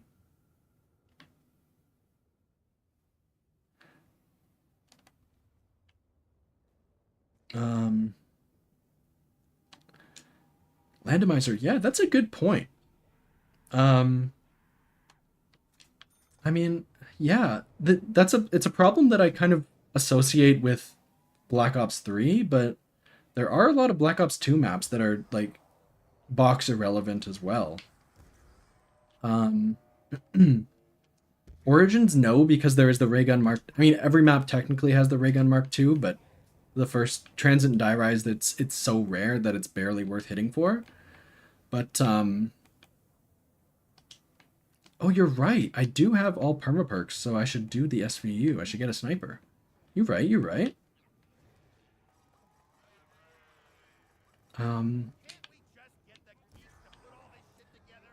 Yeah, I'm trying to think. If we're going through like transit, there's not. I mean, there are good wall weapons, but I don't think there's anything that like stops you from hitting the box. Die Rise, absolutely though. Like you have this liquefier in one shot, and AN-94 assault rifle on the wall. Why would you not use it? So yeah, that is a good point. I associate that with Black Ops 3, but that's not entirely true.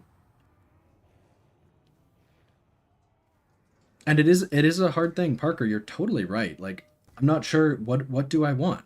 I'm not convinced that. I mean, the box is just so iconic, but is that just like nostalgia bias? Is it good to be so reliant on RNG? And I guess I talked about this a lot in my Revelations review, right?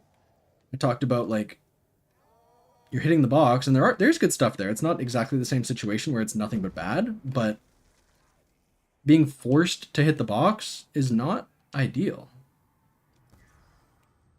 Sometimes you just want to get the stuff you want, get a buildable wonder weapon, and play the game.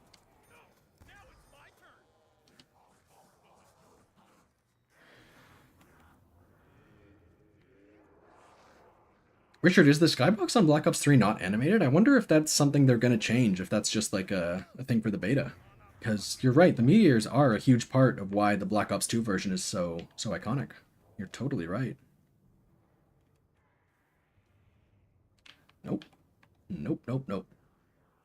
Is this an official remaster? Flippity? So, that's a complicated question. I mean, I guess it's not. The answer is no, but no in multiple different ways.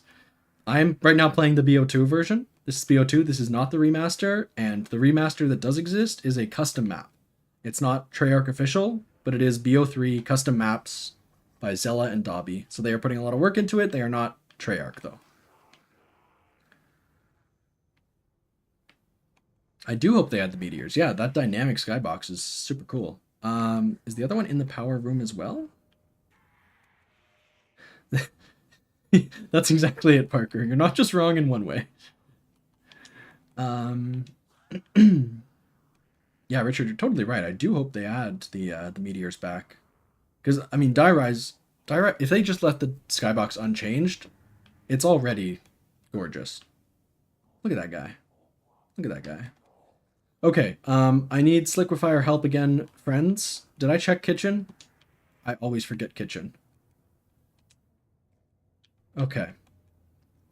Because I do want to compare the Black Ops 2 Sliquifier as well. Yeah, it's kitchen. Oh, so they did move around some of the things. Ew, yucky. They moved around some of the little elements there, so it is like a full. It's not just a model swap or a model like port. They actually did have to remake a lot of the stuff there. Okay. Bye bye. All right, let's check out the Sliquifier. Yeah, I mean it's less colorful. It's not a problem.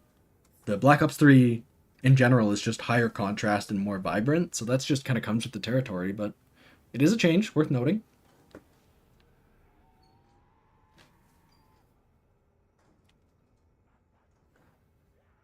Right. And yeah, you can tell up here, like, these dragons are so much more vibrant and saturated in BO3. 100%. Okay.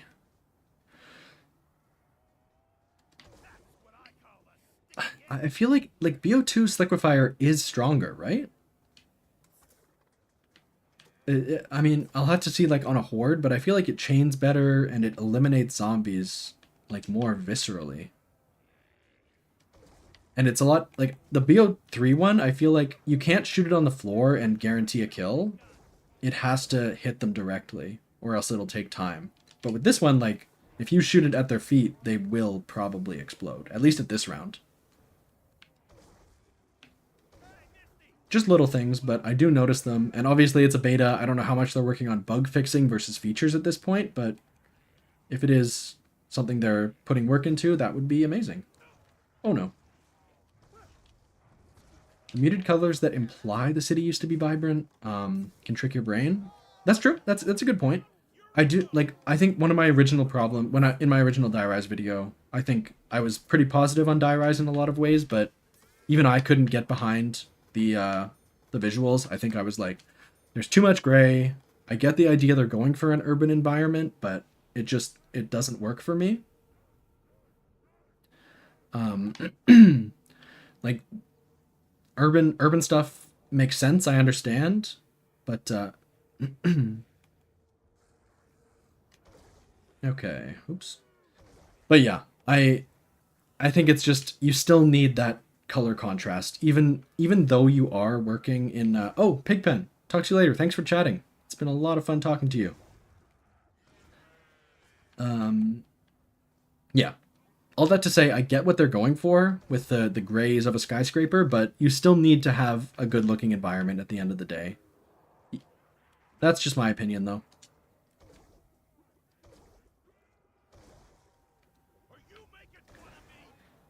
Okay, yeah, yeah. I mean, I've used this enough to confirm that Black Ops 3 Liquefier is not the same, and I understand they had probably had to make it from scratch, so no shade. I'm not the one making the map. I'm not putting any work in, so full respect to them, but it definitely is a little different. Asian architecture have pastel colors that get muted, they get faded. Yeah, that's true. I, I don't disagree. I do think it if you're going for like a full Walking Dead end of civilization thing, which this was kind of the last map to do, transit and then this one, they nailed that. You're totally right. You're not wrong. Jumping jacks again. I still have no better gun, and Sliquifier does not count. Oh well, forget it. I didn't even hit with the ray gun, even though I wasn't going to get it anyway. That just makes me mad.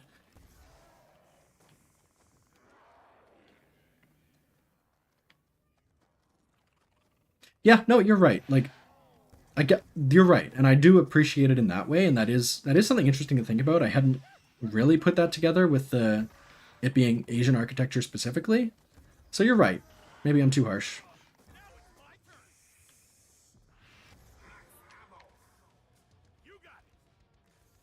Okay. What can I get? I should hit the box is what I should do. I haven't been playing with Quick Revive for a while as well.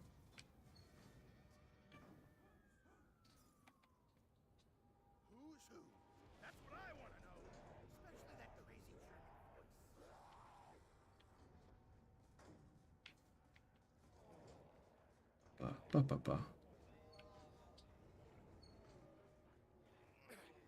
No, for sure. I'm not arguing with you. I'm not trying to change your mind either. I think the discourse is good. I like talking about things. I don't need people to disagree. I think a lot of people disagreed with my Revelations video, so and I have no problem with that. I think it's interesting to hear what people have to say about different things, so I have no problem with that. Oh, I wanted to get the SVU. That's what I was thinking of, because I had the perma perk. What part is... Oh, that's a trample steam part. You can't get through that way, can you?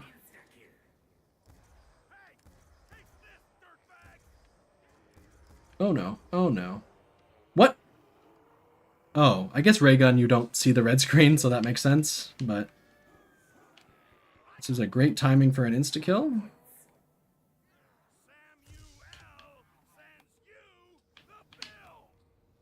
Okay. I'm not too stressed about going down here. I don't need to live on BO2 die rise. We're just exploring at this point.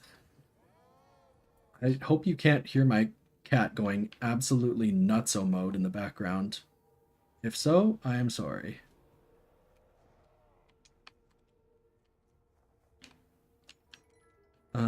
More I play revs, Easter egg. It's there's a sniper for the perma perk. There we go. That's what I like to see. The I had a my last stream when I was doing Z4C, I had some people in the chat who kind of almost changed my mind on the Rev Easter egg in the opposite direction. Just the way it's like it's so disconnected from everything that you're like what you're doing is disconnected from the story. Like you're finding I get how the bones are Sophia's bones and like that makes sense, but like the actual tangible I don't want to die here, I don't want to die here. The actual tangible things you're doing are shooting little rocks and then shooting a black hole. Like that's not you don't feel like you're actually the one doing the Easter egg. So some of the steps you I as a whole, I love it. I love the idea of like the hardest Easter egg ever to solve, that not to execute but to solve, and like you have to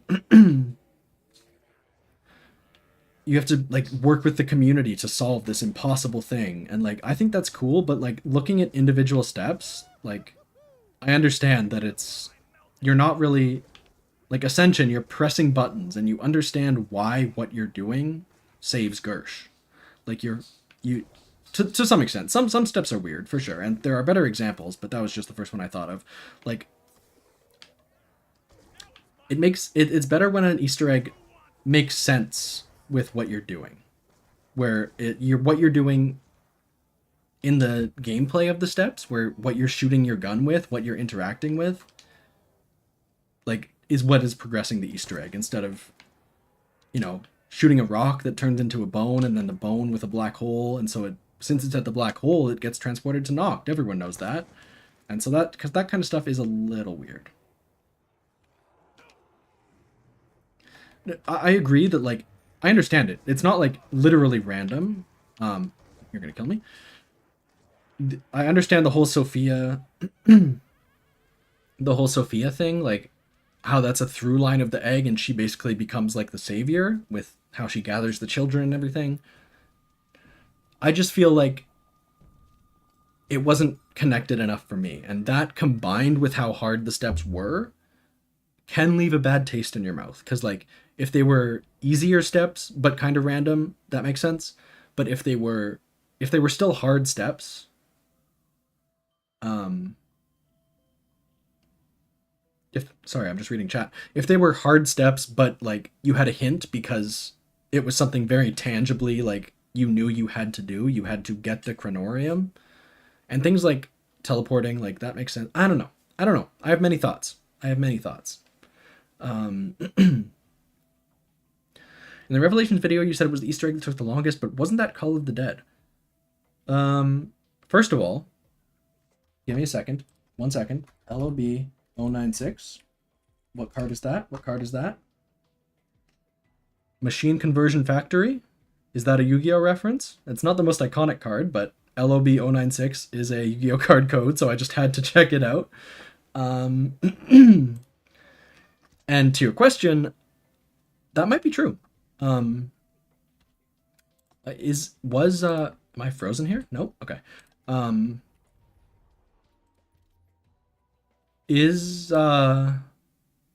Sorry, I'm loading up a new game, gotta transition the scene. Call of the Dead might have been the longest Easter egg. You might be right. I did try and double check against everything, but I might not have done Black Ops 2 or Black Ops 1 because I just assumed they were shorter. Because I know Ascensions was 5 days max, I believe, if I'm remembering right. That was one of them was 5 days. So I didn't think any of the Black Ops ones took that long, but you might be right. That's entirely possible. I have embarrassed myself as not a Spanish speaker. I do speak French, but not Spanish, so you got me there. Lobo is wolf. That is okay. Fair enough. I was wrong there. BO4 dialogue, always implying what the overall plan is. Dialogue, yes. Let me actually switch the scene. Whoops. This is embarrassing. Transition. Dialogue, and even the little like hints in the corner, like, right? Like, I forget what any of them were now, but if you pull up the back menu, they all had little hints for what the next step was, right? Just like random names, like in Blood of the Dead, it was like the names of the steps were the like Alcoholics Anonymous prayer or something, right? It was like the steps for forgiveness or something like that. But okay, Parker's just gonna go off. All right, he's going crazy. But even that, I feel like if you like finding the elements of four, like if you find one thing and attune it, you're like, okay, I have to do this 4 more times. I know at least what the genre of things is what I'm looking for is. Joji or Homie, do you have any tips for playing zombies solo?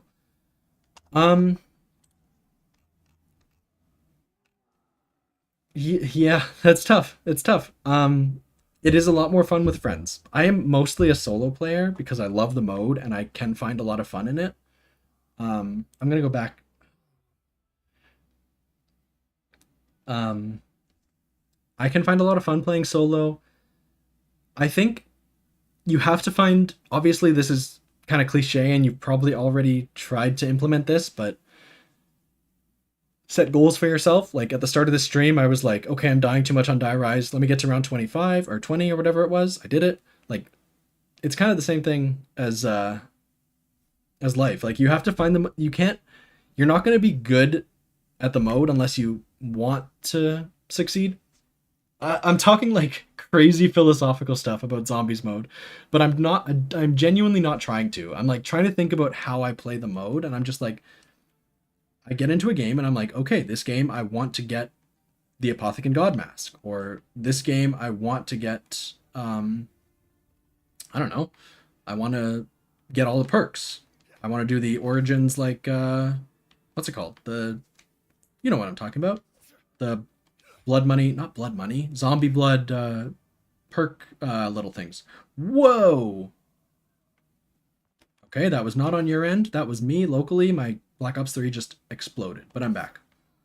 Um, Planet is back. Hello, hello. Yeah, we're still going. We're still gaming. Um, we're still playing Die Rise. I might swap over. I just died in BO2 Die Rise. I might swap over to a new map, but since this is what the stream is for, I thought I'd jump back in here one more time, check it out. New skybox for sure. Talking about solo zombies. I think at least Black Ops 2 and onwards, there is so much side content. You can always like even if you don't get a high round or a an Easter egg completion, you can still do something. You can still try something new in a map, and if you there's so many maps, if you try one new thing in a map, you can always go to the next one, and that's like what 50 new things you can try. When it comes to actually surviving solo, that I I struggle to give advice, not because it's just like get good, but it's also like there's some things you can't teach. You really have to play. Like I played so much Kino in Black Ops 1 that I just like instinctively I understand how training works. I understand like how to manipulate zombie AI, at least everything until Black Ops 4. So let me pull up the stream again. See, there's sometimes you just have to have a feel for how the zombies move.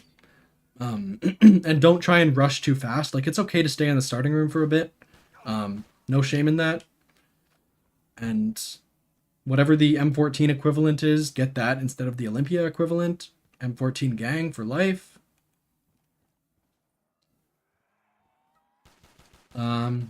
Yeah, I mean, I just paid too much. Yeah. That's fair. Yeah, if you've run those Easter eggs a couple times, you know the stuff. Um, I mean, yeah, feel free to talk in chat. I don't know. I'm not good at the game, but I can survive for a fair amount of time in solo as long as I'm not also trying to read chat. But I can't really explain how I do it. So if you have any tips, please throw them in chat. Did you start at Black Ops 1 or World at War? I played World at War first. When it came out, my friend had the World at War disc, went over to his house. He had just beaten the campaign and he was like, you have got to check this shit out. Oh my god. Kitty, come here. Yeah.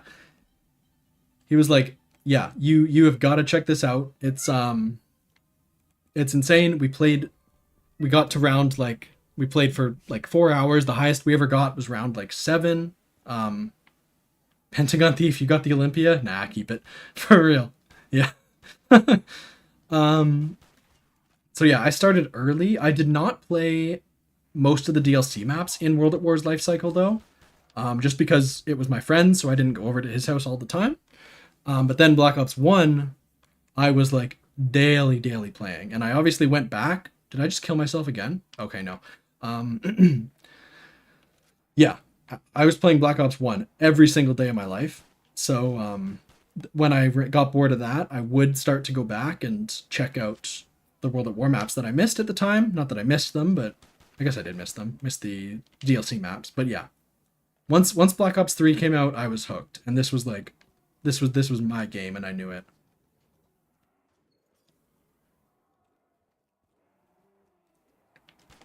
When did everyone in chat start playing? When did everyone start playing zombies here?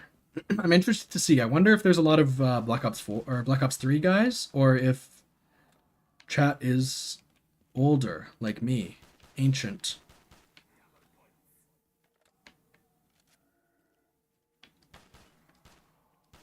Shadows 2015, respectable. World at War, World at War. Planet, I'm interested to ask. When you played Shadows in 2015, that was your first zombies experience. A lot of people back then did not like Shadows. People who played zombies for a long time. Did you like I didn't get the PDW yet. One of the best guns. Did you like Shadows? Were you, because you said that's if that's the map that got you hooked, like you've been playing ever since then. Like I'm interested to like because it's so hated in the community. I like the fact that that's the map that someone got interested in is so interesting to me. Obviously it's loved now. Everyone loves Shadows now, but back then it was very controversial. So for someone to have that take like right away, like I know Shadows is good. That's interesting. 2009, yeah. Parker, someone bringing over World at War to your house changes your life for sure. Green Run, Machinator, same question actually.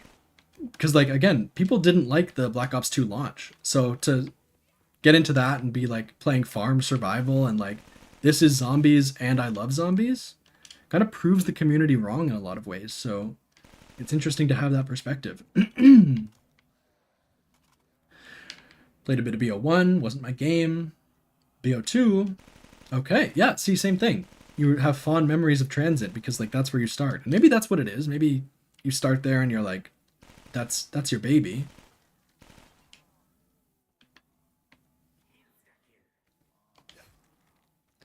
B dubs, you actually got the experience of finishing the campaign and loading straight in. Very cool, very cool.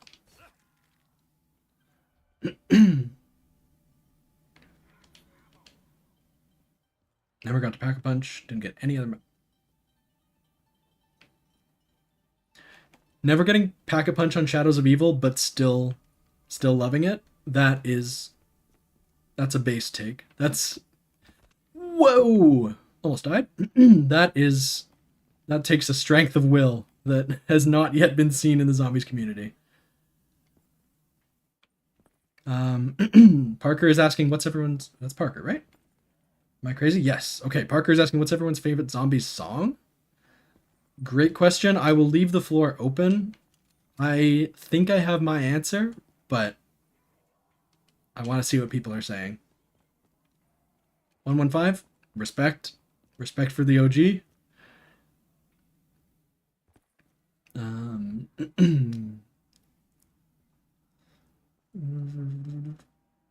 Shepherd of Fire. I mean, Origins opening is very iconic. Yeah.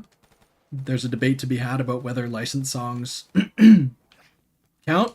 I think yes. They're licensed for zombies, right? But they don't play on the radio in Revelations, so does that count against them? Question mark. Um, excellent list from Parker. All good. I love Not Ready to Die, Call the Dead. That's one of my favorites for sure. Abracadabra is such a good pull. I wouldn't have thought of that right away, but the way they incorporate the riddles with the lyrics and the way that like Ascension is the map with the first Easter egg. So the fact that it's the map whose song has riddles in it that you have to figure out, so cool. So cool.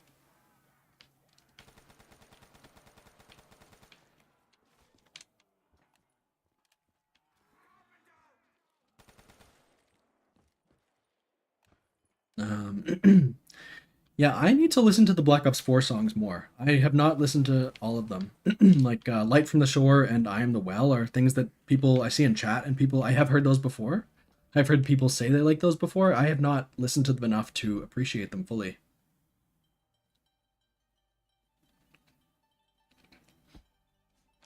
Lots of good answers. I think everyone can agree that almost every zombie song is pretty good.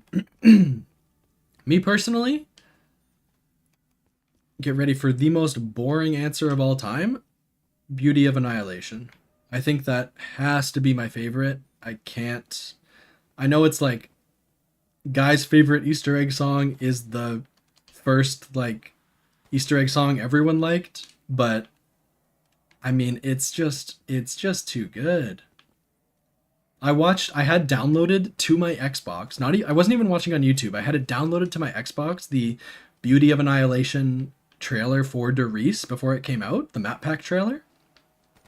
I just left that on in the background while I did like homework and stuff. I just had that thing on. That is like I have that entire video burned into my memory.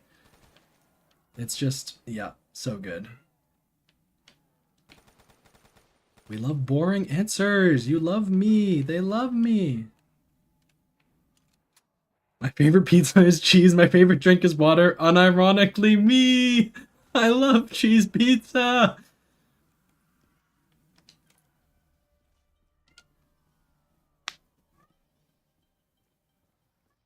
It's a solid choice. Yeah, I'm not expecting any extra credit for it, but if I'm being honest, like I love almost every song, but that has a special place in my heart because of when it came out, where I was. Did I have all the no? What don't I have?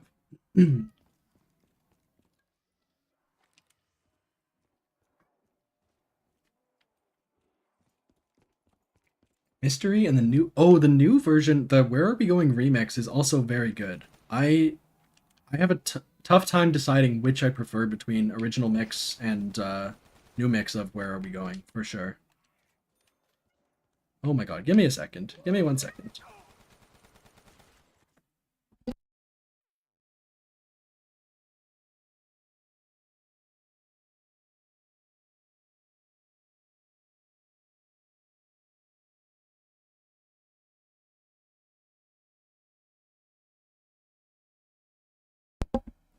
Yeah, Planet Maker jumps in from the top rope with Where Are We Going. Also very good. The way it ties into the story with Mob, it fits so well. Can't argue there.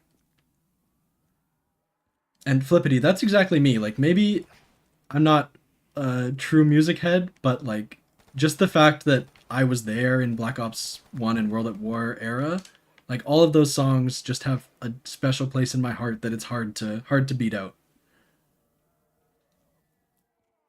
Sorry, my mic. I think I clicked the mute button on my microphone, so that might have been a click. My bad. I needed to tell my kitty to shush. The Skrillex song they had in Transit. Yeah, that's an interesting. Yeah, because they took that out, right? That was licensed a timed license thing. So that is an interesting one to call out.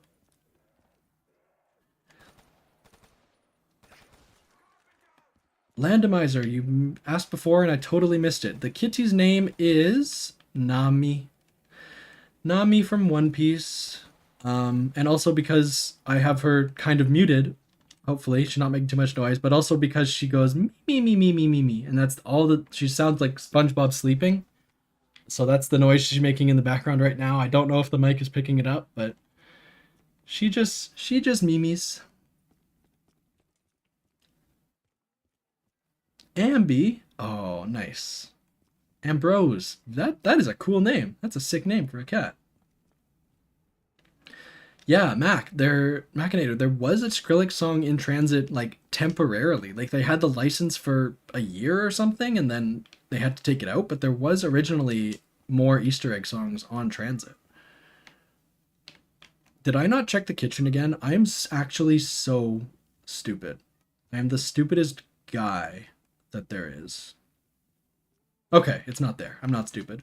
What am I missing? I have all the parts. I am the stupidest guy. I have all the parts already.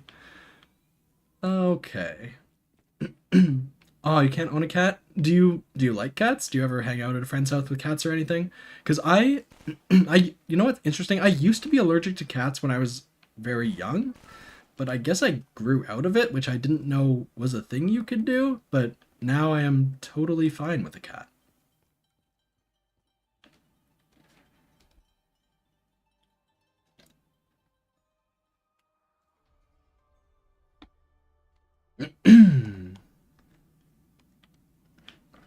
Yeah, I didn't know it was a thing that you could grow out of it, but here I am.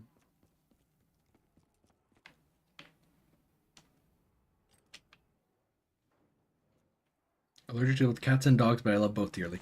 Yeah, that is hard. I think it's hard to say. I making sure Nami's out of the room. I think I am a dog person if I had to choose, but I just love all the animals. I love all the pets.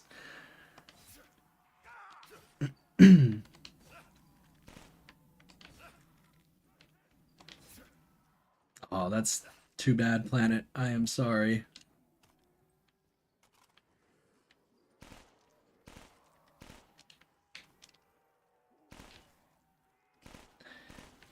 Speaking of God punishing someone, I had not a friend but an acquaintance in middle school.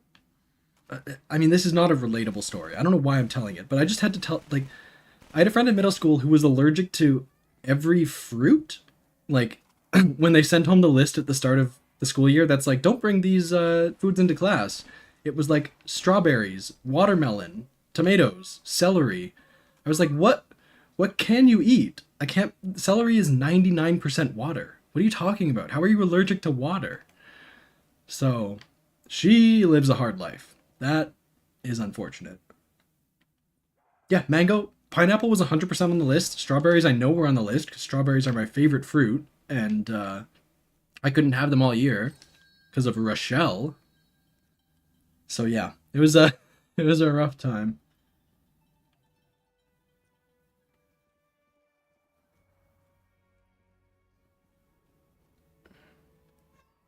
Meme Lord, you had three on transit. Yeah. So how does that work now? Because the Skrillex song is no longer in transit. So is it just because it was originally dependent on which order you activated the teddies? So is now like the last two you do just don't matter? You can do them in any order as long as you do the right one first. Like because now there's three ways to activate teddies, but only two songs. So how does that even out? Seasonal allergy gang. That one, I am with you. We shall rise up. I am seasonal allergy gang. Unfortunately, I okay. That's still here. Yeah, it's bad. I take Claritin like every day of the entire spring. Like right now, I am I am on Claritin. I'm on the juice. So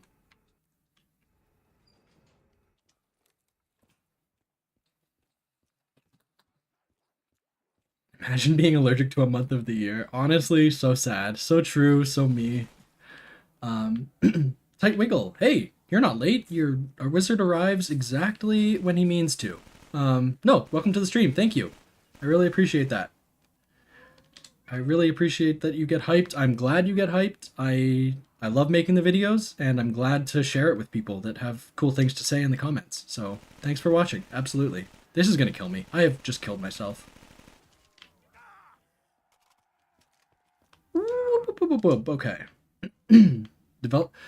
Lactose intolerance is so weird because like people say all humans should realistically have lactose intolerance. Like that's not our milk. So we should not be drinking it. It's not healthy. But like most people can. And then it's so random. Like sometimes people just randomly get it at some point in their lives and it's like what is this stuff, right?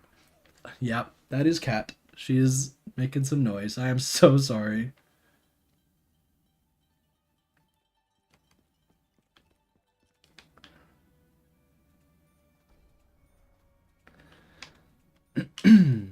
What else can we check out? What else can we check out? I is that Pack a Punch? No, it's double tap. I just saw something orange. Oh, nose.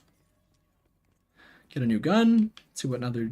Okay, so the MP5 again is BO2 only, right? It wasn't in BO3, so this is another technically new gun.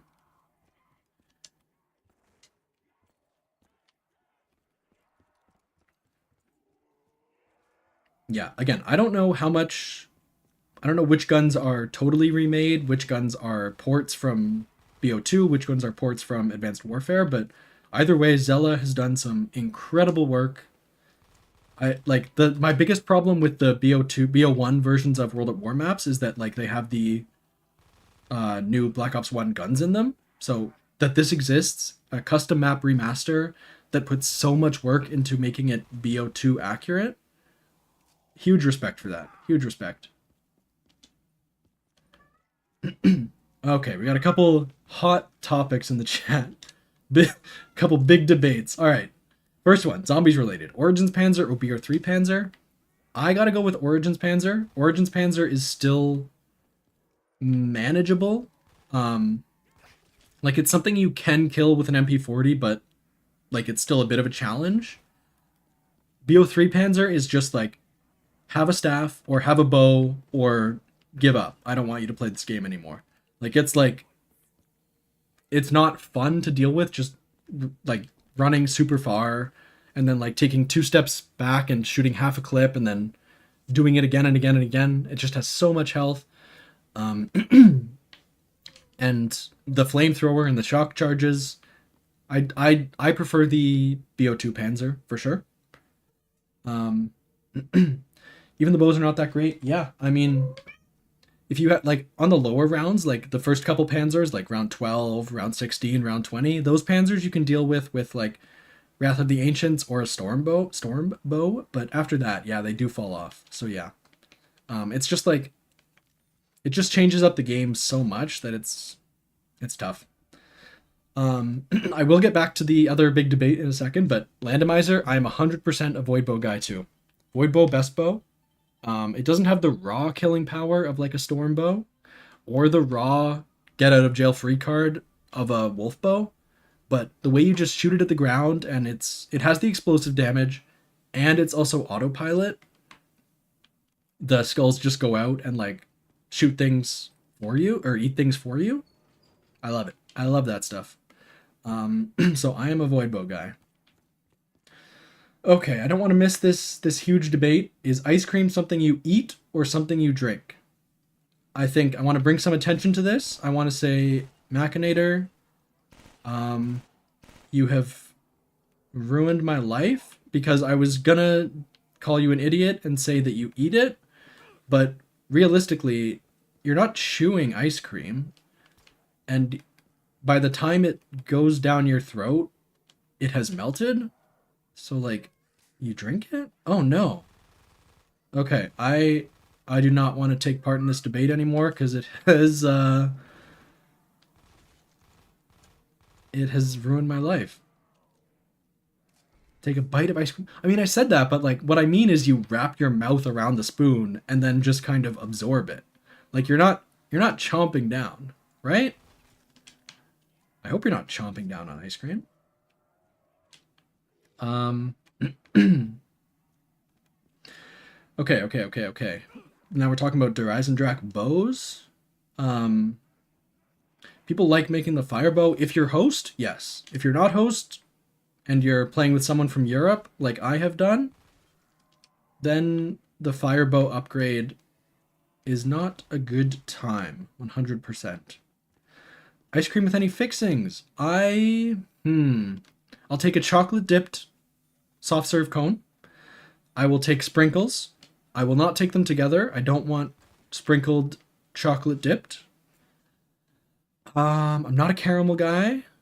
I think I think your ice cream should be good enough on its own merit. You shouldn't need too much craziness.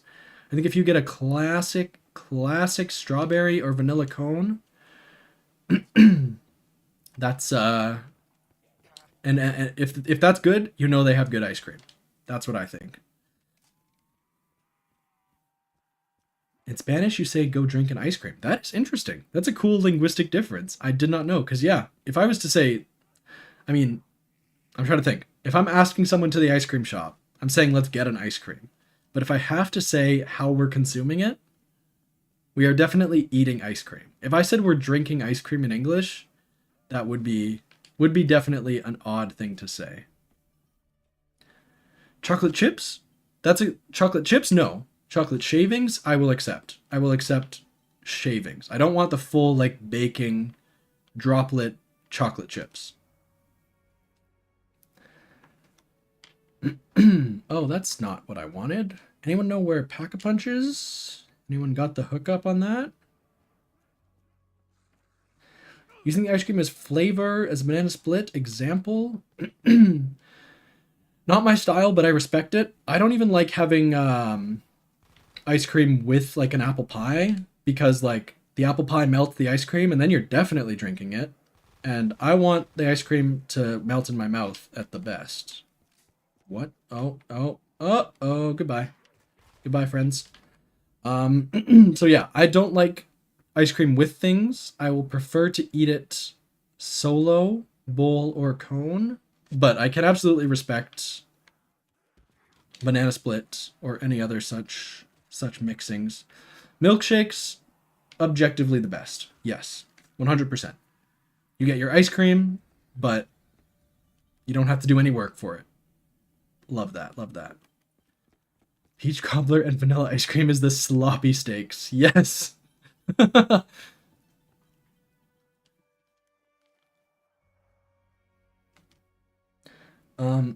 just got a random pop-up. What give me a second. Give me a second.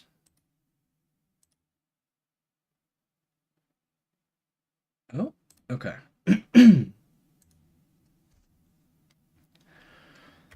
The PAP 1911 uses the same projectile as the Panzerschreck? That I did not know. Oh, I lost all my perks. I forgot. I forgot. And I have no ammo. And I have no PhD, so I can't just jump down there. Okay.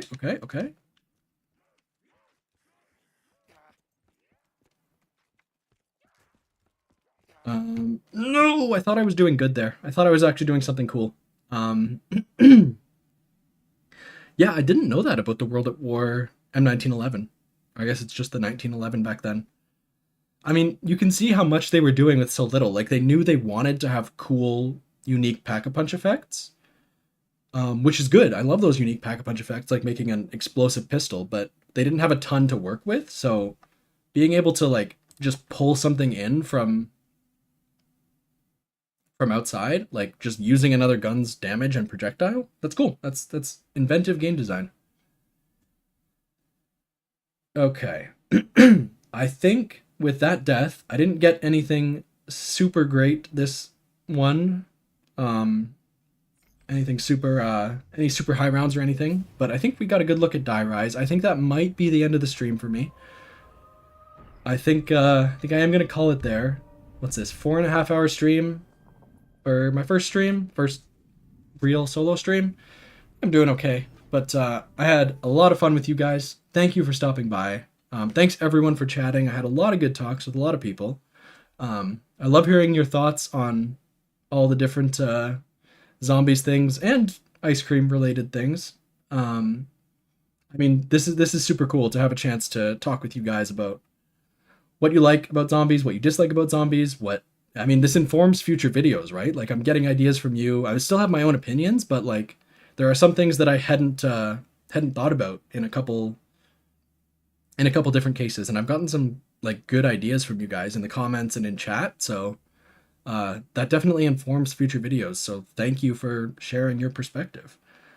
I will be talking BO4 next time. I love that. I love BO4. Next time, maybe there will be a BO4 video out. That's a lie. I'm not going to finish a video by the next time I stream, but I definitely will stream again. This has been a ton of fun.